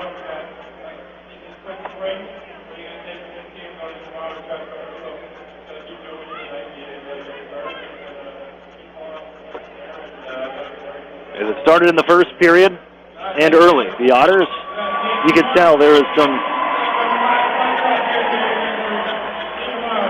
energy left over after Game 7 Tuesday night. And they got out to an early lead, just 2 minutes and 19 seconds in. Anthony Sorelli continuing his point streak as the Otters going to work behind the goal. Sandbrook, after a face-off win, sent the shot wide, and it's dug out behind the net by Warren Fogle, who sends it in front in the blue paint. Little backhand from Sorelli. Lifts it over McNiven. 1-0 Erie. And into the second period. After a scoreless first, that was, when you talk about a feeling out process, that was as touchy-feely as you can get in the first period. 7 shots apiece as both teams rather timid in their play, and both eventually finding stretches where they got to their game. And it was Owen down in the midway parts of that first period, and it seemed like they were starting to bring it on. And the period ended 1-0 Erie, and then things just broke open in that second. 40 seconds in, Taylor Radish is going to pick up his first of the night from Alex DeBrincat. 2-0 here. Then at 6:58, Taylor Radish does it again, finishes off a beautiful passing play by the Erie Otters. As your Erie was hemmed in for a long time in their own zone for a shift. As they push it ahead, Darren Radish again pushing the pace down the left wing side as the Otters get fresh men on. They move the puck to Kyle Maximowicz. Will no-look backhand pass through the crease. Tap in play for Taylor Radish. He's going to finish that one every single time. 3-0 Erie. And at 8:28, another hard-working play in front. And this time it's Warren Fogle. Set up by Maximowicz. And Anthony Sorelli. 4-0 Erie. And then why not? You know this guy was going to get it at some point. Points. And now 7 straight. Alex DeBrincat rips home his 7th of the postseason from the left wing circle at 13:43. Otters lead 5-0, and that was it for Michael McNiven. The Red Tilson Trophy nominee for the Owen Sound Attack as the most outstanding player in the Ontario Hockey League, and he gets chased, allowing 5 goals on 17 shots. Second time he's been chased by the Otters in a game. He has not had great luck against Erie this season. 5-0 Erie through 40 minutes. We'll head to the third period. And then if you're Owen Sound, and in that game, 5-0, you had to score early and often. They would do that, get on the board at 2:02. Chase Campbell left wide open, coming off a change. The late man in picks the loose puck up from the right wing circle. It's just left there by Owen Sound, and he snaps it over the glove of Joe Murdaka, who made his first postseason start. Owen Sound's on the board. It's 6-1 here in the Erie Insurance Arena in the third period, but just a minute and 50 seconds later, after a face-off win by Owen Sound at their own end, Santino Centorami just coughs the puck up to Alex DeBrincat, staring down backup goaltender Emmanuel Vela. DeBrincat doesn't shoot, feeds Dylan Strom on the back door. All he had to do is keep the stick down and redirect this one and open net. 6-1 Erie, and that was it for game number 1. Owen Sound, you can tell towards the end, we're going to hear the name Jacob Friend a lot, throwing the body around. Alex DeBrincat like that last hit he took towards the end of the game, which was pretty late in my opinion. The shot was already on goal well after the pass that DeBrincat made. And Friend took him out of the play on the end boards. We're going to have a little discussion with the officiating crew afterwards, Scott Oakman and Ryan Hutchison, about it. But that's it for game 1. We'll see what carries over, and teams like looking to find that hatred in a playoff series that could carry over to tomorrow night. Erie Otters and Owen Sound Attack. Game number 2 here from the Erie Insurance Arena. We'll have it here for you. Same Otter time and same Otter channel. Here tonight's Ironworkers Local Union number 3's Ironman of the game with tonight's 3 stars. Joe Murdak in his first postseason start. Stops 27 of 28 in the victory, his third of the postseason. Second star, Alex DeBrincat, who was on the board for a 7th consecutive game with points. DeBrincat, goal and 2 assists. And the number 1 star, Taylor Radish, 2 goals and a 3-point night for number 17. The Otters look to continue this momentum rolling, and that's tough to stop. When you have the offensive firepower with everybody getting in the mix, Radish, DeBrincat, Strom, and they were dominant at times when that line was out there. Sorelli, Fogle doing the same thing. Rodney had a couple chances. He hit the post on one. Working out there with Pettit and Patrick Fellows. So the Otters and their depth showing through here in the postseason, and let's continue that into game number 2 tomorrow night. 4,202 here, the crowd on a Friday night, and so there's some fans maybe waiting here for Saturday's game. Tomorrow night, game 2, Erie Insurance Arena of the Western Conference Final. It'll be the Otters with a 1-0 lead in this series, looking to hold home ice before things shift over to Owen Sound. And wrap things up here from the Erie Insurance Arena as game number 1 in the books, and the Otters with a 1-0 series lead. We'll do things again tomorrow night right here for game 2 at the Erie Insurance Arena.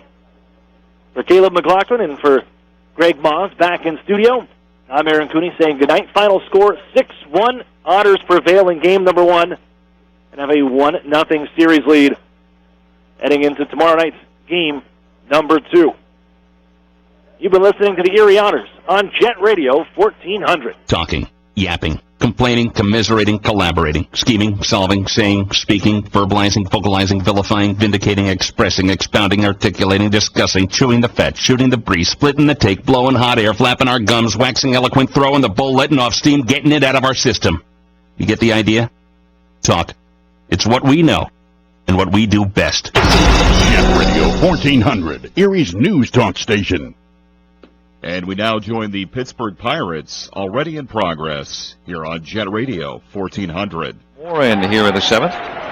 We got to pause 10 seconds for station ID here on the Pirates Baseball Network.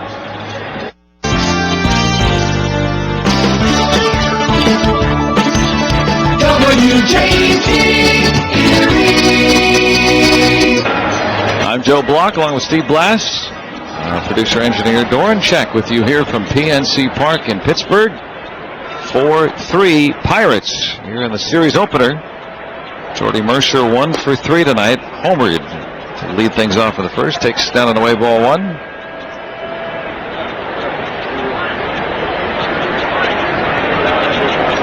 And that jump-started this ball game at the bottom of the first inning. Leadoff man. A 1-0. And there's a strike. If you're getting a sinking feeling, and that's not to be pessimistic, but it's to be accustomed to what we've seen so far. The Pirates have had only one game this year where they have not trailed at some point. The 1-1 is down and away, 2-1. This would be the second one. It hasn't happened in 2 weeks. It was against the Braves. As Daniel Hudson starts to get up, right-hander in the Pirates bullpen, and a lefty starting to twirl in the Yankees pen. That is Tommy Lane. Here's the 2-1 now, and a swing and a ground ball foul past Joey Cora out third. 2 balls and 2 strikes. You can only hope that Tommy has a happy marriage and they have a daughter named Penny. Beatles reference, nice. That is a popular name now these days. I've been doing a Pizza Penny just won the race tonight, by the way. How many has she won so far? She's been pretty effective. Swinging a ground ball at first. Kamara Barti wanted it on the action. She's been, I think she was involved in runner-up. most of them. Yeah. The pizza pierogi. Pizza Pete? Pizza Pete? Pizza Penny? Pizza Penny, yeah. And Jalapeno Hannah, the other female pierogi. Yeah, but don't ever underestimate the intelligence of Oliver Onion. Oh, yeah, that's something that Bacon Burt has been telling me for years, and I finally started to understand this. 3 balls and 2 strikes on Mercer with 1 out here in the 7th. Pirates batting up 4-3. And the pitch. Swing and a foul. Now, in all seriousness, Steve, what is your pierogi preference? Not the character, but if you're going to sit down and have a meal, what's your favorite kind? Oh. And do you like it with kraut, without kraut? I mean, we used to eat it with kraut. Oh yeah, I'm good with all of them. We would have cheese or onion or cheese and onion if that was one. If you had that option. Ball 4 inside to Mercer. And then we said, growing up, kielbasa. It's kielbasa here. We'd have kielbasa with kraut and cheese, onion, cheese or onion, or cheese onion. Pierogies. That was our meal. It's all good. Put one in front of me. I'm good. Yeah, I know. Kind of wish we had one right now. So a 1-out base runner. Mercer is aboard on an 8-pitch at bat. Facing Warren in his 2nd inning of relief. He retired the side in order in the 6th. First base runner against either bullpen tonight. Now Josh Harrison, 2 singles, 2 for 3. Takes a little low, ball 1. Pirates up 4-3 in the 7th. We got our attendance tonight, 30,565. Just the 4th game the Yankees have played in Pittsburgh since 1960 during the World Series. Toss to first and Mercer's back. Spent some time with a former Yankee, Jim Beatty, or Beatty. Yeah, he was pitcher. He was in town, a former GM of the Orioles. A very intelligent man, good company. Dartmouth graduate. 1-0. And it's in for a strike over the outer edge extended, 1-1. Had a little round table over at Heinz Field, a little baseball round table hosted by the Post-Gazette and David Tribman, the editor.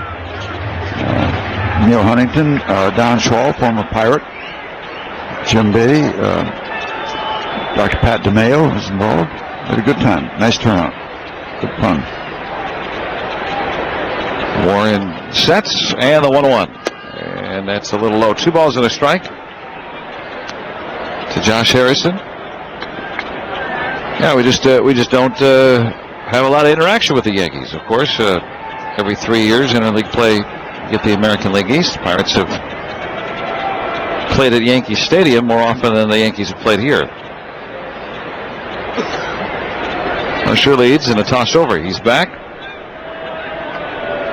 The Yankees not expecting Josh Harrison to pull the ball very much. They play center fielder Ellsbury over several steps to right center, so there's a lot of acreage in that left center field gap and then down into the corner. When you have the center fielder moved over, it's a lonely place for that left fielder. There's a lot of acreage to cover. Gardner, a former center fielder. Mercer running and a ball tapped foul. 2 balls and 2 strikes. Mercer did not get a good jump. And so Harrison spoiling that one was probably better off. Might have been some action on that hit and run. Yeah, Jordy's not going to steal many bases. Usually you put him in motion when you tell the hitter to make some contact. So he's back at first with 1 out. Pirates trying to tack on an insurance run, leading 4-3 here in the 7th. Adam Warren comes set. Right-hander ready, and the 2-2. Swinging a pop foul off to the right. That'll twist into the seats. You need to call it a run and hit or hit and run, but I think they run first and then they hit. Yes, so it right. Technically is a run and hit. I've thrown that out there last year, and you guys kind of beat me up over it, so I've tried to go back to hit and run. Oh, no, I'm with you. You're with me on it. Oh, I've now finally found some supportive ears with that phrase. Like Carole King says, you have a friend. You found a friend. Yeah, the run comes first. Yeah. Runner not going here. The pitch, strike 3 call. Warren freezes Harrison for the 2nd out. And he did not like that. That 1-0 pitch barely caught the edge. He did get one in his, couple in his favor, in fact. That were low and borderline that were called balls. This ball, they're saying, picked up the inside corner. It looked like one of those backup sliders, and indeed was a strike. It's that pitch that looks like it's a fastball. It's going to stay where it is, but the slider has that late little side movement, and it was the backdoor slider picked up the inside corner. Good call from Sam Holbrook. Here's Andrew McCutcheon. Down and away, ball 1 it is. Many times that's not the design on a slider from a right hand to a right hand batter. You don't fool around inside too much. You usually want that pitch out away because it's vulnerable if it gets out there in the middle part of the plate. Mercer at first with 2 away. Pirates lead 4-3. Shift on. 3 men on the left side for McCutcheon. And includes Castro up the middle. The pitch down and away. 2 balls and no strikes. Andrew singled back in the first. He's 1 for 3 tonight.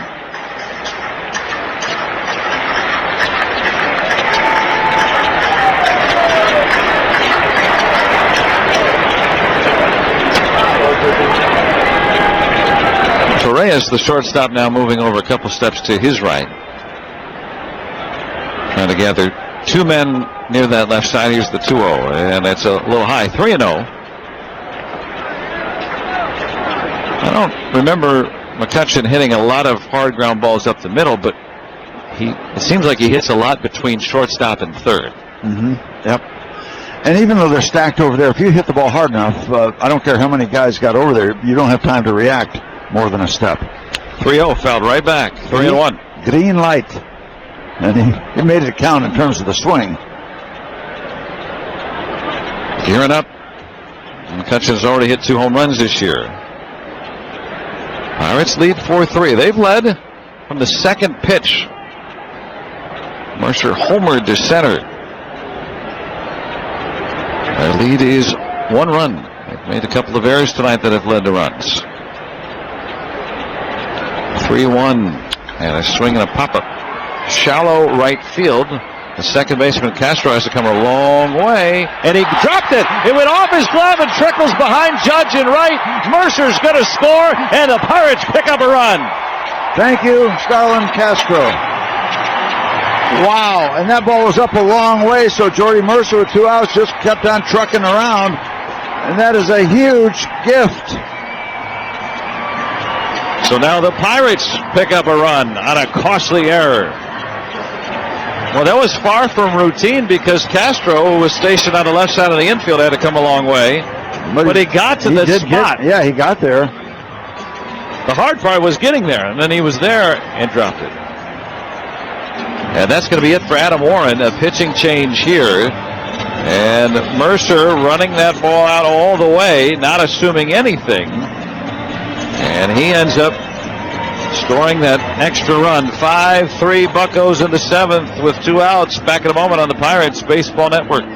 Pirates fans, your Buccos are swinging away at another exciting season. Don't forget to stop in at Giant Eagle, the supermarket that feeds Bucco Nation, for huge savings all season long. Thousands of weekly sales, double coupons, and of course, official Pirates gear. Also visit GiantEagle.com and register your email for Giant Eagle's E-Advantage program to get e-coupons, e-receipts, and big savings with our offer of the week. Freshness savings and fuel perks too. That's another Giant Eagle Advantage. Let's go Bucks! Saturday, April 22nd, it's the Pirates and Yankees at PNC Park on a free shirt Saturday. The two teams continue their 3-game interleague series at 4:05. And don't forget to arrive early when the first 20,000 fans get a free Andrew McCutcheon t-shirt presented by Point Park University. Plus, everyone's a winner on an Eaton Park Scratch and Win Saturday. Catch the Buccos and the Yankees April 22nd at 4:05. Go to Pirates.com for your tickets today. Left-hander Tommy Lane coming on to make his 7th appearance. No wins or losses, 2.25 ERA. He's just worked 4 innings, 4 hits. He's walked a batter and struck out 4. He replaces Warren, and the Pirates, as a result of that gift, have extended their lead, and Andrew McCutcheon winds up at second base. Didn't see that coming, but most welcome. All gifts appreciated. Second error for Castro this year. McCutcheon moves to second base, too. He was running that ball out. Not taking anything for granted. Pirates have a 5-3 lead, so the Yankees taketh and now they giveth away. Yep. And the thing, too, that helped Andrew was that when Castro got there, not only lost it, but it rolled back of him toward the outfield and not toward the infield, so that helped Andrew get that extra 90 feet. And Judge, the right fielder, was backing it up, and it rolled behind him as well. He was right behind Castro, so he had to go track it down. So the Pirates get a run without the aid of a hit. And now Polanco, the lefty, who had faced the lefty Sabathia and struck out twice and walked. Lane's kind of like a water spider out there. He's got a real quick and weird delivery. He's done really well at getting lefties out throughout his career. First one, a sweeping ball knocked down by Romine, ball 1. Now lefties in the career of Lane hitting just 185 with very little power.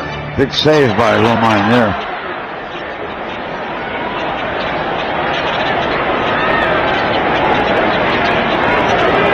McCutcheon at second with 2 outs. 5-3 Pirates here in the 7th of the series opener. 1-0. Lane delivers a little low, 2-0. Tommy Lane, among several other colleges, pitched at Central Missouri, which was a stopping grounds for Jerry Royce, the old Pirate. General Custer, we called him. There's a strike, 2-1. Blonde hair.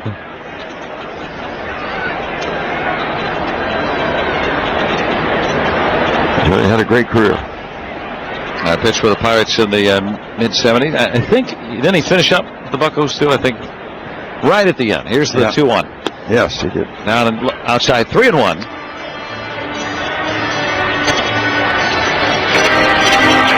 So Polanco working a walk his last time around.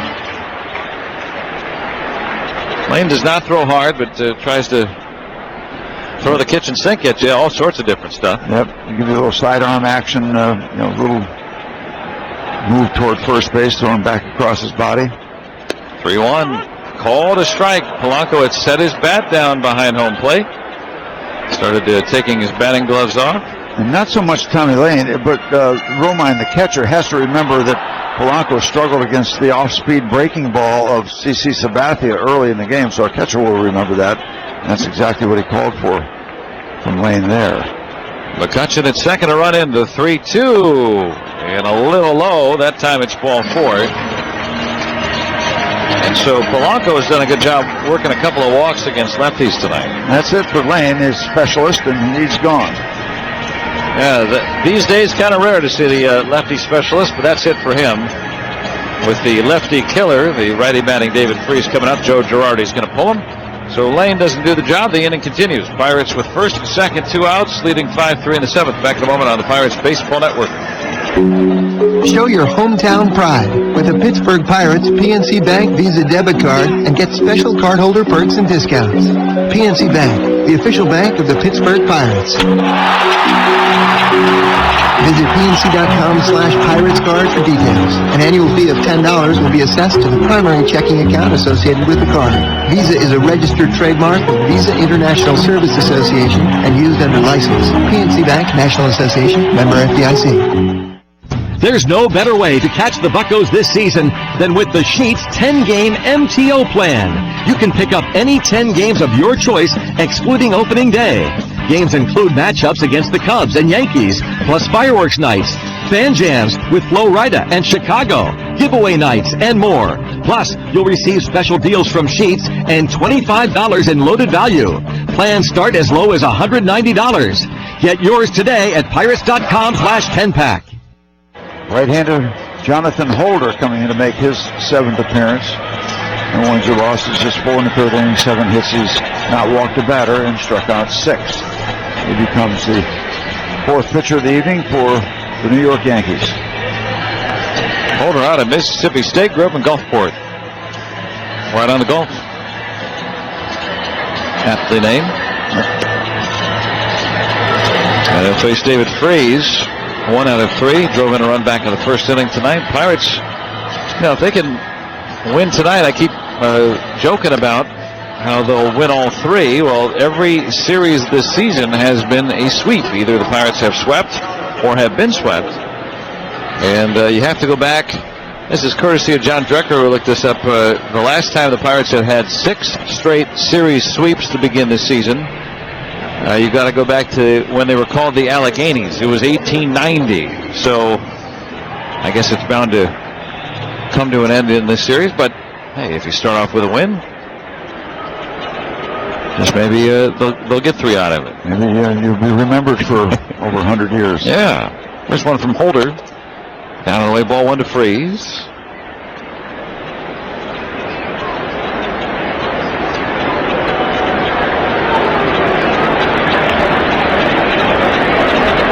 Sixth-round pick 3 years ago.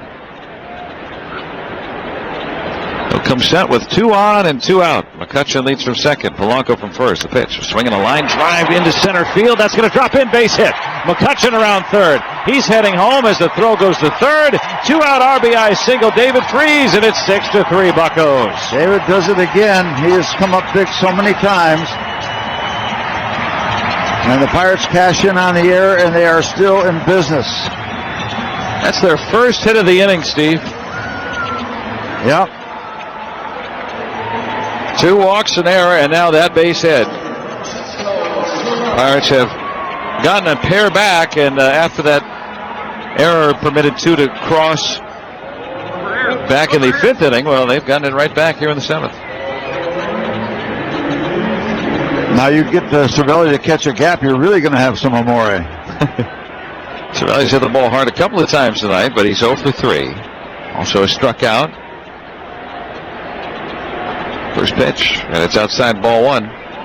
This is game number 16 this season. The Pirates have had a 3-run lead or better in 6 innings. They've all been close. To have a 3-run lead right now, it feels like it's as deep and as wide as the Grand Canyon. Here's the 1-0. And a strike in there from Holder. What did I see? A number of the Pirates, when they score 4 runs or more, they're 6-0.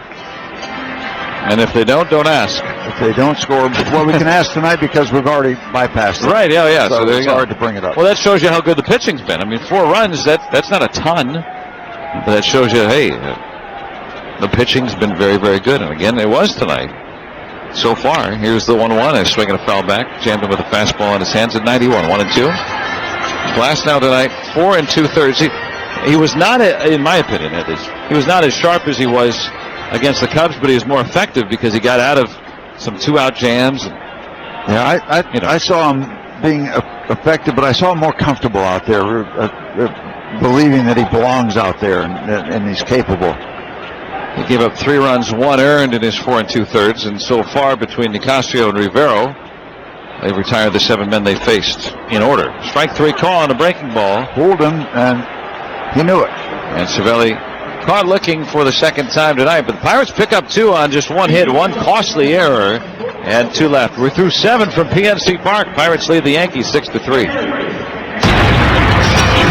He has an eye like a hawk, but they call him the Golden Eagle. He doesn't just see the entire field. He has a vision for the game unlike any other. He is a professional baseball player. Watcher. Because he has Xfinity X1. With X1, he can see all the out-of-town scores without taking his eye off the ball.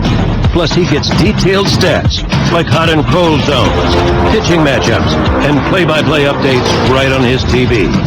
And with MLB Network, he gets up to 5 games a week and 24/7 news and coverage from around the league. Change the way you experience TV. Become a pro fan, only with Xfinity X1 from Comcast. Switch to an X1 triple play for as low as $89.99 a month for a year and ask out away at MLB Network. Call 1-800-XFINITY or visit Xfinity.com/MLB today. Restrictions apply, not available in all areas. When it comes to Florida vacations, nothing beats Bradenton, Anna Maria Island, and Longboat Key. From island beaches to strolling the area's quaint towns like Lakewood Ranch or historic Bradenton, you'll enjoy Florida's best vacation destination. Plan now at BradentonGolfIslands.com. All season long, when the Pirates win, you win with Papa John's. The day after the Pirates win, get 50% off your regular menu price online order with promo code BUCKSWIN. Better ingredients, better pizza, Papa John's. Not valid with other discounts. Delivery fee and tax is extra and not subject to discount. When shopping for a new car, what drives you? Is it safety, style, reliability? Your Toyota dealer has it all. Shop a massive inventory of cars, trucks, and SUVs on buyatoyota.com. You'll even find big cash back from Toyota. $1,750 on Corolla, $2,000 on RAV4, and $2,500 on Camry. APR terms vary by model, and not all buyers will qualify. See dealer for APR terms and cash back details. See your Toyota dealer by May 1st and find what drives you. Toyota, let's go places. A little wiggle room as the Pirates add 2, thanks to a costly error by Starlin Castro, and now they lead the Yankees 6-3 going to the top of the 8th. Daniel Hudson coming out to work for the Bucks as they look for 6 more outs. Hudson making appearance number 9, no wins or losses, 3.86 ERA in his first 7 innings of work as a Pirate. Feeling a lot better than it was. 3-run lead. A little bit of a cushion against these Yankees. Aaron Judge will lead it off. Then Greg Bird, Austin Romine, 5, 6, and 7. Hudson delivers a strike. This might be the first game this year, Steve, and we're at number 16 right now, where the Pirates have a lead and can kind of set up their bullpen the way they want. Yeah, so far so good. Nicasio, Rivera so far not allowing a base runner. A 1 line right to Freeze at third for the out, 1 away.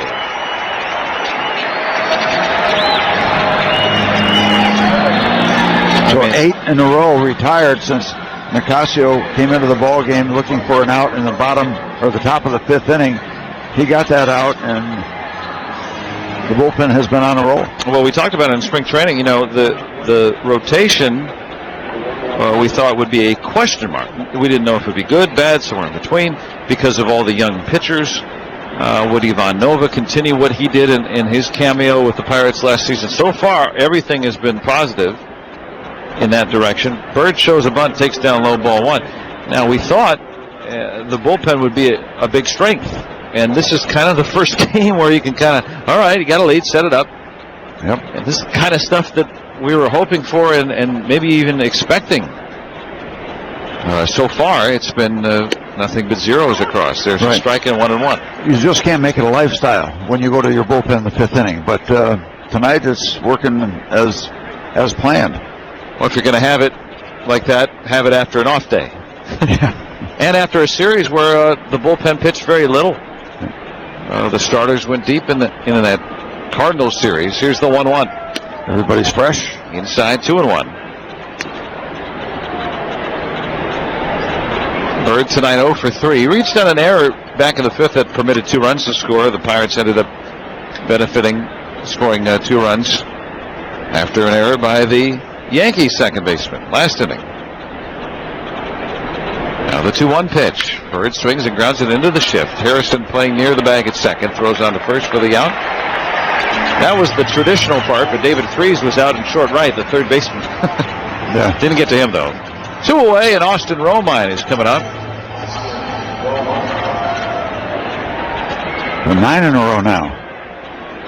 It's called shutting the door. Yeah, this is what the Pirates hope will be a major strength of theirs this year. And if they can complement what has been excellent starting pitching, if the starting pitching says anywhere near what they're doing now, I don't care what the offense does. I think that's going to keep them in just about every ball game every night. Well, there'll be an ebb and flow, but right now it's on a very nice roll. First one to Romine. Takes down an away ball 1. In a more ideal, more structured, more well-scripted thing, you'd like to have your starter go 6 and then have your bullpen stacked, because then you might be able to use one guy for a couple of innings on occasion, but if you have to use 3, then you can save one of these 4 or 5 special guys, and you can work them around better than having to use 4 of them in consecutive nights. Ball down low, 2-0. Yeah, you start using guys. It's not ideal to use four relievers. Yeah, but sometimes you have to. Yeah, it's fine for one night, but if you need to call on them again tomorrow night, here's the 2-0 down and away. 3 balls to nothing on Romine. Then, okay, now they pitched for a second day, and then can they be used on a third day in a row, and how effective would they be? And so, yeah, that's where it can steamroll. Yeah, well, you got to leave one guy out every once in a while and just get him right. So it's the way the world works in bullpens now. 3-0. Romine takes a strike and an infield hit back in the 4th. 1 out of 3.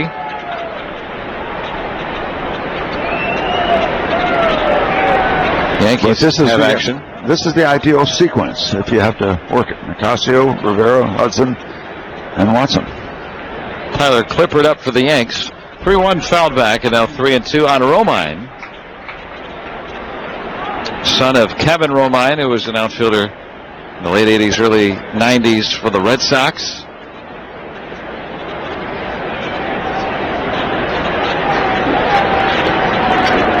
And Romine's brother plays for the Tigers, Andrew Romine. Base is clear, 2 outs to 3-2 from Hudson, and a swing and a foul back. So you got 3 brothers conceivably in the big leagues, or 2 brothers of sons of Kevin. Yeah, 2. So 3 Romines out of 2 generations. So a couple. Well, that should take care of the folks, the parents. Okay, yeah, they're going to be able to save them from a lot of necessary yard sales. Not quite the bells or the boons, but 3-2 again, and a swing and a ground ball to third. Nice comeback. Freeze bobbles, recovers, throws on to first, and Jaso not able to stay on the bag. He had to go and do a pirouette a bit. That's an error on Freeze.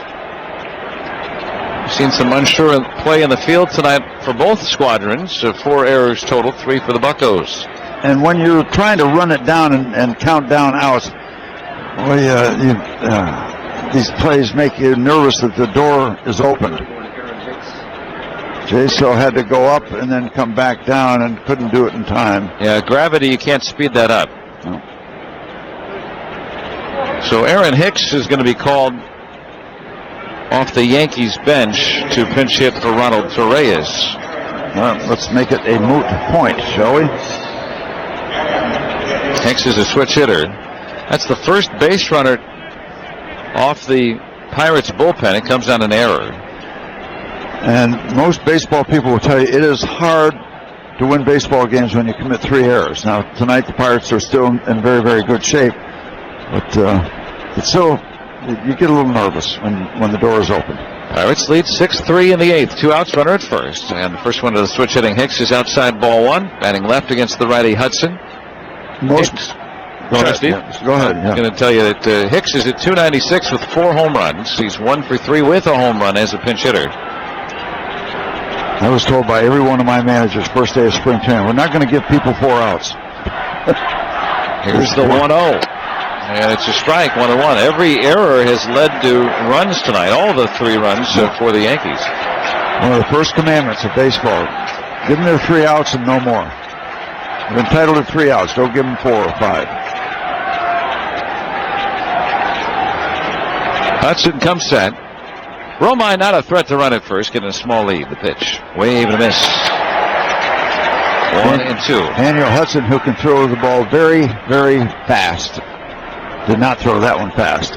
Lost speed and had Mr. Hicks way out in front. He likes that changeup just as much as the slider. He will flip-flop those 2 as a secondary offering to that plus fastball.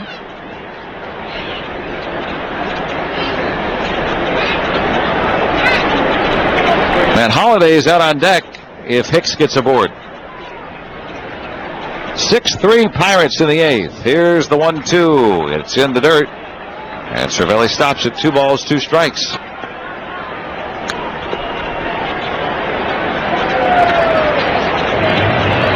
The 6-8-3 runs, hits, and errors for the Pirates. 3-7-1 for New York. Not your classic level of play tonight with 4 errors. Hudson ready, the 2-2. A check swing number up first, foul ball. Jason rushed in to try to field that ball while it was still fair, but to no avail. Another off-speed pitch that Hicks was trying to wait on. Still couldn't do it out in front.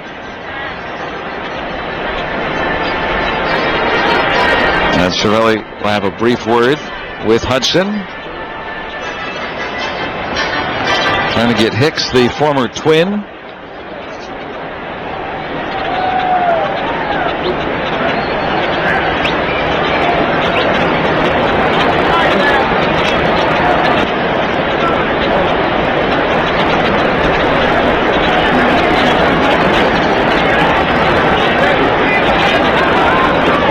Now the set. And the 2-2 is outside 3-2.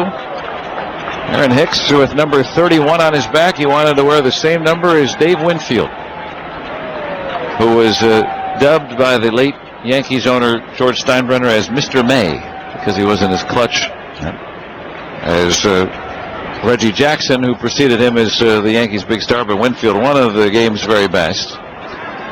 And Hicks hopes he could be called Mr. April here. Mm-hmm. And you got Matt Holliday in the on-deck circle.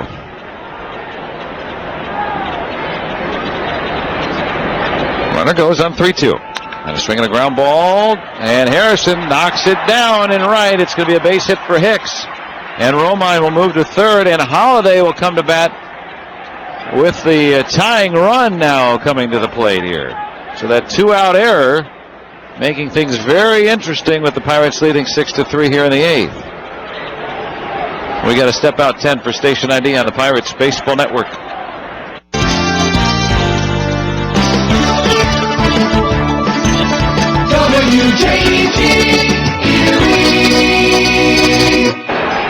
Joe and Steve with you here on a Friday night. Got a good one for you. Pirates leading the Yankees 6-3. And Ray Searage is out to counsel Daniel Hudson. This good one felt a lot gooder after the first 2 outs in this inning. Yeah. It's still feeling good, but it's in need of some repair now. Now, the Pirates last saw Matt Holliday when he was with the Cardinals. Remember, he was activated from the disabled list so that he could close his career with the Cardinals. He was not going to be have his contract option picked up, and he had a fractured thumb, so they allowed him to pinch hit The first night of the series, he had a pinch hit home run, the first one, and so far only one of his career, and then he had a pinch hit single, both in Cardinals wins. So he has had some pinch hit memories against these Pirates recently. Now a member of the Yankees, a righty, batting with 2 on and 2 out. He's the tying run here in the 8th. Hudson delivers, and it's a little low, ball 1. Holliday is 3 for 4 in his career against Hudson. And Tony Watson starting to get up in the Pirates' pen.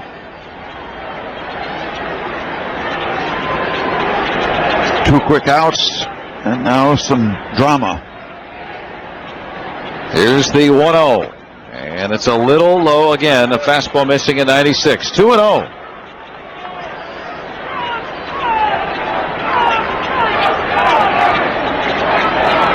An error by Freeze. Looked like a routine 1-2-3 inning. And opened the door. And then Hicks with a pinch hit single. He can run a little bit. He's at first. Romine, the Yankees catcher, standing at third. Here's the 2-0. And a breaking ball strike. Now the slider in there, 2-1. I like that because he missed with 2 fastballs, and major league hitters love that count to look for another fastball. I mean, it's a no-lose deal if you don't get it. He didn't get it there, and they needed to get that breaking ball in for a strike. You just can't take the chance that he's just going to sit on a fastball and sell out on it. Holliday with 2 home runs at 227. There goes Hicks, swing and a miss. Throw down to second is late. Aaron Hicks with a stolen base. So running with 2 outs here now, a base hit might be able to tie, or not tie the game, but to bring the Yankees to within 1 in this 6-3 game. But it's a 2-2 count. Yep. Polanco playing very, very deep in left. Now, Holliday can't beat you with a base hit here. It's as simple as that. It's all about Holliday and Hudson. Second and third with 2 outs. Pirates lead 6-3 in the 8th. Hudson's 2-2. Swinging a foul back. Holliday will try again. He has not pinch hit this season and has not regularly pinch hit in his career, but like I said, some dramatic moments at the end of his Cardinals career at the end of last season against these Pirates.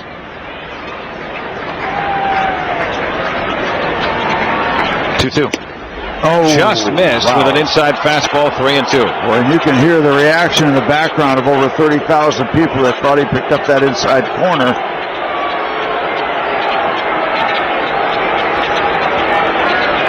Where was it? I'm looking at a replay, and it was inside. Rats. Was the correct call.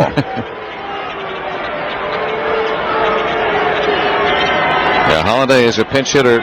42 plate appearances now in his 14-year career. So the DH not getting to play here in a National League ballpark. Those early years with Colorado and then a lot of success with St. Louis. Always been a starter.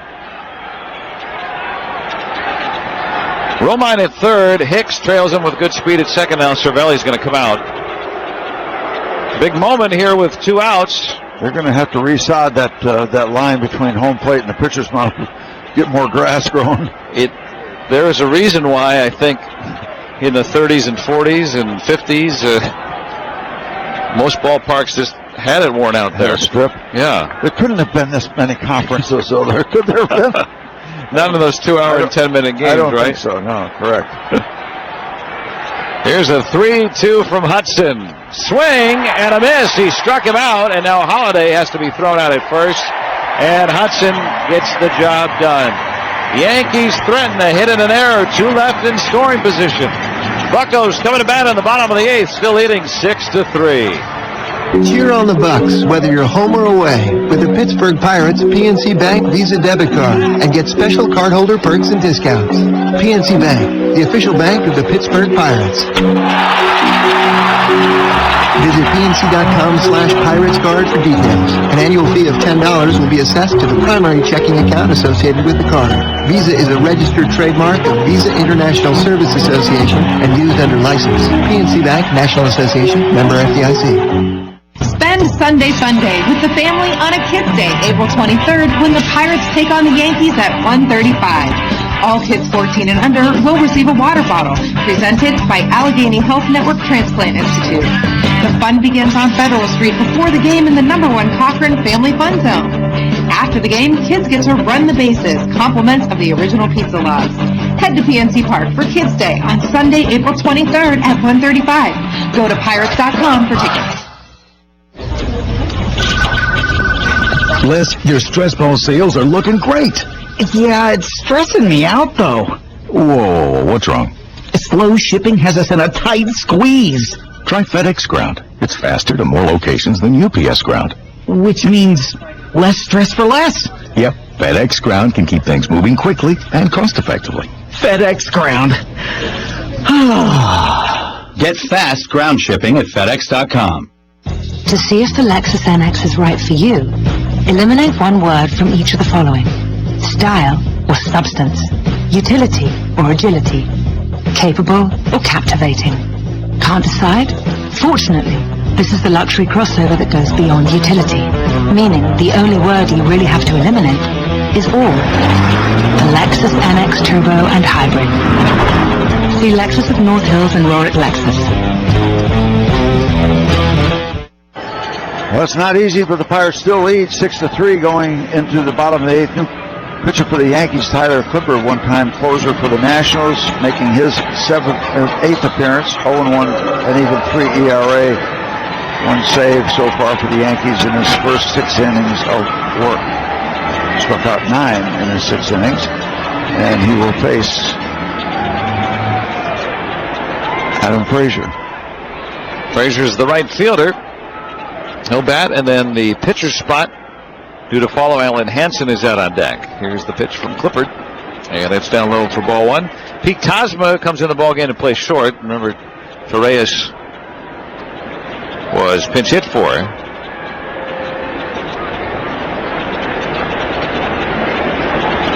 Righty ready, and the pitch, and a strike to Frazier, batting for the first time.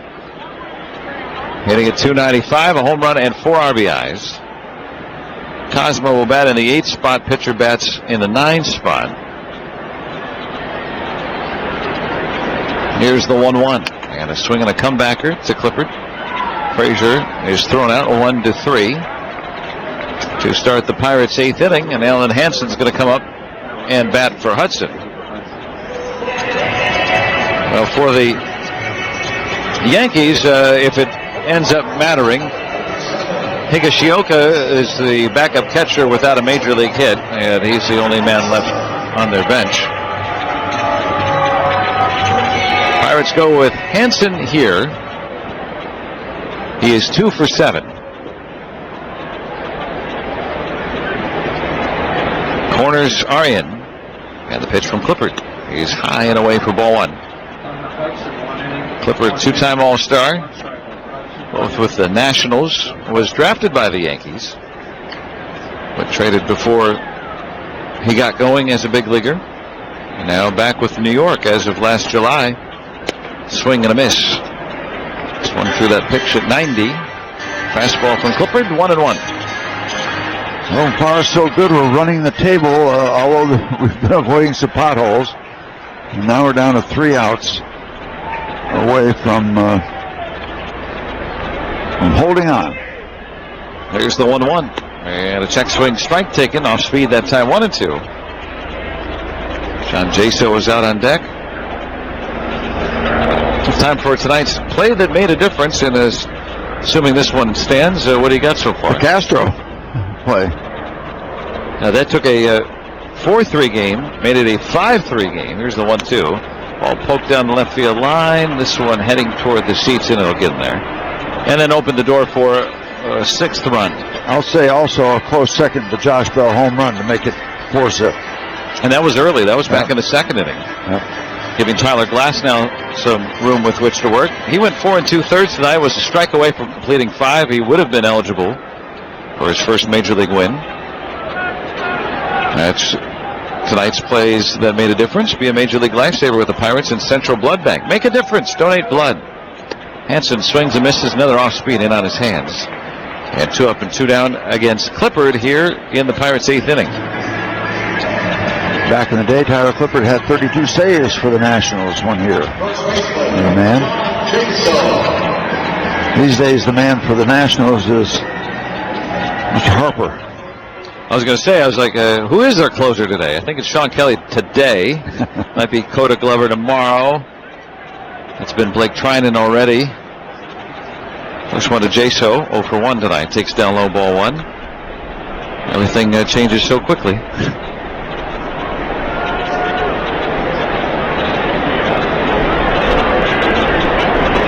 Clippard stands facing the batter. Turns towards third and delivers. There's a strike in there. 1-1.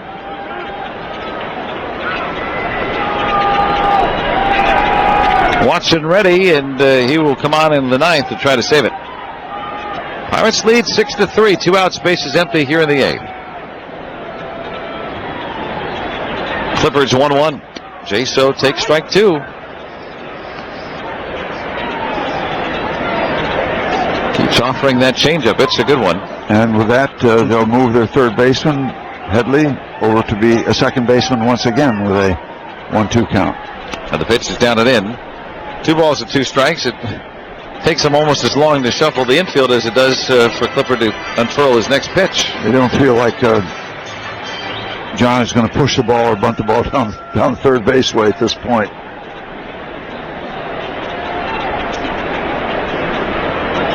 Did it after the 1-2 count. Now the 2-2 from Clippard. Jaso takes strike 3 call. And so Clippard issues a 1-2-3 8th inning. 9th inning coming up. Tony Watson coming on. Pirates lead the Yankees 6-3. It's 2:18 in the afternoon at an Allegheny Health Network primary care center, and the ringing in Larry's ears had become unbearable. He couldn't sleep at night, and he couldn't take it any longer. I don't know if I'd have gone another day. So this morning, Larry called 412 Doctors for an appointment, and by this afternoon, he's hearing good news. Thanks for getting me in here. Larry's health never having to wait is living proof. Allegheny Health Network. For your same-day specialty or primary care appointment, call 412 Doctors. My grandmother. It's 1:45 in the afternoon at Allegheny Health Network Center for Digestive Health. For weeks, Susan has worried about her pain. Today, she decided enough was enough. Both have polyps. This morning, she called 412 Doctors for an appointment, and now, this afternoon, My mother. she's on her way to getting some answers. My sister. Susan's health never having to wait is living proof. Allegheny Health Network. For your same-day specialty or primary care appointment, call 412 Doctors. At 6:48 in the morning, Anthony decided that he'd quit smoking. The only problem was, he didn't know how to start. Because for so many people with busy lives like Anthony, he didn't make time to take care of himself.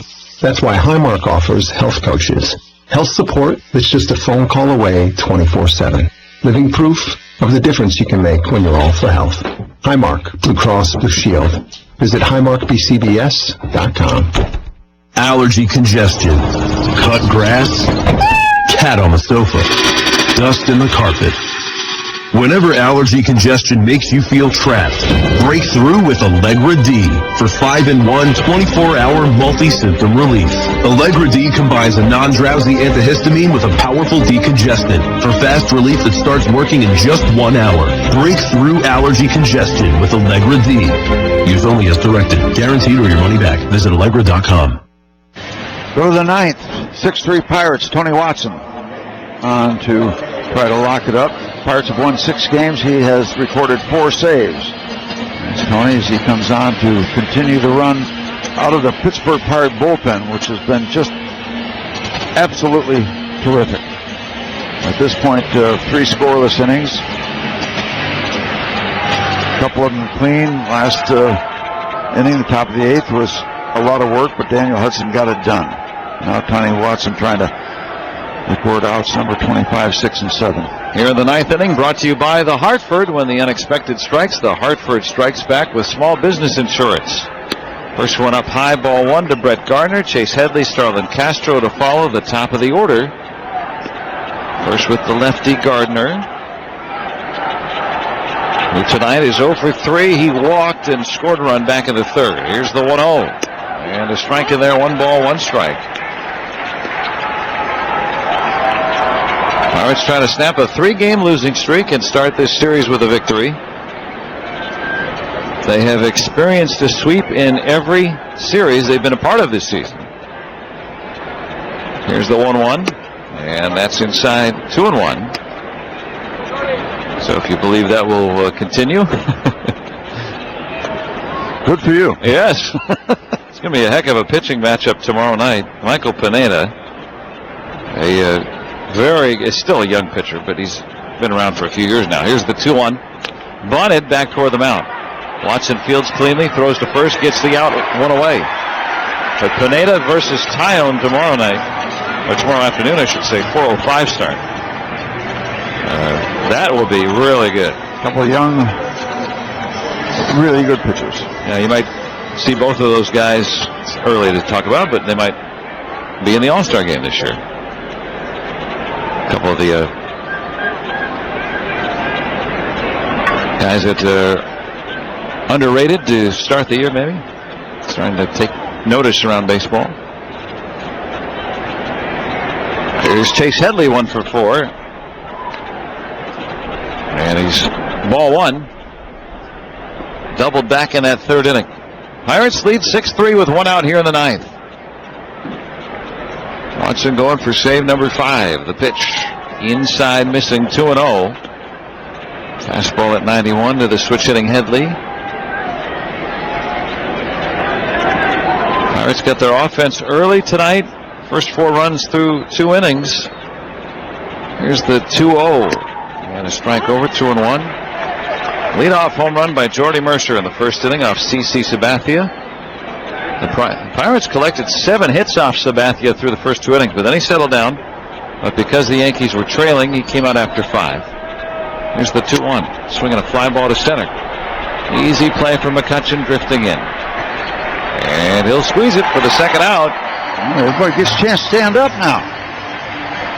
2 up and 2 down against Watson. It's all up to Starlin Castro.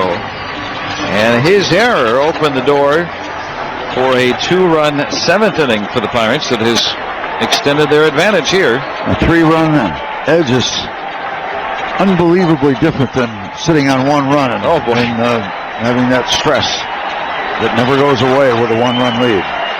They have very seldom had this big of an advantage this season. First one is just outside ball 1 to Castro, 1 for 4 tonight, righty batter.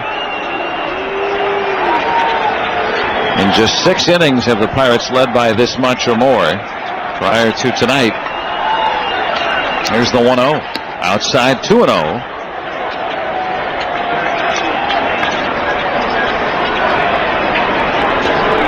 This was a hot team coming in. The Yankees have won 9 of 10. Nice turnout on a cool night here in Pittsburgh. We hope to see you around for the weekend and on beyond. 2-0 is strike. 30,000 plus. Many standing here.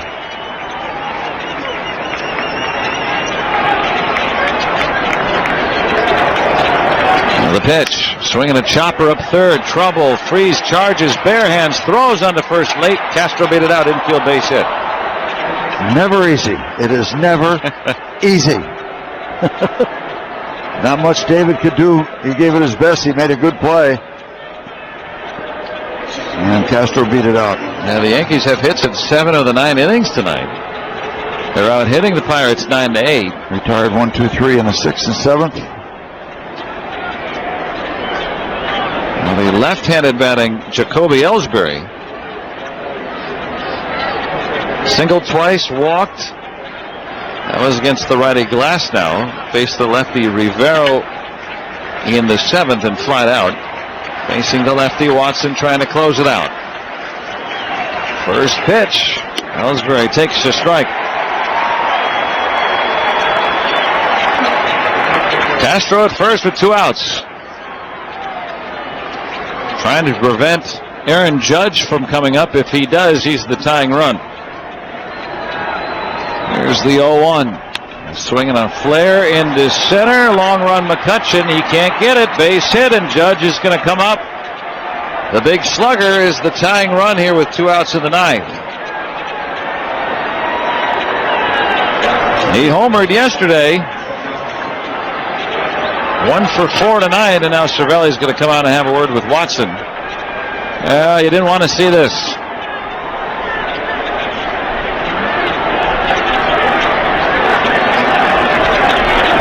Got the 2 outs very quickly. Infield hit by Castro, and then that little flare that tailed away from McCutcheon.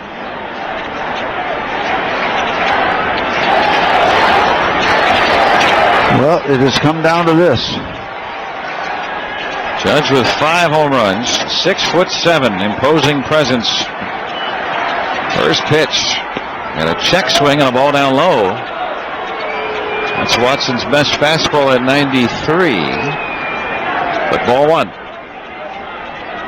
Well, the Yankees do not have a hit with a runner in scoring position tonight. They're 0 for 6. Watson trying to nail it down. It's a 6-3 Pirate advantage with 2 outs in the 9th. The pitch swung on, rolled to short. All right. Mercer up with it. They'll get the force. The ball game is over, and the Pirates take game 1 of this series. They've beaten the Yankees 6-3. Very good. It wasn't easy, but it was good. And it's in the books. Can't take it away now. And the Pirates back up to 7-9 with the victory here tonight. The final, Pirates 6, Yankees 3. Post-game coming up next right here on the Pirates Baseball Network. Hello, this is Jack Martin, owner and supervisor of the Duskus Martin Funeral Home, 4216 Sterretania Road. Play ball is a familiar term during a baseball game. Our team here at Duskus Martin will make it so simple for a prearrangement or an at-need arrangement. We are here for you to assist in planning a dignified but yet personal funeral. Stop in and see me at the Duskus Martin Funeral Home anytime. Thank you. Swimming pools can be lots of fun, but they can be dangerous too, especially for young children. Always practice simple safety steps to prevent tragedies. Fence all pools. Teach kids to swim. And always watch them around water. No horseplay. Simple steps save lives. To learn new life-saving steps, visit poolsafely.gov. A public service message from the U.S. Consumer Product Safety Commission.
Pirates Baseball has been brought to you by Allegheny Health Network. Health for all. By Highmark Blue Cross Blue Shield. All for health. By 84 Lumber, your hometown building partner since 1956. By Giant Eagle. Stop at the Giant Eagle, the supermarket that feeds Bucko Nation. That's another Giant Eagle advantage. And by Barrel Automotive. Check out the Barrel Hot List at barrel.com. Pirates Baseball is also brought to you by Toyota. Let's go places. By Sunoco. Save 5 cents on every gallon with your Sunoco Rewards credit card. By FedEx Ground. Think fast. Think reliable. Think FedEx Ground. By Pennsylvania Insurance Fraud Prevention Authority. SeeHowTheyLie.com. And by PNC Bank for the achiever in you. Pirates take down the Yankees in the series opener 6-3. That means tomorrow's a Bucks win day at PapaJohns.com. The day after the Pirates win, you get 50% off your regular menu price online order at PapaJohns.com with online promo code BucksWin. 6-3, Buccos win it here tonight. And we'll give you all the scores around baseball right after this here on the Pirates Baseball Network. My son Aiden has asthma.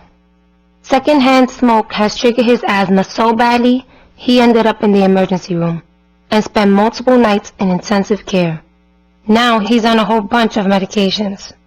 My tip to you is, don't be shy about telling people not to smoke around your kids. Half of U.S. kids are exposed to secondhand smoke. If you or someone you know wants help, call 1-800-QUIT-NOW. A message from the U.S. Department of Health and Human Services and CDC. When do you need a really nice car or van rental? Relatives or friends visiting? Need a special vehicle for a special occasion? God forbid an accident. Rent-A-Wreck on West 26th has been offering the lowest prices on real nice recent model cars and 12-passenger vans for more than 30 years. Now, we've made a lot of friends over the past 3 decades, but if we hadn't had the pleasure of your company, let's fix that the next time you've got a rental need. Low prices, great vehicles. You can count on us at Rent-A-Wreck.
Pirates beat the Yankees tonight 6-3. We got to pause 10 seconds for station identification along the Pirates Baseball Network.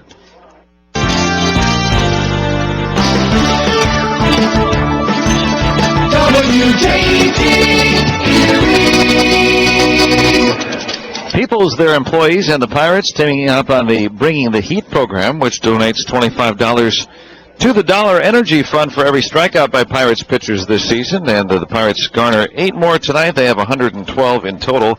That means $2,800 already pledged to the Bringing the Heat program thanks to the Dollar Energy Fund. Peoples, your hometown natural gas company. Checking scores throughout baseball and in other big league ballparks tonight. It's a final in Philly. They take down Atlanta 4-3. Jeremy Hellickson is 3-0. Freddie Freeman at his 7th home run. They've gone to the 10th in Cincinnati. The Cubs and Reds are tied at 5. Adam Duvall is hit home run number 5 for the Reds. They've gone to the 11th in New York. Mets and Nationals are tied at 3. Bryce Harper's hit his 7th home run. St. Louis has a 6-2 lead in Milwaukee. That's in the 7th inning. Adam Wainwright is homered. He has 2 hits and 4 RBIs. Also, Colorado, a 6-4 home lead over San Francisco. That's in the 6th inning. Brandon Beltz hit his 4th home run. Dodgers and Arizona tied at 2 in the 4th. And Miami is in San Diego. The Padres have an early 1-0 lead in the 2nd. Also in American League ballparks, the Angels of Toronto are scoreless in the 2nd, as are Seattle in Oakland. Minnesota has a 6-3 home lead over the Tigers. That's in the top of the 7th inning. James McCann is at his 4th home run. Cleveland leads at the White Sox 3-0 in the 8th. Brandon Guyer is homered. Texas a 6-1 home lead over Kansas City. That's at the stretch. Joey Gallo has hit a pair of home runs, as has Robinson Chirinos. Tampa Bay falls at home to Houston 6-3. Corey Dickerson homered, as well as Evan Longoria and Logan Morrison in the defeat for the Rays. And Baltimore shuts out the Red Sox 2-0 at Camden Yards. Manny Machado at his 3rd home run. Time now for our AAA minor league report. Indianapolis falls at home 1-0 to Scranton Wilkes-Barre. Stephen Brault falls to 0-2, but his ERA is an even 3. Altoona loses in Akron. The Rubber Ducks win 3-2. And Bradenton gets drubbed at home today 18-2 by Jupiter. The Hammerheads hammer 25 hits. And the West Virginia Power gets shut out at home 1-0 to the Lakewood Blue Claws. And here tonight, a 6-3 Pirate victory. We'll take you back through the game with the highlights up next here on the postgame show along the Pirates Baseball Network. Pirates fans, your Buccos are swinging away at another exciting season. Don't forget to stop in at Giant Eagle, the supermarket that feeds Bucco Nation, for huge savings all season long. Thousands of weekly sales, double coupons, and of course, official Pirates gear. Also visit GiantEagle.com and register your email for Giant Eagle's E-Advantage program to get e-coupons, e-receipts, and big savings with our offer of the week. Freshness savings and fuel perks too. That's another Giant Eagle Advantage. Let's go Bucks! Saturday, April 22nd, it's the Pirates and Yankees at PNC Park on a free shirt Saturday. The two teams continue their three-game interleague series at 4:05. And don't forget to arrive early when the first 20,000 fans get a free Andrew McCutcheon t-shirt presented by Point Park University. Plus, everyone's a winner on an Eden Park Scratch and Win Saturday. Catch the Buccos and the Yankees April 22nd at 4:05. Go to Pirates.com for your tickets today. Back on Pirates postgame, fireworks going off tonight as the Pirates beat the Yankees 6-3. And faster than the competition, just like FedEx Ground. They delivered $200 to Laurel Highlands Council Boy Scouts of America Scout Reach program. For every steal by the Pirates this season, they've stolen 9. That means $1,800 pledged thanks to FedEx Ground. Let's take you back through the game with the highlights now and 2 pitches into the Pirates at bat. Jordy Mercer gave the Pirates a lead that they would keep all night. Here's the 1-0. Mercer cracks this one into center. Ellsbury back on it to the warning track, looking up, and there it goes! Just over the wall, into the hedges. A leadoff home run for Jordy Mercer. His first of the year, first hit against a lefty this year for Mercer as well. Off CC Sabathia, that gave the Pirates an early 1-0 lead. They'd add another on a one-out infield RBI single by David Freese, making it a 2-0 affair. And in the second inning, they kept it going against the veteran Sabathia. Jose Osuna looking for his first major league hit. One blasted out to right and deep. Judge back, and it'll hit off the very base of the wall. Osuna around second. He's going to head to third. Here's the relay, and it is late. There's the first big league hit for Jose Osuna, a triple. Indeed, the first Pirate to do that for his first hit in about 6 years. And the very next batter, Josh Bell, coming to the plate. Oh, Bell cracks this one deep to left field. Oh, baby. Gardner back, looking up, and there it goes. Josh Bell has hit a home run. A 2-run shot, and the Pirates lead it 4-0. First career extra base hit off a lefty for Bell, and the Pirates would not get anything after that against Sabathia, but they had already built a 4-0 lead, and Sabathia would have to come out for a pinch hitter after 5 because the Pirates had the advantage, though the Yankees would make it interesting. A couple of Pirate errors, one in the third and another in the fifth, allowed 3 runs to come across. Tyler Glasnow gave up those 3 runs, 1 earned in his 4 2/3 innings. He was a strike away from completing 5 innings. He would have been en route to his first major league win. About 102 pitches tonight he had to come out. But the Pirates bullpen very, very solid in those later innings. And in fact, they did not allow a base runner until the 8th. That's how good they were. Now, they needed a little extra cushion, and sure enough, they got it thanks to a Yankees error in the 7th. 3-1, and a swing and a pop-up. Shallow right field.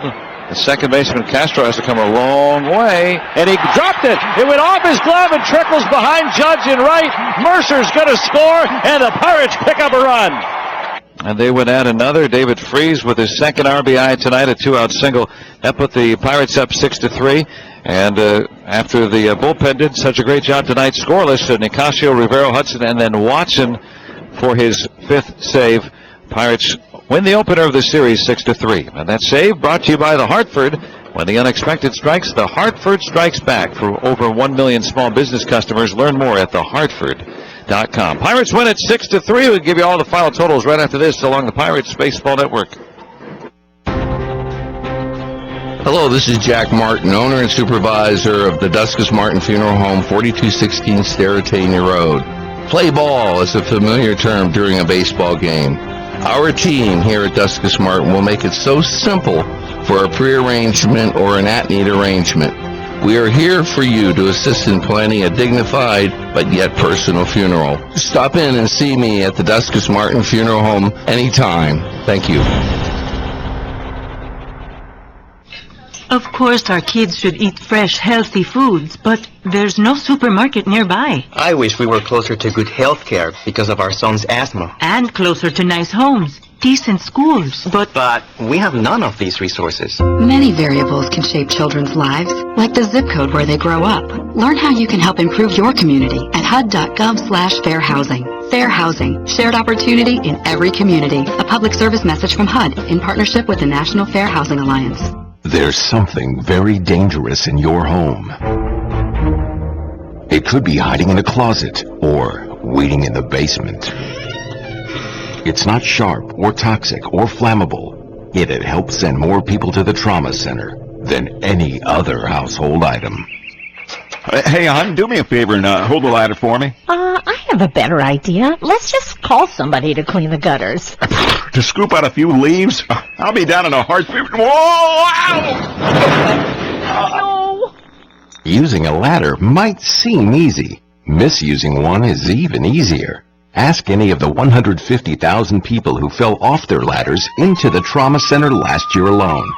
Don't let a do-it-yourself project do yourself in. For tips on ladder safety, visit orthoinfo.org, a public service message from the American Academy of Orthopedic Surgeons, who want to keep your bones safe, strong, and well-connected. A wrap here from Pittsburgh as the Pirates beat the Yankees tonight 6-3. For the victorious Pirates, 6 runs on 8 hits, 3 errors, and 6 left. The Pirates are 7-9. For the Yankees, 3 runs on 10 hits, an error, 11 left. The Yankees are 10-6. The winning pitcher is Juan Nicasio. He's 1-2. The loss to CC Sabathia. He is 2-1. The save to Tony Watson is 5th. And home runs in the game. Josh Bell hit his second, a 2-run home run off CC Sabathia in the second. Jordy Mercer hit his first, a solo home run off Sabathia in the first inning. Time of the game, 3 hours, 19 minutes, 30,565 in attendance here tonight at PNC Park. And we invite you to join us tomorrow as the Pirates look to make it 2 games in this series. So they'll send Jamison Tyone to the mound, a 0.90 ERA for the righty. He'll be opposed by a hard thrower, Michael Pineda. He is 2-1 with an ERA of 3.44, and we'll be with you at 3:40 for the 4:05 first pitch, and we hope you join us then. Thanks again to our producer-engineer, Doran Check, here in Pittsburgh, and back in our KDKA studios, it's Mike Kravitz. And for my partner, Steve Blass, my name is Joe Block, repeating the final score here tonight. It was the Pirates 6 and the New York Yankees 3. So long and good night from Pittsburgh. This has been a presentation of the Pirates Baseball Network. When do you need a really nice car or van rental? Relatives or friends visiting? Need a special vehicle for a special occasion? God forbid an accident. Rent-A-Wreck on West 26th has been offering the lowest prices on real nice recent model cars and 12-passenger vans for more than 30 years. Now, we've made a lot of friends over the past 3 decades, but if we hadn't had the pleasure of your company, let's fix that the next time you've got a rental need. Low prices, great vehicles. You can count on us at Rent-A-Wreck. I'm Tiffany. I have some tips for you on how to quit smoking like I did. First, I did some reading about it. I found a lot of great advice on how to quit smoking and picked out the ways I thought would work best for me. I started by setting a quit date. Then I threw out my ashtrays, lighters, and matches. I did other things too, like exercising more, and it worked. But I'd still get cravings, especially on long car rides. To help me with that, I put a picture of my mother in my car. She died of lung cancer from smoking cigarettes when I was only 16. Now I have a 16-year-old daughter. That picture of my mother reminds me that I don't want to miss all the things my daughter is going to do in her life, including turning 17. You can quit. For free help, call 1-800-QUIT-NOW. A message from the U.S. Department of Health and Human Services and CDC. The thought of my sons growing up without me inspired me to quit smoking. I talked to my doctors, and then I threw away all my cigarettes, ashtrays, and lighters. I started exercising instead of smoking. Staying away from alcohol when I was first quitting was key. I kept on trying, learned something each time. Do whatever it takes. No matter how many times it takes. We did it, so can you. For free help, call 1-800-QUIT-NOW. A message from the U.S. Department of Health and Human Services and CDC. $7,000 debt, and you have a rental property you've not been keeping up.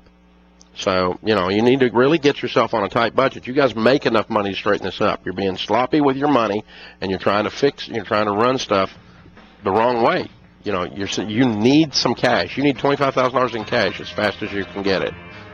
And you need to pay off this 401k loan before you even start talking about doing any investing. And you got to get rid of this rental. So, hey, it's time for you guys to quit playing around with this and step on it. You make $120 a year. So get organized, get yourself on a beans and rice and beans budget, stop the 401k, take the $10,000, fix the roof, and let's get business in gear here. This is the Dave Ramsey Show.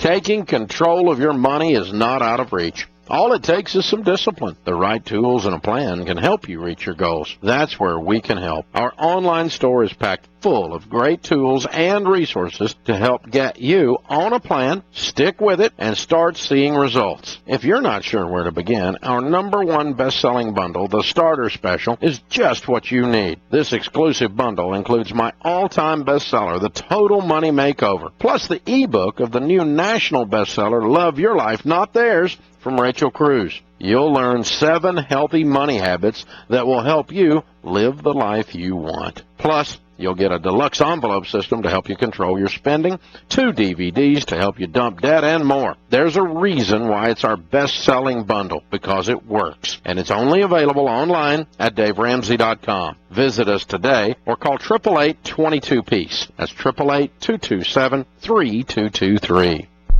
Blah, blah, blah. Yakety yak. Erie's News Talk Station. Jet Radio 1400. Of course I want our kids to eat fresh, healthy foods all the time. But we don't have a supermarket nearby, so it's a challenge. I wish we were closer to good health care because of our son's asthma. Frankly, it's scary at times. I'd love for our family to live in a nice house, near a great school, but none of these resources exist in our neighborhood. Many variables can shape the outcome of children's lives, like the zip code where they grow up.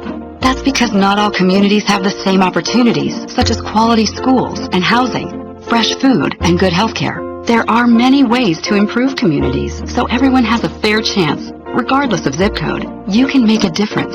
Join with HUD and local leaders to improve your community. Learn how at HUD.gov/fairhousing. That's HUD.gov/fairhousing. Fair housing, shared opportunity in every community. A public service message from HUD in partnership with the National Fair Housing Alliance. There's something very dangerous in your home. It could be hiding in a closet or waiting in the basement. It's not sharp or toxic or flammable, yet it helps send more people to the trauma center than any other household item. Hey, hon, do me a favor and hold the ladder for me. I have a better idea. Let's just call somebody to clean the gutters. To scoop out a few leaves? I'll be down in a heartbeat. Whoa! Ow! Using a ladder might seem easy. Misusing one is even easier. Ask any of the 150,000 people who fell off their ladders into the trauma center last year alone. Don't let a do-it-yourself project do yourself in. For tips on ladder safety, visit orthoinfo.org, a public service message from the American Academy of Orthopedic Surgeons, who want to keep your bones safe, strong, and well-connected. There are those who dedicate themselves to a sense of honor, to a life of courage, and a commitment to something greater than themselves. They have always defended this nation and each other. They still do. The few, the proud, the Marines.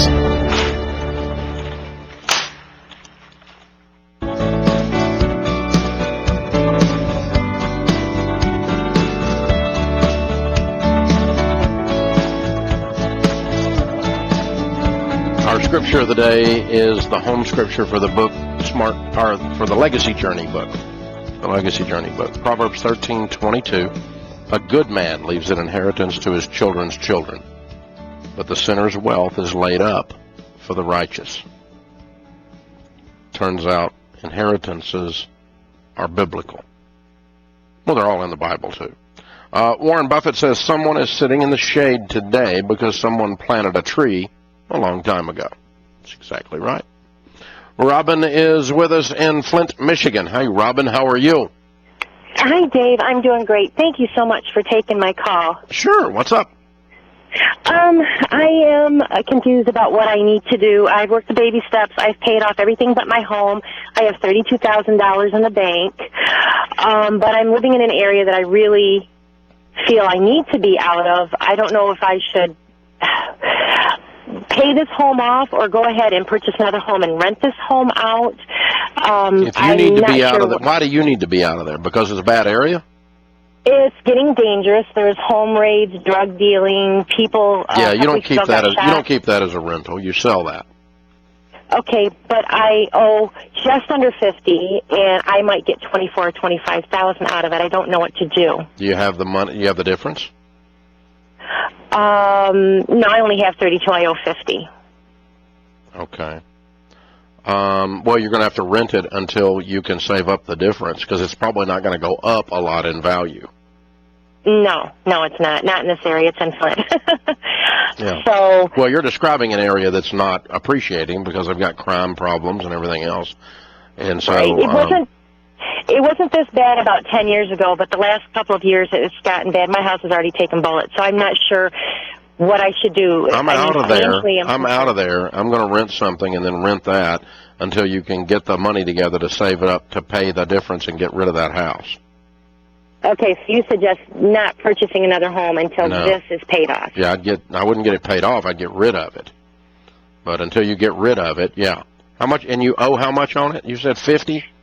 Just under $50,000, yeah. And what's your household income? I make about $34,000 a year.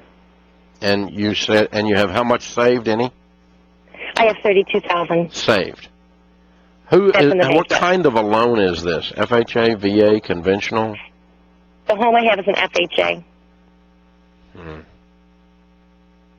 You know, for the fun of it, I would call the Department of Housing and Urban Development there in Detroit and see if they have any kind of a program going right now where you can buy your way out of this mortgage for less than the payoff because the value is so low and it's such the neighborhood is blighted, and see if they don't have a program of some kind to help you with this. And I would push on them pretty hard. But yeah, I don't. If you're getting bullets in your house, you leave. That's what you do, and you rent it. You rent it if you can't, and try to get try to get it sold. If you can't get it sold, you may end up losing it to the blight of the neighborhood. But HUD may have some relief for you. An FHA loan is governed by the Department of Housing and Urban Development. It's federal employees, okay? And there should be a HUD office in Detroit. Okay. And so just look it up, online, get the phone number, call and ask for a counselor there. Say, this is what I've got. I make $34,000 a year. I need some help. And, I'm a single lady. I'm living here. I got bullets coming in my house. I'm getting ready to hand you people the keys to this thing back. And so, but I'm willing to pay something on this, some of this difference. But if I can get $25 for it, we want you guys to accept the $25. Do you have a program that does that? Maybe they'll do a short sale of some kind with you. Maybe they have that type of a program on something. It's possible. And let me just tell you, because of the economic problems in your area that are so devastating, that have affected a lot of these neighborhoods, I would be shocked if HUD does not have some kind of a program. Okay. If they do a short sale type thing, though, can't they come back and sue me for the remainder of what wasn't paid off on it, or not? HUD doesn't, as a matter of practice. Okay. They don't. And so that's the good news. And so, but if you could get $25 for it, you have $30 in the bank, you could write a check for the difference, right? Right, and then that puts me at nothing. At nothing, but you're also out of this mess. So that's like your worst case scenario. But, technically speaking, HUD won't chase you for a deficit on a foreclosure. So I'm not going to recommend this, but you need to know that you could toss them the keys and go, I'm not paying any more on it. Heck with it. And they foreclose and it screws up. Yeah, they foreclose, it screws up your credit, but they don't chase deficits. Now, your credit would be screwed up, and you've walked away from an obligation. Those are two things I'm not going to recommend. I'm going to try everything in the world first. But if this continues to go down the toilet, you may be faced with that as an option. Okay. Yeah. I'm trying not to do that, too. It's just really hard getting 4 hours a night of sleep working in the hospital. It's just not working. Yeah, I'm out of there. I'm moving out of it and put a renter in it while you're working on this. Or call HUD. Call HUD this week and find out what you can do first. But I'm not sticking around there for very long. I mean, by the end of the month, end of next month, I'm going to be doing something different if I'm in your shoes. I wouldn't tell you to stay in that. It's not safe. And it's not worth it to fight and to die over this house. That just doesn't make sense. Not at all. Sandy is with us in Philadelphia. Hi, Sandy. Welcome to the Dave Ramsey Show. Hi, Dave. Thank you so much for taking my call. Sure. What's up? Me and my husband are in a disagreement. We have some private company stock that we're going to have an option to sell if we wanted to in a couple months. And I wanted your opinion on... What kind of private company? It's a privately held company that he's been working at for a long time. So through stock options, we've acquired them. Okay. Is it large or small? The company itself? Yes. I would say medium. We have lots of other shares. We've been holding them for years they would go public at some point. Yeah.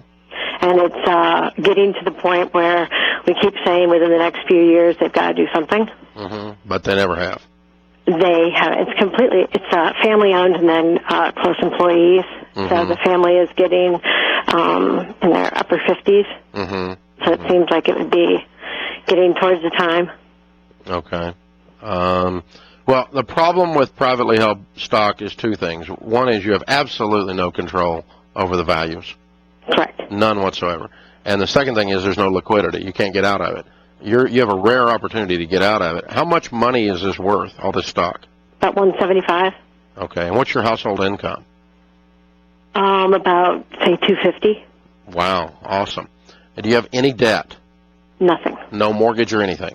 No. Wow, you guys are awesome. Congratulations. Thank you. I tell people not to own single stock that is more than a fourth or more than 10% of their net worth. Okay? And so I would throw out, if I were in your shoes, I might do something like this. I would liquidate the majority of it. I might leave some in there as just fun money to see what happens.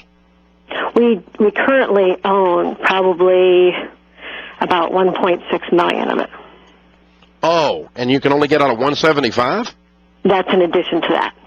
But that's all you're allowed to get out of is the 175? Correct.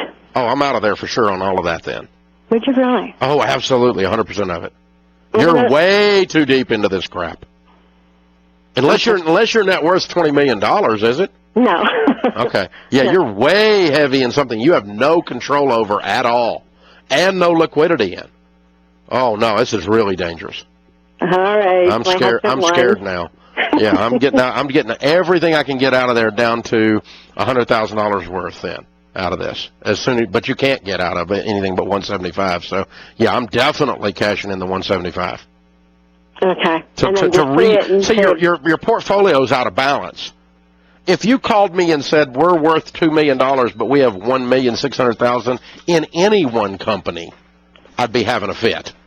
Okay. Because you're not diversified. You got way too much risk by leaning on this one thing. This thing goes down, you're screwed. I mean, you've lost $1 million, because of your lack of diversification. That puts this hour of the Dave Ramsey Show in the books. Our thanks to James Childs, our producer. Blake Thompson's our executive producer. Kelly Daniel is our associate producer and phone screener. I'm Dave Ramsey. We'll be back before you know it. In the meantime, remember, there's ultimately only one way to financial peace, and that's to walk daily with the Prince of Peace, Christ Jesus. Hey guys, it's Kelly Daniel, associate producer and phone screener for the Dave Ramsey Show, and you're in with Dave. That's right, if you want to get to Dave, you got to go through me first. Hey, this hour of the show is over, but you can find each 40-minute podcast on iTunes or Google Play. We're everywhere for free. Everybody wants a great retirement, but not everyone gets to experience it. So how can you guarantee that you'll be one of the lucky ones? Well, the first thing is to get rid of the idea that only lucky people get to retire. Luck has nothing to do with it.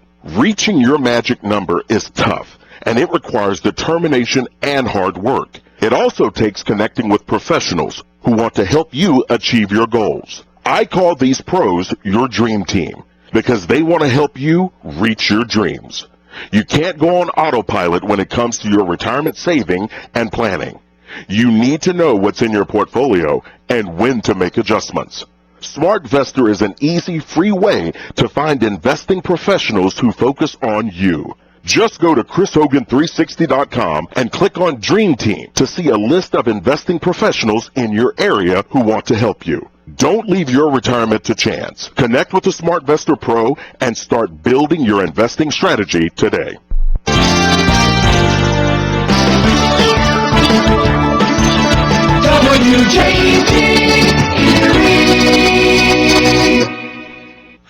Pence in Australia's Sanctuary Cities address. I'm Barbara Cusack.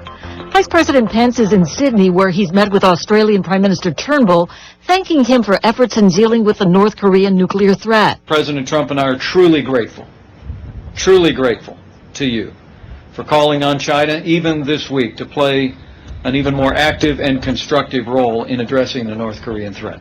Along the California-Mexico border, Attorney General Jeff Sessions noted 9 sanctuary city jurisdictions need to cooperate with immigration enforcement or risk losing federal grant money. Sanctuary jurisdictions put criminals back on the streets. Homeland Security Secretary Kelly noted local police should work with federal authorities on deporting immigrants before they're released from jail and prison. The White House thanks Surgeon General Vivek Murthy for his service today and asked that he resign from his duties. It's all part of the continuing transition to new leadership. I'm Barbara Cusack. President Trump hints he has a big tax reform package he plans to unveil next week. The president told the Associated Press his proposal will deliver massive personal and business tax cuts. At Treasury, he signed an order for the department to study ways of tax simplification. We'll be having a big announcement on Wednesday having to do with tax reform. The announcement Wednesday will come amid a renewed push for replacing Obamacare and worries about a government shutdown next weekend. Bob Costantini, Washington. The Trump administration has denied a request from ExxonMobil to waive U.S. sanctions against Russia and allow it to resume oil drilling around the Black Sea. Well, Hershey's announced today that by 2022, half of its individually wrapped standard and king-size sweets will be 200 calories or fewer. In order to do that, Hershey's will reformulate treats, introduce some new ones, and adjust the sizes of certain products. I'm Barbara Cusack. Imagine all the sleep you cost your mom through the years. As a crying baby, nightmares in grade school, and speaking of nightmares, let's not even talk about when you were a teenager. Hi, I'm Scott Tannen, founder of Boll & Branch, and I'm going to help you give your mom the gift she deserves, a great night's sleep with a set of Boll & Branch sheets. Our sheets are handcrafted from 100% organic cotton, the softest she'll ever feel, and they get softer over time. We only sell at bollandbranch.com, so you get twice the quality at half the price. No middleman markups. Everyone loves Boll & Branch, even 3 U.S. presidents. We guarantee she'll love them too. That's why your mom can try them risk-free for 30 nights. They arrive beautifully packaged in our signature gift box. No wrapping needed. Now through Mother's Day, we'll give you $50 off your first set of sheets when you go to bollandbranch.com and use promo code SLEEP. That's bollandbranch.com spelled B-O-L-L and branch.com. Promo code SLEEP. That's bollandbranch.com. Promo code SLEEP. Russian President Vladimir Putin has plans for a massive military base in the Arctic. Correspondent Brian Todd has details. On a frozen, windswept expanse in the Arctic, Vladimir Putin's military ambition is on grand display. Painted like a Russian flag, it's called Trefoil for its 3-cornered structure, a sprawling new military base that can house 150 troops and warplanes. Patients at Philadelphia's Children's Hospital were treated to a superhero surprise outside their windows this week. Window washers dressed as Power Rangers dangled outside the windows at the Children's Hospital of Philadelphia, much to the delight of the kids, their families, and staff members. Well, the Boston Celtics corralled the Chicago Bulls in Game 3 of their NBA playoff series, 104-87. Bulls still have the 2-1 series edge. In the NHL, Capitals are up 3-2 in their series with an overtime win against Toronto. I'm Barbara Cusack. Wouldn't it be great if you could stop crime before it happens? With the Ring Floodlight Cam, you can. I'm Jamie Siminoff, inventor and founder of Ring.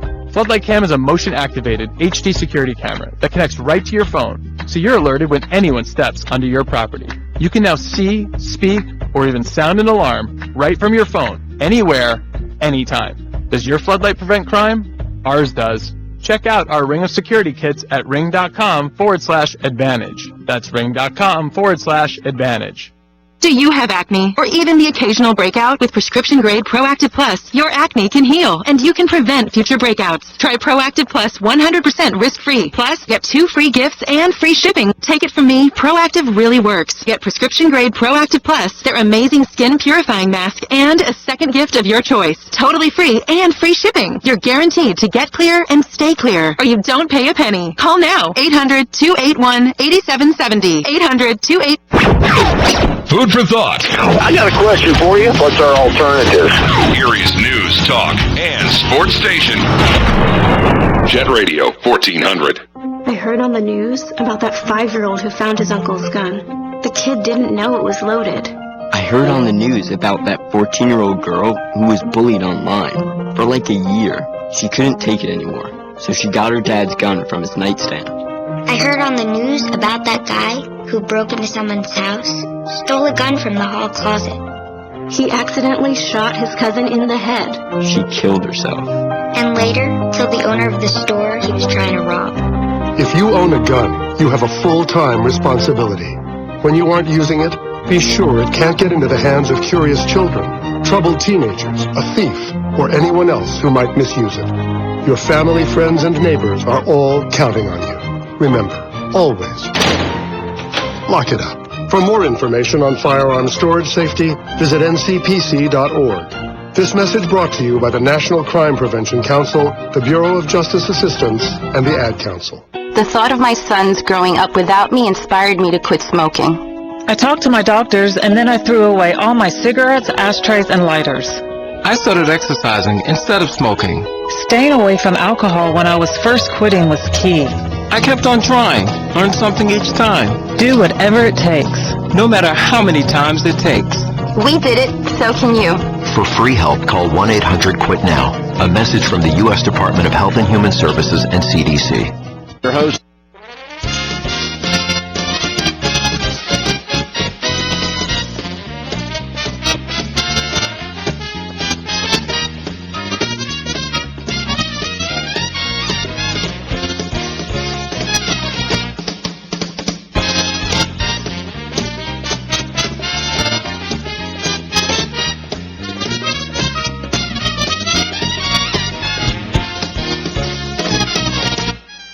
Well, hi there and good evening. Welcome to the Jim Bohannon Show from Westwood One Radio. We're at 1-866-50-JIMBO, 1-866-505-4626.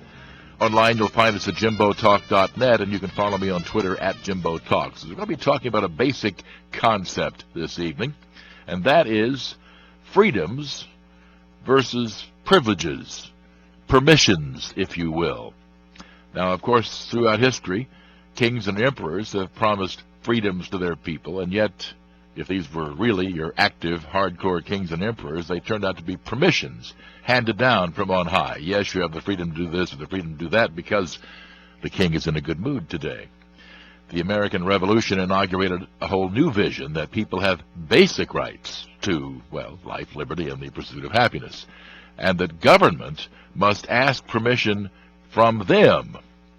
Well, that was then, and a quarter of a millennium later, increasingly bureaucratic society is beginning to turn back the clock and transform America into a nation where our freedoms are again treated as privileges the government may grant or withhold at will. Take a look at what's happening to the First Amendment on college campuses around the country, if you need any further evidence to that end. Timothy Sandifer is Vice President for Litigation at the Goldwater Institute. And their website, by the way, he has a website at cato.org, which is, of course, the Cato Institute. Encounter Books is the publisher of The Permission Society, How the Ruling Class Turns Our Freedoms into Privileges and What We Can Do About It. Thanks for being with us tonight. Thanks for having me on. I am curious, first of all, we have a Constitution. It includes the Bill of Rights, and time and again I have seen U.S. universities, for example, just to start with that one, ignore First Amendment rights based in many cases on the political viewpoints of the administration in power, which is to be expected. I expect people to challenge that from time to time. That's human nature. What I don't expect is for the rest of the country to roll over and play dead for this. Why are some of these people not in court? Yeah, well, some of them are in court, and I think we're starting to see a real shift against this sort of thing. But you're absolutely right. It's astonishing that, you know, a country that has for a long time, for decades now, really prided itself on the idea that universities are a place for open exchange of ideas and sometimes angry disagreements, but that's how we learn and share our opinions and so forth, instead has turned into a situation where it's like a stifling conformity being imposed on students from the administration through these speech codes and restrictions on where people can speak. And it's not just, you know, it's not just universities. There's lots of places that are creating these speech zones where, like when there's a political convention, for instance, the local police will set aside an area behind a fence, which is basically a cage, and tell people that they can go in there and hold their protest if they want. It's really amazing that we've tolerated such restrictions on free speech, and in some ways it just seems to be getting worse. What particularly troubles me, and just we'll start out with this whole higher education point, but certainly graduate to a lot of other examples that exist out there. But continuing with this, at private institutions, I'm not sure how much you can actually do other than point out that this or that school happens to be a place that is shredding the Constitution. But at public, tax-supported institutions, and let's not forget all the money, that the government money, tax money, your money, that goes to even private institutions in terms of grants and the like. You'd be amazed there's not a university in America that doesn't take some government money. And therefore, taxpayers should have a say. Why are people who push this kind of anti-freedom agenda allowed to teach anything at a public institution? Well, a lot of the time they enjoy tenure, so that tenure they is are not essentially sacred. Untouchable. Tenure is not sacred. And not only is it not sacred, but in many ways it's sort of a license to not really do your job in a lot of cases. But yeah, I mean, public universities are supposed to be, they're government institutions, and when they're funded by government money, and as you said, perhaps the majority of students study at these institutions, that means that the First Amendment rights of students ought to be protected. And unfortunately, there are groups out there that are working to rectify this, particularly the Foundation for Individual Rights in Education, or FIRE. It's a fantastic group that's out there fighting the good fight for free speech on college campuses, as well as the due process rights of students who are accused of wrongdoing and often are hauled before these well, it's silly to call them courts, but these administrative bodies that these colleges will hold that don't even protect the individual rights of students who are accused of wrongdoing. So there are groups out there that are taking this on. Encouraging. That's all I can add to that. Encouraging. All right. We talked about higher education. Where else are we seeing this permission society that is determining that basic freedoms are in fact privileges to be withheld by bureaucrats as they choose? Oh, I think across the board what we're seeing is that the general attitude among our lawyers, judges, law professors, political leaders, political science teachers is the idea that individual rights don't belong to us. They're given to us by the government when the government chooses. And that takes place not just in free speech, but things like the right to build on your property. If you own your property, of course you have to get a building permit, right? When you apply for a building permit, the government very often will impose demands on you, like saying, if you want a permit, you have to give us land, or you have to even give us cash out of your pocket in exchange for a building permit. In fact, I once represented a man in court. In his case, he applied for a building permit, and the government required him to give up his right to vote in exchange for a building permit. This kind of extortion goes on at the local level all the time, and local governments very often get away with it. Or take gun permits. So the government says that you have to get a permit in order to have a firearm to protect your own personal safety. But then the rules say you can't get a permit unless you show good cause. Well, what does good cause mean? It basically means whatever the government says it means. So the vagueness of these permit requirements allow the government officials tremendous power to decide who to allow to exercise freedom. 1-866-50-JIMBO, our number, 1-866-505-4626. Timothy Sandifer is Vice President for Litigation at the Goldwater Institute. And is that connected with the Cato Institute? I note that that's the website that is given. Not officially. I'm the Vice President for Litigation here at Goldwater, but I also am an adjunct scholar with the Cato Institute. All right, very good. Just wanted to be sure I was clear on that. Is this a problem that occurs more at the federal, state, or local level? Actually, it's more often at the local level. You know, we focus so much on the abuses of the federal government, and there are many awful abuses when it comes to the abuse of permit systems by things like the EPA and other federal agencies.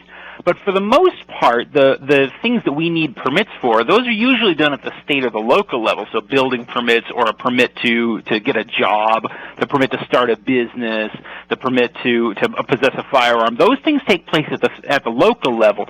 And because people don't really pay as much attention to what goes on there, a lot more abuses occur there. There are some things that I suppose are appropriate to face a certain amount of regulation, but let's face it, the Bill of Rights specifically mentions a number of things that in most cases are pretty absolute.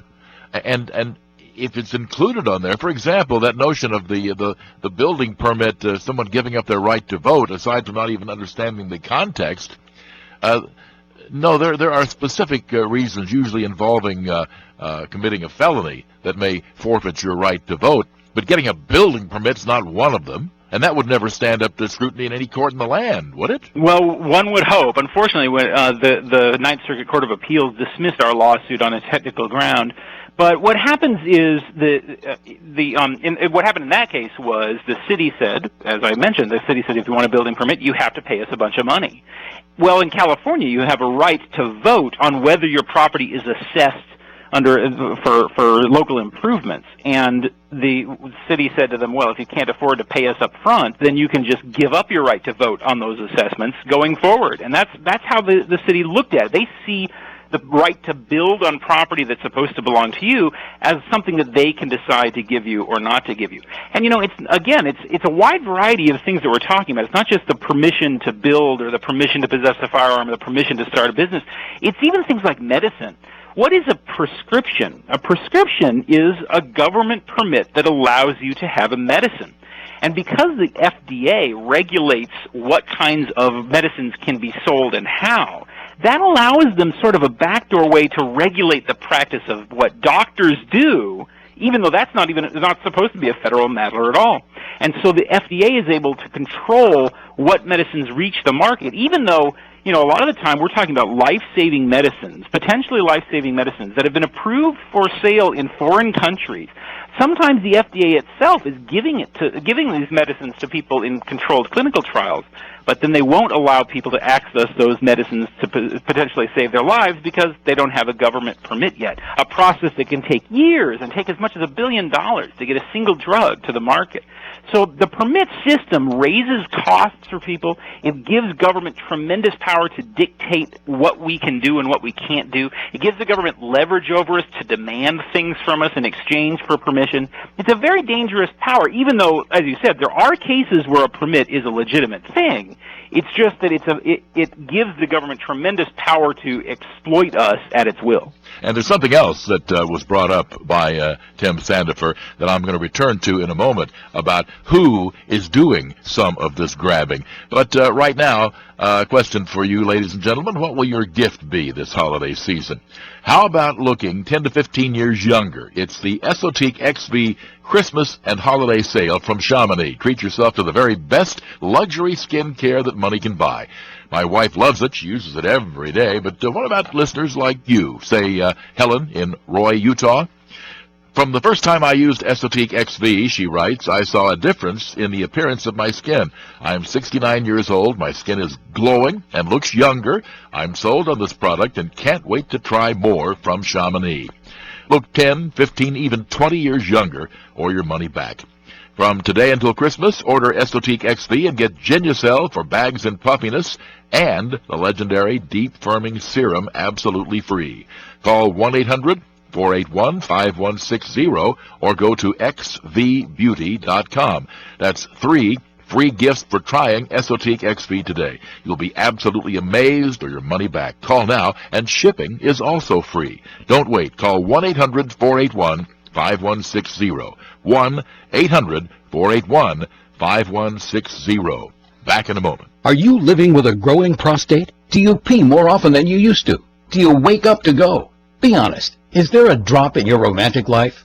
Prostate problems don't go away on their own, so you need to call for a free bottle of Super Beta Prostate, the #1 non-prescription formula for your prostate. The ingredients are natural. With Super Beta Prostate, you'll have less urges to urinate, less waking at night, and an improvement in your romantic life. Try it for free. Pay only shipping and handling. Super Beta Prostate is so powerful, you'd have to take 100 saw palmetto capsules to get the same active ingredient in just one Super Beta Prostate tablet. Stop running to the bathroom and call us now for your free bottle. Hurry, this free offer won't last. Call 1-800-507-1004. That's 1-800-507-1004. 1-800-507-1004. These statements have not been evaluated by the Food and Drug Administration. This product is not intended to diagnose, treat, cure, or prevent any disease.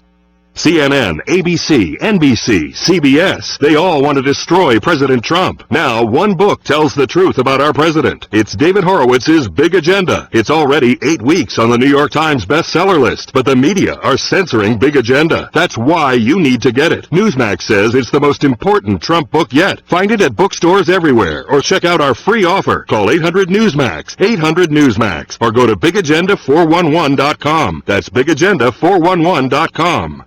Get protection for covered repairs with a vehicle service contract from Toco Warranty. Unlike other companies, with Toco, there's no down payment, and the monthly payments are really affordable. Keep your hard-earned cash and call Toco Warranty right now at 800-261-7500 to save big money on covered auto repairs. Prices vary by vehicle, but for about the cost of a tank of gas per month, a Toco plan has your back on expensive covered car repairs. Monthly payments are very affordable. Get your free quote now. Call Toco at 800-261-7500. That's 800-261-7500.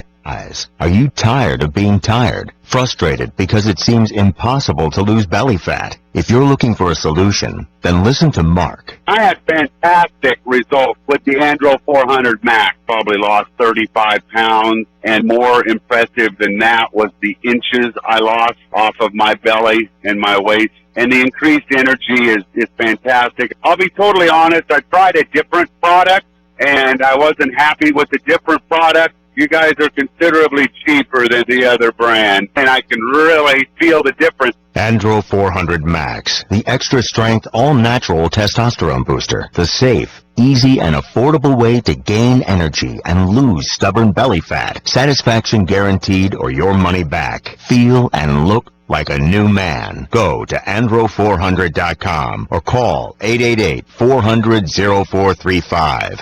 888-400-0435.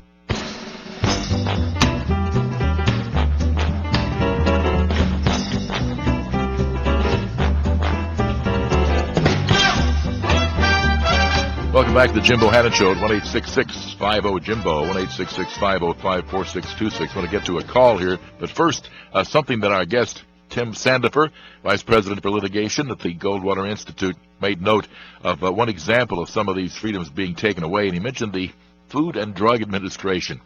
I'm talking here about the 3-letter unelected bureaucrats. For my money, you could make a very strong constitutional case that Congress has unconstitutionally abdicated some of its authority to these appointed and seemingly answerable to no one bureaucratic organizations. Yes, I think the number one threat to constitutional government in this country is administrative agencies like the alphabet soup of agencies that you could name easily. These are entities that exercise the power to write law, to investigate possible infractions of the law, and to prosecute people for violating the law, combining the legislative, executive, and judicial powers all in a single hand, unconstitutionally. These are what happens when we're talking about these agencies. What happens with these agencies is Congress writes a law that says, there shall be no more bad things. And that's it. And then they will go home and they congratulate themselves. Look, I've made it illegal to do bad things. And then they create a bad things agency. And the bad things agency then has the power to decide what a bad thing is, investigate possible bad things, and punish people for doing bad things. And that's a delegation of power to an agency that is not elected. In fact, it's staffed by bureaucrats who are members of government unions, so you often can't even fire them. That's a tremendous danger, and it's something that should worry not just conservatives but also liberals, because it's an undemocratic entity. You're talking about a bureaucracy that basically perpetuates its own power and cannot be realistically controlled by Congress or the voters. Yeah, that's something I think that liberals ought to keep in mind when they talk about all the do-gooding they can do through these various bureaucratic organizations. What if a conservative's in charge? You're sure you're still happy with that abrogation of democratic control? Well, maybe not.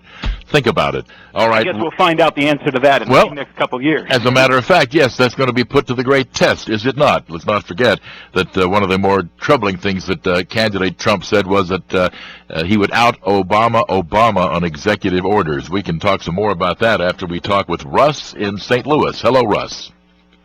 Good, Mr. Bohannon. Good evening.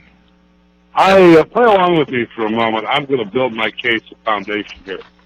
Question number one. If you're a law-abiding citizen, is it your right or is it a privilege to carry a gun? Well, all right. You said you were going to build up to something, so build away. Okay, is it a right or a privilege? Well, that would depend what our guest respond, but of course there is obviously a Second Amendment, which, as far as I'm concerned, was very imprecisely written, and we probably need to rewrite it to make that abundantly clear. But that would depend, since that clause about the well-regulated militia is tossed in there. So, Tim Sandifer, why don't you tell Russ what you think that means? I think that a person has a right to carry a firearm as long as that person's on public property, of course. If we're talking about going into private property or something like that, then the owner has the right to say you're not allowed to bring firearms onto my property. Number two, is it a right or a privilege for you to choose who you marry? And I'm basically talking about traditional marriage. Is it a right or a privilege you have to ask the government for? Well, obviously, we all know you don't have to ask the government who you can marry. I mean, people marry felons, for Pete's sake, in this country. But, Tim, you got something else you want to say to that? But the answer, I think, is the same to all of these things, which is that when we talk about rights, it can be a little bit misleading because the term rights only refers to a certain aspect of individual freedom. And freedom just means your right to do as you choose so long as you don't harm other people. When it happens to be that you're speaking, we call that the right of free speech. When it happens to be that you're building something, we call that property rights and so forth. So it's not, if you go down the list of individual actions, it can get a little bit misleading when we're talking about freedom. A person has the right to carry a firearm, to marry another person, and all these sorts of things. And the government comes in and it can tax these things, or it can require your ordinary basic business license, which is basically just a tax. Or it can get more intrusive and start saying, well, we're not going to give recognition to what you do unless you satisfy the following criteria. And then it can get even more intrusive and say, we're not going to even allow you to possess a firearm unless you satisfy the following criteria. And then it can get even more intrusive and say, we're not going to allow you to build a home on your property unless you hand over $100,000. And at what point does that violate in this case, the Second Amendment or some other amendment? Right. I think it depends on the circumstances, but I think that what the Second Amendment does is it protects it recognizes the fact that you have the right to carry a firearm as you choose, and it's up to the government to justify restricting that freedom. All right, and Russ? That's the problem. A couple more real quick here. That means if you can say things that come out of your mouth that aren't going to hurt or harm anybody in any way, so what tells them, the government be able to tell me that I can't put a joint of marijuana in my mouth and smoke it? See? You're absolutely right. No, the government, the right to smoke something, the right to drink something, the right to eat something, all of these things are simply other aspects of individual freedom. And when the government presumes that it has the power to dictate whether you are or aren't allowed to do things, that's a tremendously dangerous power in the hands of the government. And it inverts this idea of freedom that the entire American constitutional order was based on. All right, we're going to come back and continue the discussion here as Michael Bloomberg tossed restively in his sleep. Back in a moment.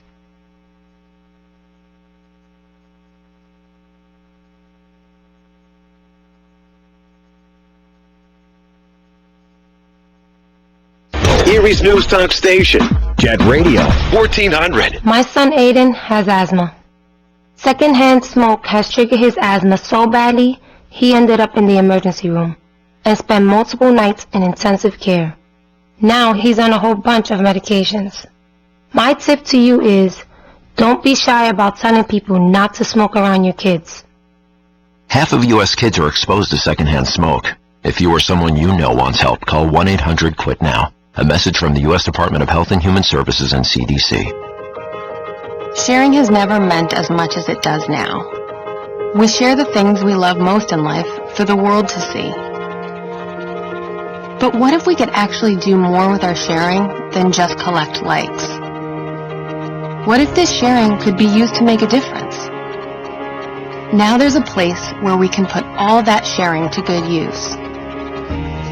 The National MS Society is asking people to make a difference and share what they love with someone else who loves it too. Whether it's surfing, dancing, or whatever is important to you, we've created a place that'll help you get your experience out to the world. If you have a story, share it. If you have a solution, share that too. Join us at wearestrongerthanms.org, because together, we are stronger. A message from DAV to all returning veterans. Thank you. Thank you for doing your duty. Thank you for doing our bidding. Thank you for laying it all on the line. Thank you for stepping up and not backing down. Thank you for putting your future on hold to put our enemies on notice. Thank you for putting your buddies' lives ahead of your own. Thank you for putting yourself in harm's way. Thank you for defending our freedom, for displaying your honor, for being a hero, even though you don't want to be called one. For all this and more, DAV thanks you, and we're here to help you. Expert DAV advisors will make sure you get the health, disability, and financial benefits you were promised and earned. If you're a veteran, visit DAV.org for free help. And again, thank you. Come on, smile. Oh, honey, he's still not smiling. Maybe he's not a smiler. Yeah, maybe he's just not a happy baby. Maybe he's just being a boy. Or maybe he's teething. Maybe it's just a phase. Maybe he has autism, and we can definitely do something to help. Maybe is all you need to find out more about autism. No big, joyful smiles by 6 months is one early sign. Learn the others at autismspeaks.org/signs. Brought to you by Autism Speaks and the Ad Council.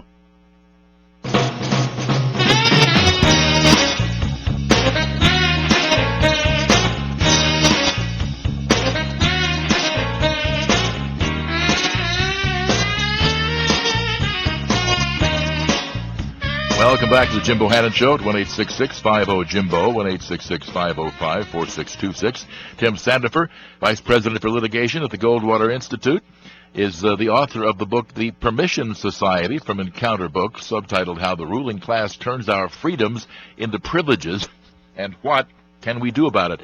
Are all of the things you just talked about with Russ in St. Louis, are these all gray areas? That is to say, it is very difficult to just flatly point and say, right there's the line. That's where they crossed the line, because that's going to make this battle pretty tough if there is no clear standard to say that regulation's okay, that one's not.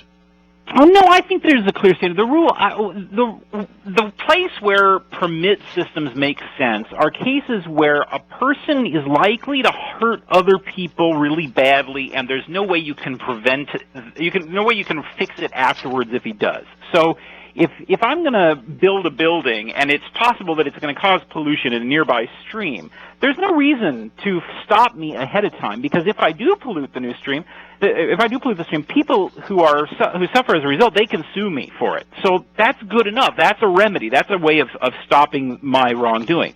On the other hand, if I pretend to be a medical doctor and I'm not, and I'm going to kill the patient, and the patient won't be able to sue me afterwards because he's dead. So there is good reason there to have a sort of a before the fact test. That's where a licensing law works. Or take an even simpler example is driver's licenses. Driver's licenses make perfect sense because if you do hurt somebody really badly in a car accident, there's no way to fix it afterwards. The person's going to be dead from a car accident. And it is very possible that you could hurt somebody and hurt them very badly. So there's really good reasons to have a licensing law. Plus, it's objective. All you have to do is prove that you drive safely. There's no government favoritism involved or anything like that. That's the kind of licensing law that makes sense. But when you talk about things like possessing a firearm or building a building or starting a business or taking a medicine to save your life, these sorts of things, these are things that are not likely to hurt other people. They are not likely to hurt other people badly. And if you do hurt other people, then you can be required to fix things afterwards. So those fall into the category of things where licensing laws just don't make any sense. And they're a real danger to the principles of freedom. They give government too much power, and they undermine the idea of equality. I mean, after all, who has to ask permission? Kids, right? Or slaves. They're the ones who have to ask a master for permission. Citizens, equal citizens in a democratic republic, we shouldn't have to ask each other permission to live our lives. We have the right to live our lives. And the reason why is because permission is asked from somebody above us. That's why we have to say please and thank you to somebody who gives us permission. But in a society based on equality, like a democratic republic like ours, we don't have that sort of government stands above us kind of way. At least we're not supposed to. Unfortunately, we're heading in that direction because so much of our lives are being swallowed up by these permission requirements. Now then, I think it's time to bring up something here, which is my take on the basic, the essence of the liberal viewpoint. A caller one time asked me to summarize the liberal viewpoint in one sentence, and I said, that's easy. Here it is. It's not easy being better than everybody else, but I try. and that is the essence of the viewpoint. The self-worth of a liberal, in many cases, is based on the extent to which it can smugly assure that person can assure himself and everyone else how they are morally superior. And it's just frankly very hard to take Tim Sandifer's very reasonable, very rational, but rather restricted view of society's legitimate interest in such behavior. It's hard to take that and turn it into moral superiority. It's much easier if you offer bureaucratic preemptive strikes. We'll make this or that regulation. We'll be Michael Bloomberg on steroids. We will ban all of those 16-ounce containers that people drink from in public. I don't know these days if Pam Anderson wouldn't get busted for breastfeeding in New York City. But you see what I'm getting at here, I'm sure, and that is that while what you say is very reasonable, very rational, and very in compliance with a constitutional republic, but it flies in the face of the self-worth of an awful lot of people in this country. Isn't that part of the problem here? Definitely. There's a great line in Thomas Jefferson's first inaugural address when he says, it is sometimes said that man cannot be trusted with the government of himself. Can he then be trusted with the government of others? And what he means is a very simple point that is often overlooked.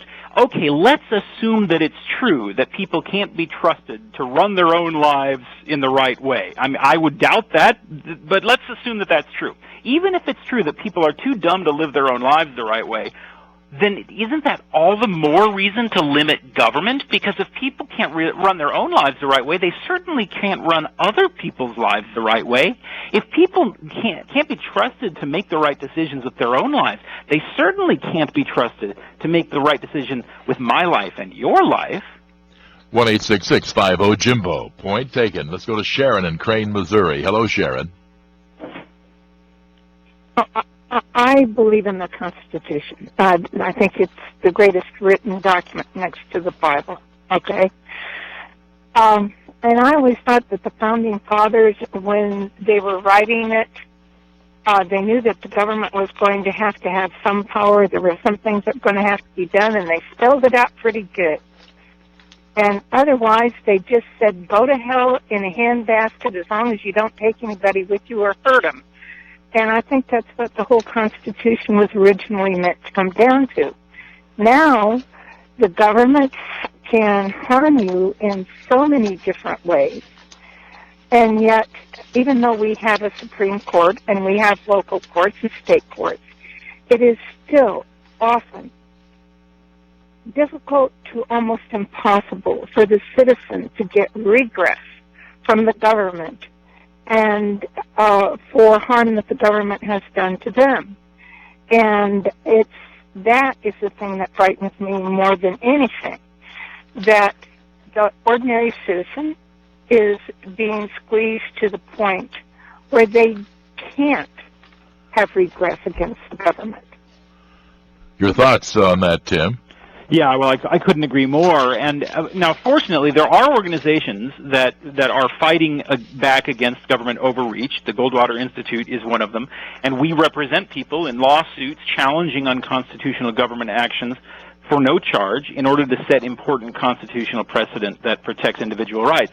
But, you know, there's only so many of us on staff, and there's so much that's going on from the government that is so wrong that needs to be resisted.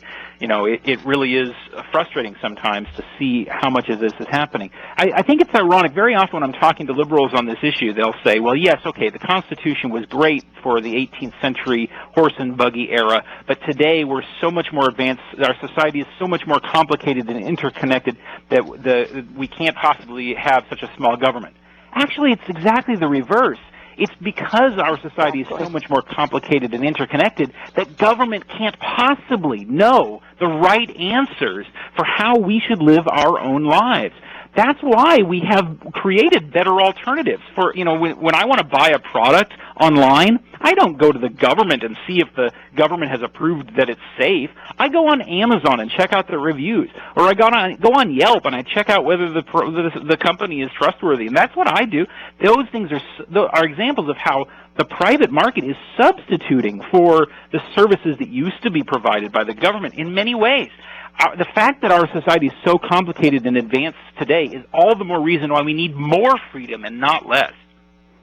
More to come. We'll be back in a moment.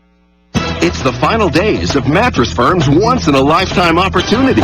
It's your last chance to save up to 70% off Tempur-Pedic and Sealy. Plus, take up to $2,000 off floor models from Sealy, Tempur-Pedic, Hampton & Rhodes, and others. We're liquidating every Tempur-Pedic and Sealy in stock to make room for the next generation of innovative sleep products. Only at your local Mattress Firm while supplies last. For offer details, visit mattressfirm.com/circulars. The product offer and prices may vary in Hawaii. How's that kitchen remodel coming along? I haven't found a reliable contractor and have no idea where to start. What about Home Advisor? Home what? Home Advisor. They match you to pre-screened and top-rated pros for any kind of home project. You can even check pricing and book appointments online. What's the catch? No catch. Home Advisor is completely free to use. Really? I'll check it out. Go to HomeAdvisor.com or download the free app. Home Advisor. Welcome to Geico's Motorcycle Meanderings. Oh man, this is great. I sure saved a lot of money by switching to Geico. Scored some big savings, and now I can use their mobile app 24/7 for all sorts of stuff. Life just makes sense now. You know what doesn't make sense? If a car is called a horseless carriage, why isn't a motorcycle called a horseless horse? Maybe it would just be adding insult to injury for the out-of-work horses. Geico Motorcycle. Savings that make sense. She used to play hide and seek in your backyard. Now, she's getting married in it. So when you see a bare spot, you need something that patches it fast. Pennington One Step Complete has a revolutionary formula that repairs bare spots in only 2 weeks or less. Pennington has been trusted since 1945, and now it works even faster. One Step Complete from Pennington. honest green. Get your lawn ready for any occasion. Head to your local retailer to pick up One Step Complete. WJET Erie. Welcome back to the Cat Show. Up next we have Nico. Nico is a member of the Shelter Pet Group. That's right.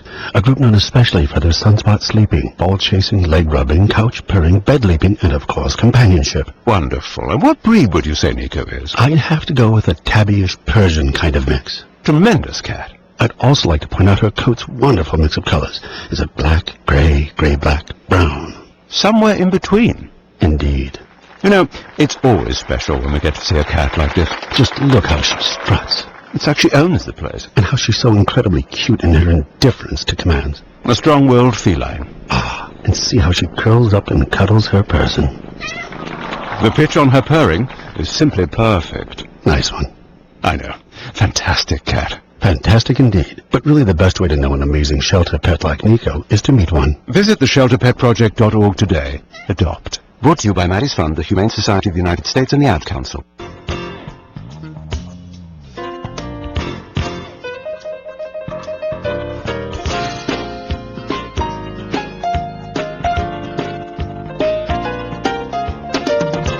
Welcome back to the Jim Bohannon Show. As we're talking tonight with Tim Sandover, he is Vice President for Litigation at the Goldwater Institute and author of The Permission Society from Encounter Books, How the Ruling Class Turns Our Freedoms into Privileges and What We Can Do About It. Apropos of the previous caller, we'll get back to some other calls here, but just a follow-up to what Sharon had to say. How are the courts doing in all of this? And my guess is the answer is not too well at times. Well, yeah, certainly at times. The federal courts, I think, have gone wrong in a lot of ways that are really deeply important. But we often overlook that state courts give us an opportunity to protect rights in ways that are often overlooked. So, the federal Constitution sets a floor below which the government's not allowed to go. But states are allowed to provide stronger protections for individual rights above that. So the federal Constitution says, here are the minimum basic protections for individual freedom. But our state constitutions also protect things like freedom of the right to privacy or greater protections for freedom of speech than the First Amendment provides and things like that. Because we often don't use those provisions, we often overlook ways to protect our freedoms that otherwise would really help us. For instance, most states in the country have provisions that prohibit the government from giving taxpayer money to private businesses, corporate welfare. It's illegal under the state constitutions of most states. But most states, those provisions don't even get enforced. People overlook them. They don't bother bringing lawsuits. And so the government hands out taxpayer money to private beneficiaries all the time. So I think if we were to use the constitutional system that we have the way it's supposed to be used, I think we would do a lot better than we're currently doing. Let's go to John in Rutland, Vermont. Hello, John. Hello, yes. I was interested in your statement on licensing and privilege, and this is in particular. I use American jurisprudence first and second, and it's clear that under highways and bridges that the use and the right to travel and locomotion is not something that can be visionary. It's based on profit, using the highways.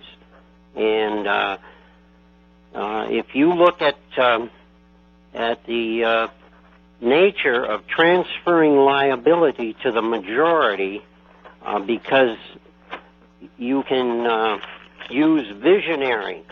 Courts aren't supposed to use visionary judicial purpose. So if you go to American jurisprudence and you look up the issue of what an automobile is versus what a motor vehicle is, it gives you some insight into the character and the use of property. All right, well, let's let our guest comment on that, Tim. I'm afraid I don't think I understand. I didn't either, so I'm not sure where the word visionary comes in here, John. But vision, if you think that you're going to that somebody's going to beat their wife, you wouldn't give them a license. If you think somebody's going to kill somebody, a license isn't going to stop it, whether you're on the road or you've got a marriage license. The purpose. Well, preemptive strikes on law enforcement are pretty hard to do. Well, I think here, what it comes down to, when we're talking about permissions versus rights, is it boils down to the presumption in favor of freedom and the presumption against freedom. Is a person presumptively free to do what he wants as long as he doesn't harm another person or run an unnecessary risk or do something where the government can justify restricting his freedom, on one hand? Or on the other hand, is a person not free until the government says he is? And that's the fundamental difference. And unfortunately, we're moving from one into the other. We're moving from the situation where we're presumed to be free. All men are created equal with certain inalienable rights. The government has to ask us permission and not the other. We, the people, those principles that we are free people who have the right to act unless the government can justify taking our freedom away. We're moving away from that and into a society where we are not free until the government says that we are. And that's a very dangerous thing, because it gives the government tremendous power to treat itself as being separate from us, as being something that's not equal to us. It gives it power to demand things from us. It gives it power to set the terms on which we live our lives. And in practical terms, it gives it the power to deny us a building permit unless we give it a bunch of money, or deny us the right to use a firearm because it doesn't think that there's good cause. It gives it the right to deny us the right to start a business because the existing companies don't want competition. Those sorts of things. So what I'm arguing is that we should presume that people are free unless there's good reason to take their freedom away from them. More to come. We'll be back in a moment. Listen up, ladies and gentlemen. You've heard me talking about how Heart Factors Plus has ingredients that boost nitric oxide levels, which can improve your cardiovascular health safely and naturally. Well, here's what John from Florida says. I've been taking Heart Factors Plus for a while now and have never felt better. I recommend this product to all my friends. And the benefits don't stop there. Heart Factors Plus helps maintain healthy blood pressure levels, supports healthy circulation, and for you guys out there, it can even maintain healthy sexual function. Call now to try Heart Factors Plus risk-free. And right now, get a free bottle with your order and faster results than you ever thought possible, or your money back, no questions asked. Call 1-800-543-6619. Mention my name, Jim Bohannon, and receive a free bottle of the brand new CoQ10 and fish oil formula just for trying Heart Factors today. That's 1-800-543-6619 or heartfactorsplus.com. 1-800-543-6619. It's the final days of Mattress Firm's once-in-a-lifetime opportunity. It's your last chance to save up to 70% off Tempur-Pedic and Sealy. Plus, take up to $2,000 off floor models from Sealy, Tempur-Pedic, Hampton & Rhodes, and others. We're liquidating every Tempur-Pedic and Sealy in stock to make room for the next generation of innovative sleep products. Only at your local Mattress Firm while supplies last. For offer details, visit mattressfirm.com/circulars. The product offer and prices may vary in Hawaii. Forget all these formulated, extruded, processed cereal bits. With just the raw meat and the eggs and the Dynavite and Super Omega, it's unbelievable. Order a 90-day supply of Dynavite for your dog this week. We'll send you a bottle of Super Omega fish oil free. Packed with omega-3, DHA, and EPA fatty acids. Super Omega is great for your dog's immune system, healthy skin, and soft, shiny fur. Try Super Omega fish oil. Free this week at Dynavite.com. DINOVITE.com. Are you living with a growing prostate? Do you pee more often than you used to? Do you wake up to go? Be honest. Is there a drop in your romantic life? Prostate problems don't go away on their own, so you need to call for a free bottle of Super Beta Prostate, the #1 non-prescription formula for your prostate. The ingredients are natural. With Super Beta Prostate, you'll have less urges to urinate, less waking at night, and an improvement in your romantic life. Try it for free. Pay only shipping and handling. Super Beta Prostate is so powerful, you'd have to take 100 saw palmetto capsules to get the same active ingredient in just one Super Beta Prostate tablet. Stop running to the bathroom and call us now for your free bottle. Hurry, this free offer won't last. Call 1-800-507-1004. That's 1-800-507-1004. 1-800-507-1004. These statements have not been evaluated by the Food and Drug Administration. This product is not intended to diagnose, treat, cure, or prevent any disease.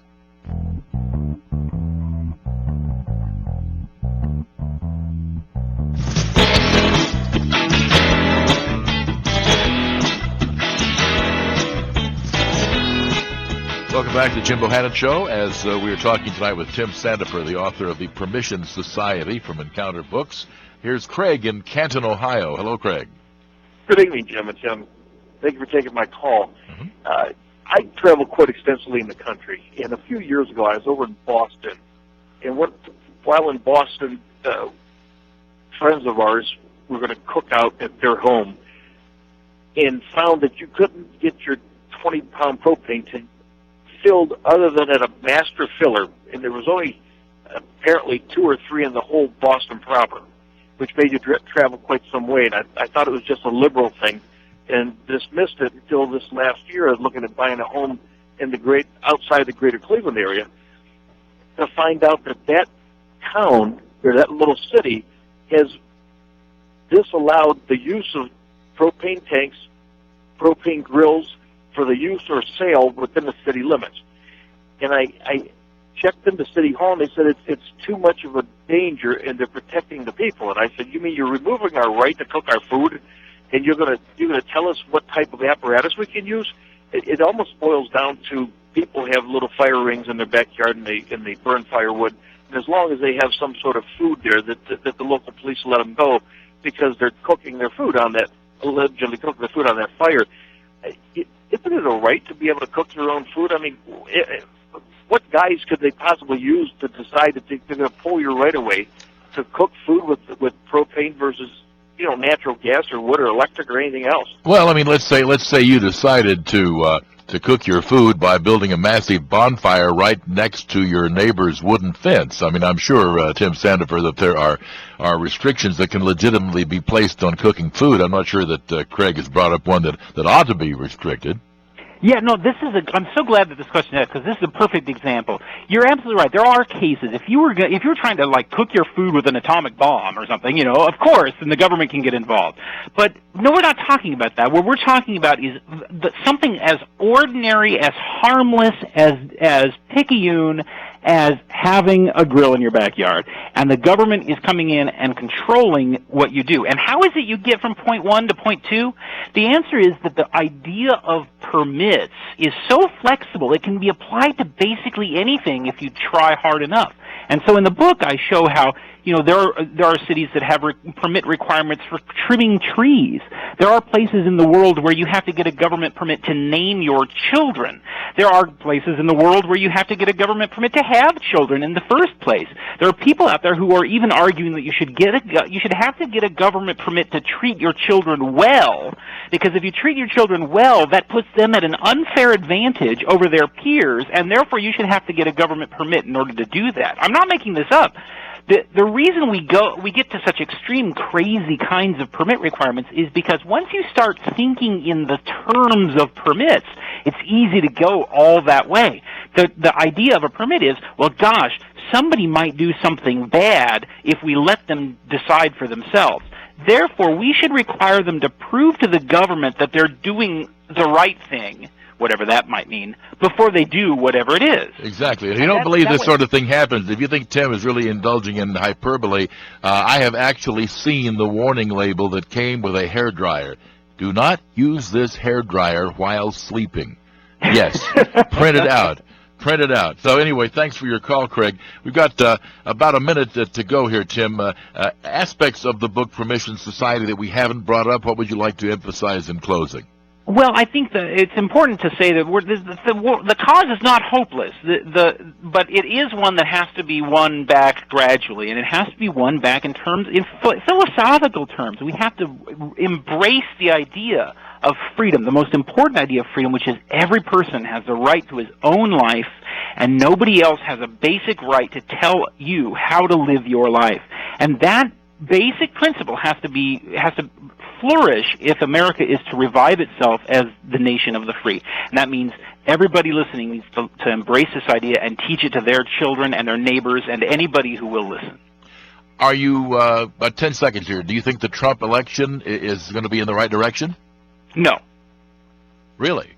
No, I think it's he is a master of the permission society who basically thinks that government exists for the purpose of choosing the winners or losers in our society. He, of course, is now in the position of choosing the winners, and a good example of that is eminent domain, you know. Fair enough. All right, well, we'll see what happens. So buckle your seatbelts there. That's Tim Sandifer, author of Permission Society from Encounter Books. I'm Jim Bohannon, and this rolling down this road in Anbar province. all of a sudden There's a huge explosion. we knew right away. It was an IED. Then we started taking sniper fire and RPGs from the hills. Today's servicewomen face the same combat dangers as men. It's pretty amazing. We made it out alive.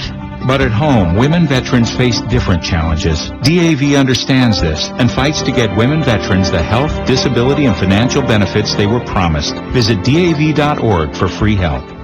Okay, what are you wearing right now? Nothing. That's right. So mommy's going to teach you how to dress yourself. Underwear always comes first, name tag at the back, then pants, then shirt. Get the first button in the right hole or you have to start all over. Socks going first, then shoes, right on right, left on left. With shoelaces, just take the ends, cross them over, switch the loops, the rabbit goes down the hole, pull tight, and you're left with bunny ears. Got it?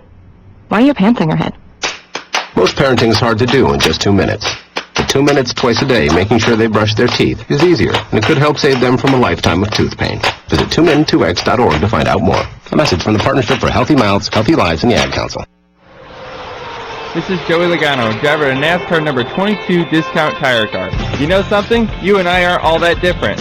I drive a car, you drive a car. My car has tires, your car has tires. I may be going just a little faster than you each weekend, but we both need to keep those tires properly inflated to stay safe. So be tire smart and do your part.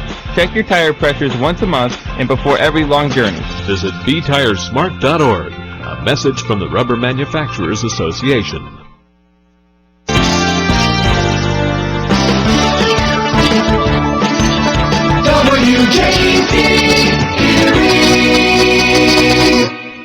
Warning, all systems go. I'm Bart Eckert. Attorney General Jeff Sessions sounded a warning for sanctuary cities as he spoke in California near the Mexican border. Sessions says 9 jurisdictions have been told they will lose federal grant money if they don't end their sanctuary status. When city politicians force local law enforcement to release criminals from Rikers Island, violent gangs and criminals benefit. Sanctuary jurisdictions put criminals back on the streets. White House spokesman Sean Spicer says he wants to make it clear there will be no government shutdown next weekend. That says steps have been taken. The Office of Management and Budget, as required, is taking routine steps to prepare in the unlikely case that there's a lapse in appropriations next week following the continuing resolution. Virginia Red Cross says a severe storm has damaged at least a dozen homes near Colonial Beach, Virginia.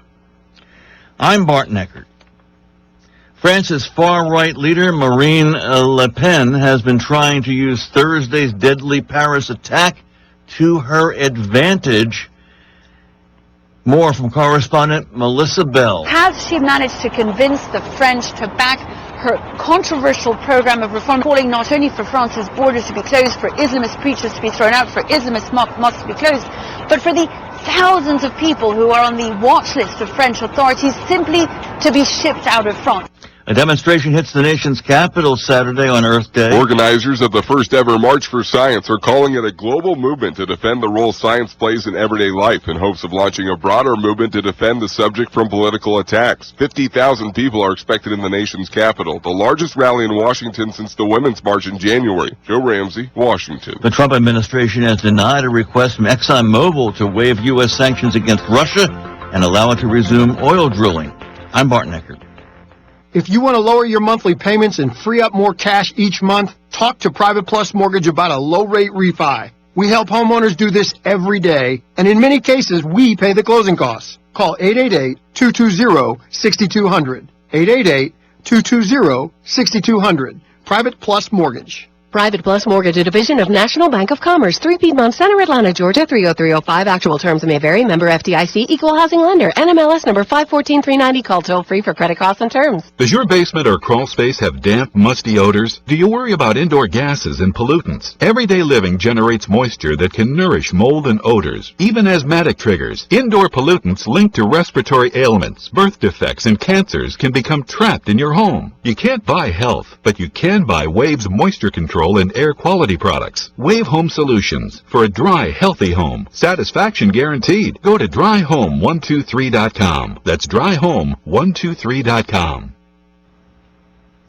A Massachusetts judge says he's issuing an order preserving evidence in former NFL star Aaron Hernandez's prison suicide. Here's the details from correspondent Deborah Farrick. He was locked into a cell at 8 o'clock in the evening. He was not checked on by any sort of a prison official until 3 o'clock. That is 7 hours in which Aaron Hernandez had time to tie a bedsheet around his neck, basically block access, and then die in his cell. Actress Blake Lively let a reporter know that she was going to stick to the topic on the red carpet at Variety's Power of Women event. When asked about her outfit, Lively said, "Seriously, would you want to ask a man that?" Actress explained that she was there to talk about her work with Child Rescue Coalition, and she was being honored for helping in the fight to combat child pornography. Robert De Niro among 6 people who will receive honorary degrees at Brown University. I'm Barton Eckert. If you are behind on your bills, then this message is for you. How would you like to have a large portion of your credit card debt or medical bills forgiven? National Credit Card Relief would like to give you free information on a proven debt forgiveness program. It's not bankruptcy, it's not consolidation. This special program actually wipes clean the portion of your debt that is forgiven. Call for your free forgiveness information now. 800-291-6670. That's 800-291-6670. Don't wait. Call 800-291-6670. Not available in North Dakota. Here's good news for those who haven't addressed their hearing loss due to the high price of custom hearing aids. MD Hearing Aids Air Model is the best-selling value hearing aid in America, with nearly 100,000 satisfied users. Hello, I'm Dr. Chera Curry, a board-certified ear, nose, and throat physician. Working with other doctors and audiologists, I developed the MD Hearing Aid Air, which costs up to 90% less than traditional hearing aids. Call 1-800-396-1380 now and get free shipping and a year's worth of free batteries. That's 1-800-396... Your kid's bus driver is an alien? Get the information you need.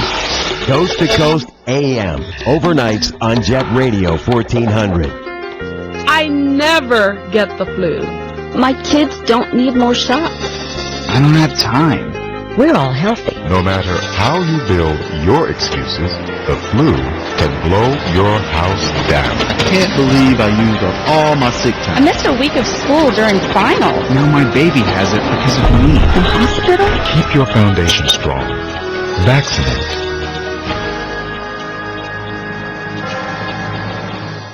Welcome back to the Cat Show. Up next, we have Nico. Nico is a member of the Shelter Pet Group. That's right. A group known especially for their sunspot sleeping, ball chasing, leg rubbing, and of course, companionship. Just look how she struts. It's like she owns the place. And see how she curls up and cuddles her person. The pitch on her purring is simply perfect. Nice one. Fantastic cat. But really the best way to know an amazing shelter pet like Nico is to meet one. Visit theshelterpetproject.org today. Adopt. Brought to you by Maddie's Fund, the Humane Society of the United States, and the Ad Council. Dad, why can't people today just learn to get along? I'm with you, sweetheart. I mean, what's up with discrimination anyway? Exactly. And Dad? Yes, Pumpkin? I'm not sure I like the president's new foreign policy. What? I hear stock futures are up. That's good news, right? How old are you? 5. Honey! Sounds like someone's been listening to Erie's News Talk station. What's opinionated mean? Jet Radio 1400.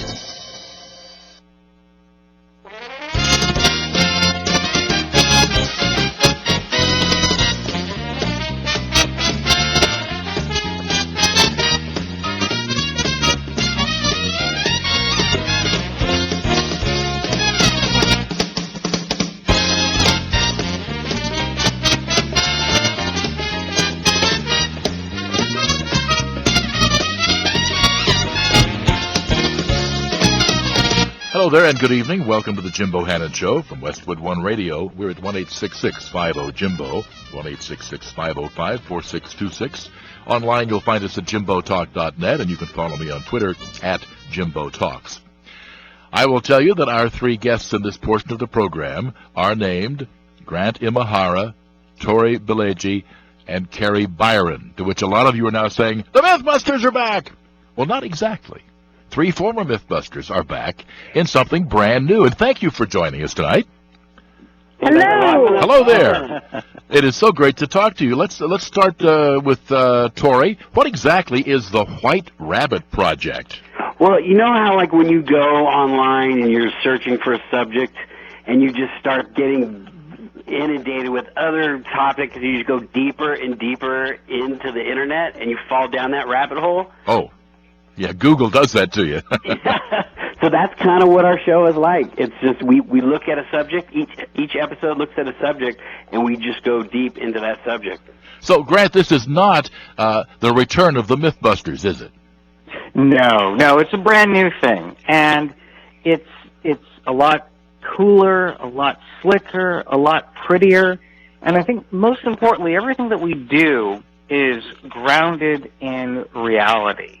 These are things from history that actually happen. Technologies are available right now, and parts of pop culture that are happening. So it's definitely something new and different. Yeah, and I'll give you some examples here. Carrie, if you could tell us a bit, since this whole thing, I gather, started on Netflix on last Friday the 9th, one of your episodes is about history's most notable jailbreaks. Carrie, what do you do with that? Well, for each episode, we take 2 stories apiece, and we have 6 stories, and we kind of rank them based on some criteria. So we decided to kind of dive into jailbreaks, or we also included just great escapes. And so we started the episode off with this crazy mom who busts her kid out of jail by driving an 18-wheeler through the front door, and we kind of did a recreation of that. And Grant profiled an elderly gentleman who busted, and just Tori explored El Chapo, and we just kind of compared all of these crazy stories and decided which one was the best. And another one here, Tori, Superpower Tech. What did you guys do in that one? That was probably my favorite episode. What we were looking at, all these subjects, I think, are things that we find really interesting, and we think that our fans are going to find interesting as well. We were just going, what do we love? We love, superheroes. We love superhero powers, and we thought, what if we came up with one subject where we look at technology in today, science that is, available to us, that we could go out and become superheroes. And so, for my superhero power, the one that I really loved was I became Captain Megawatt. I went out, got a Tesla coil, and I was able to actually control electricity, and I was firing giant lightning bolts out of my hands. It was probably one of the most amazing things I've ever done. Yeah, and of course there's a little secret to that some people may not be aware of, but what kills you is not the voltage but the amperage. Isn't that right, Grant? That's absolutely right.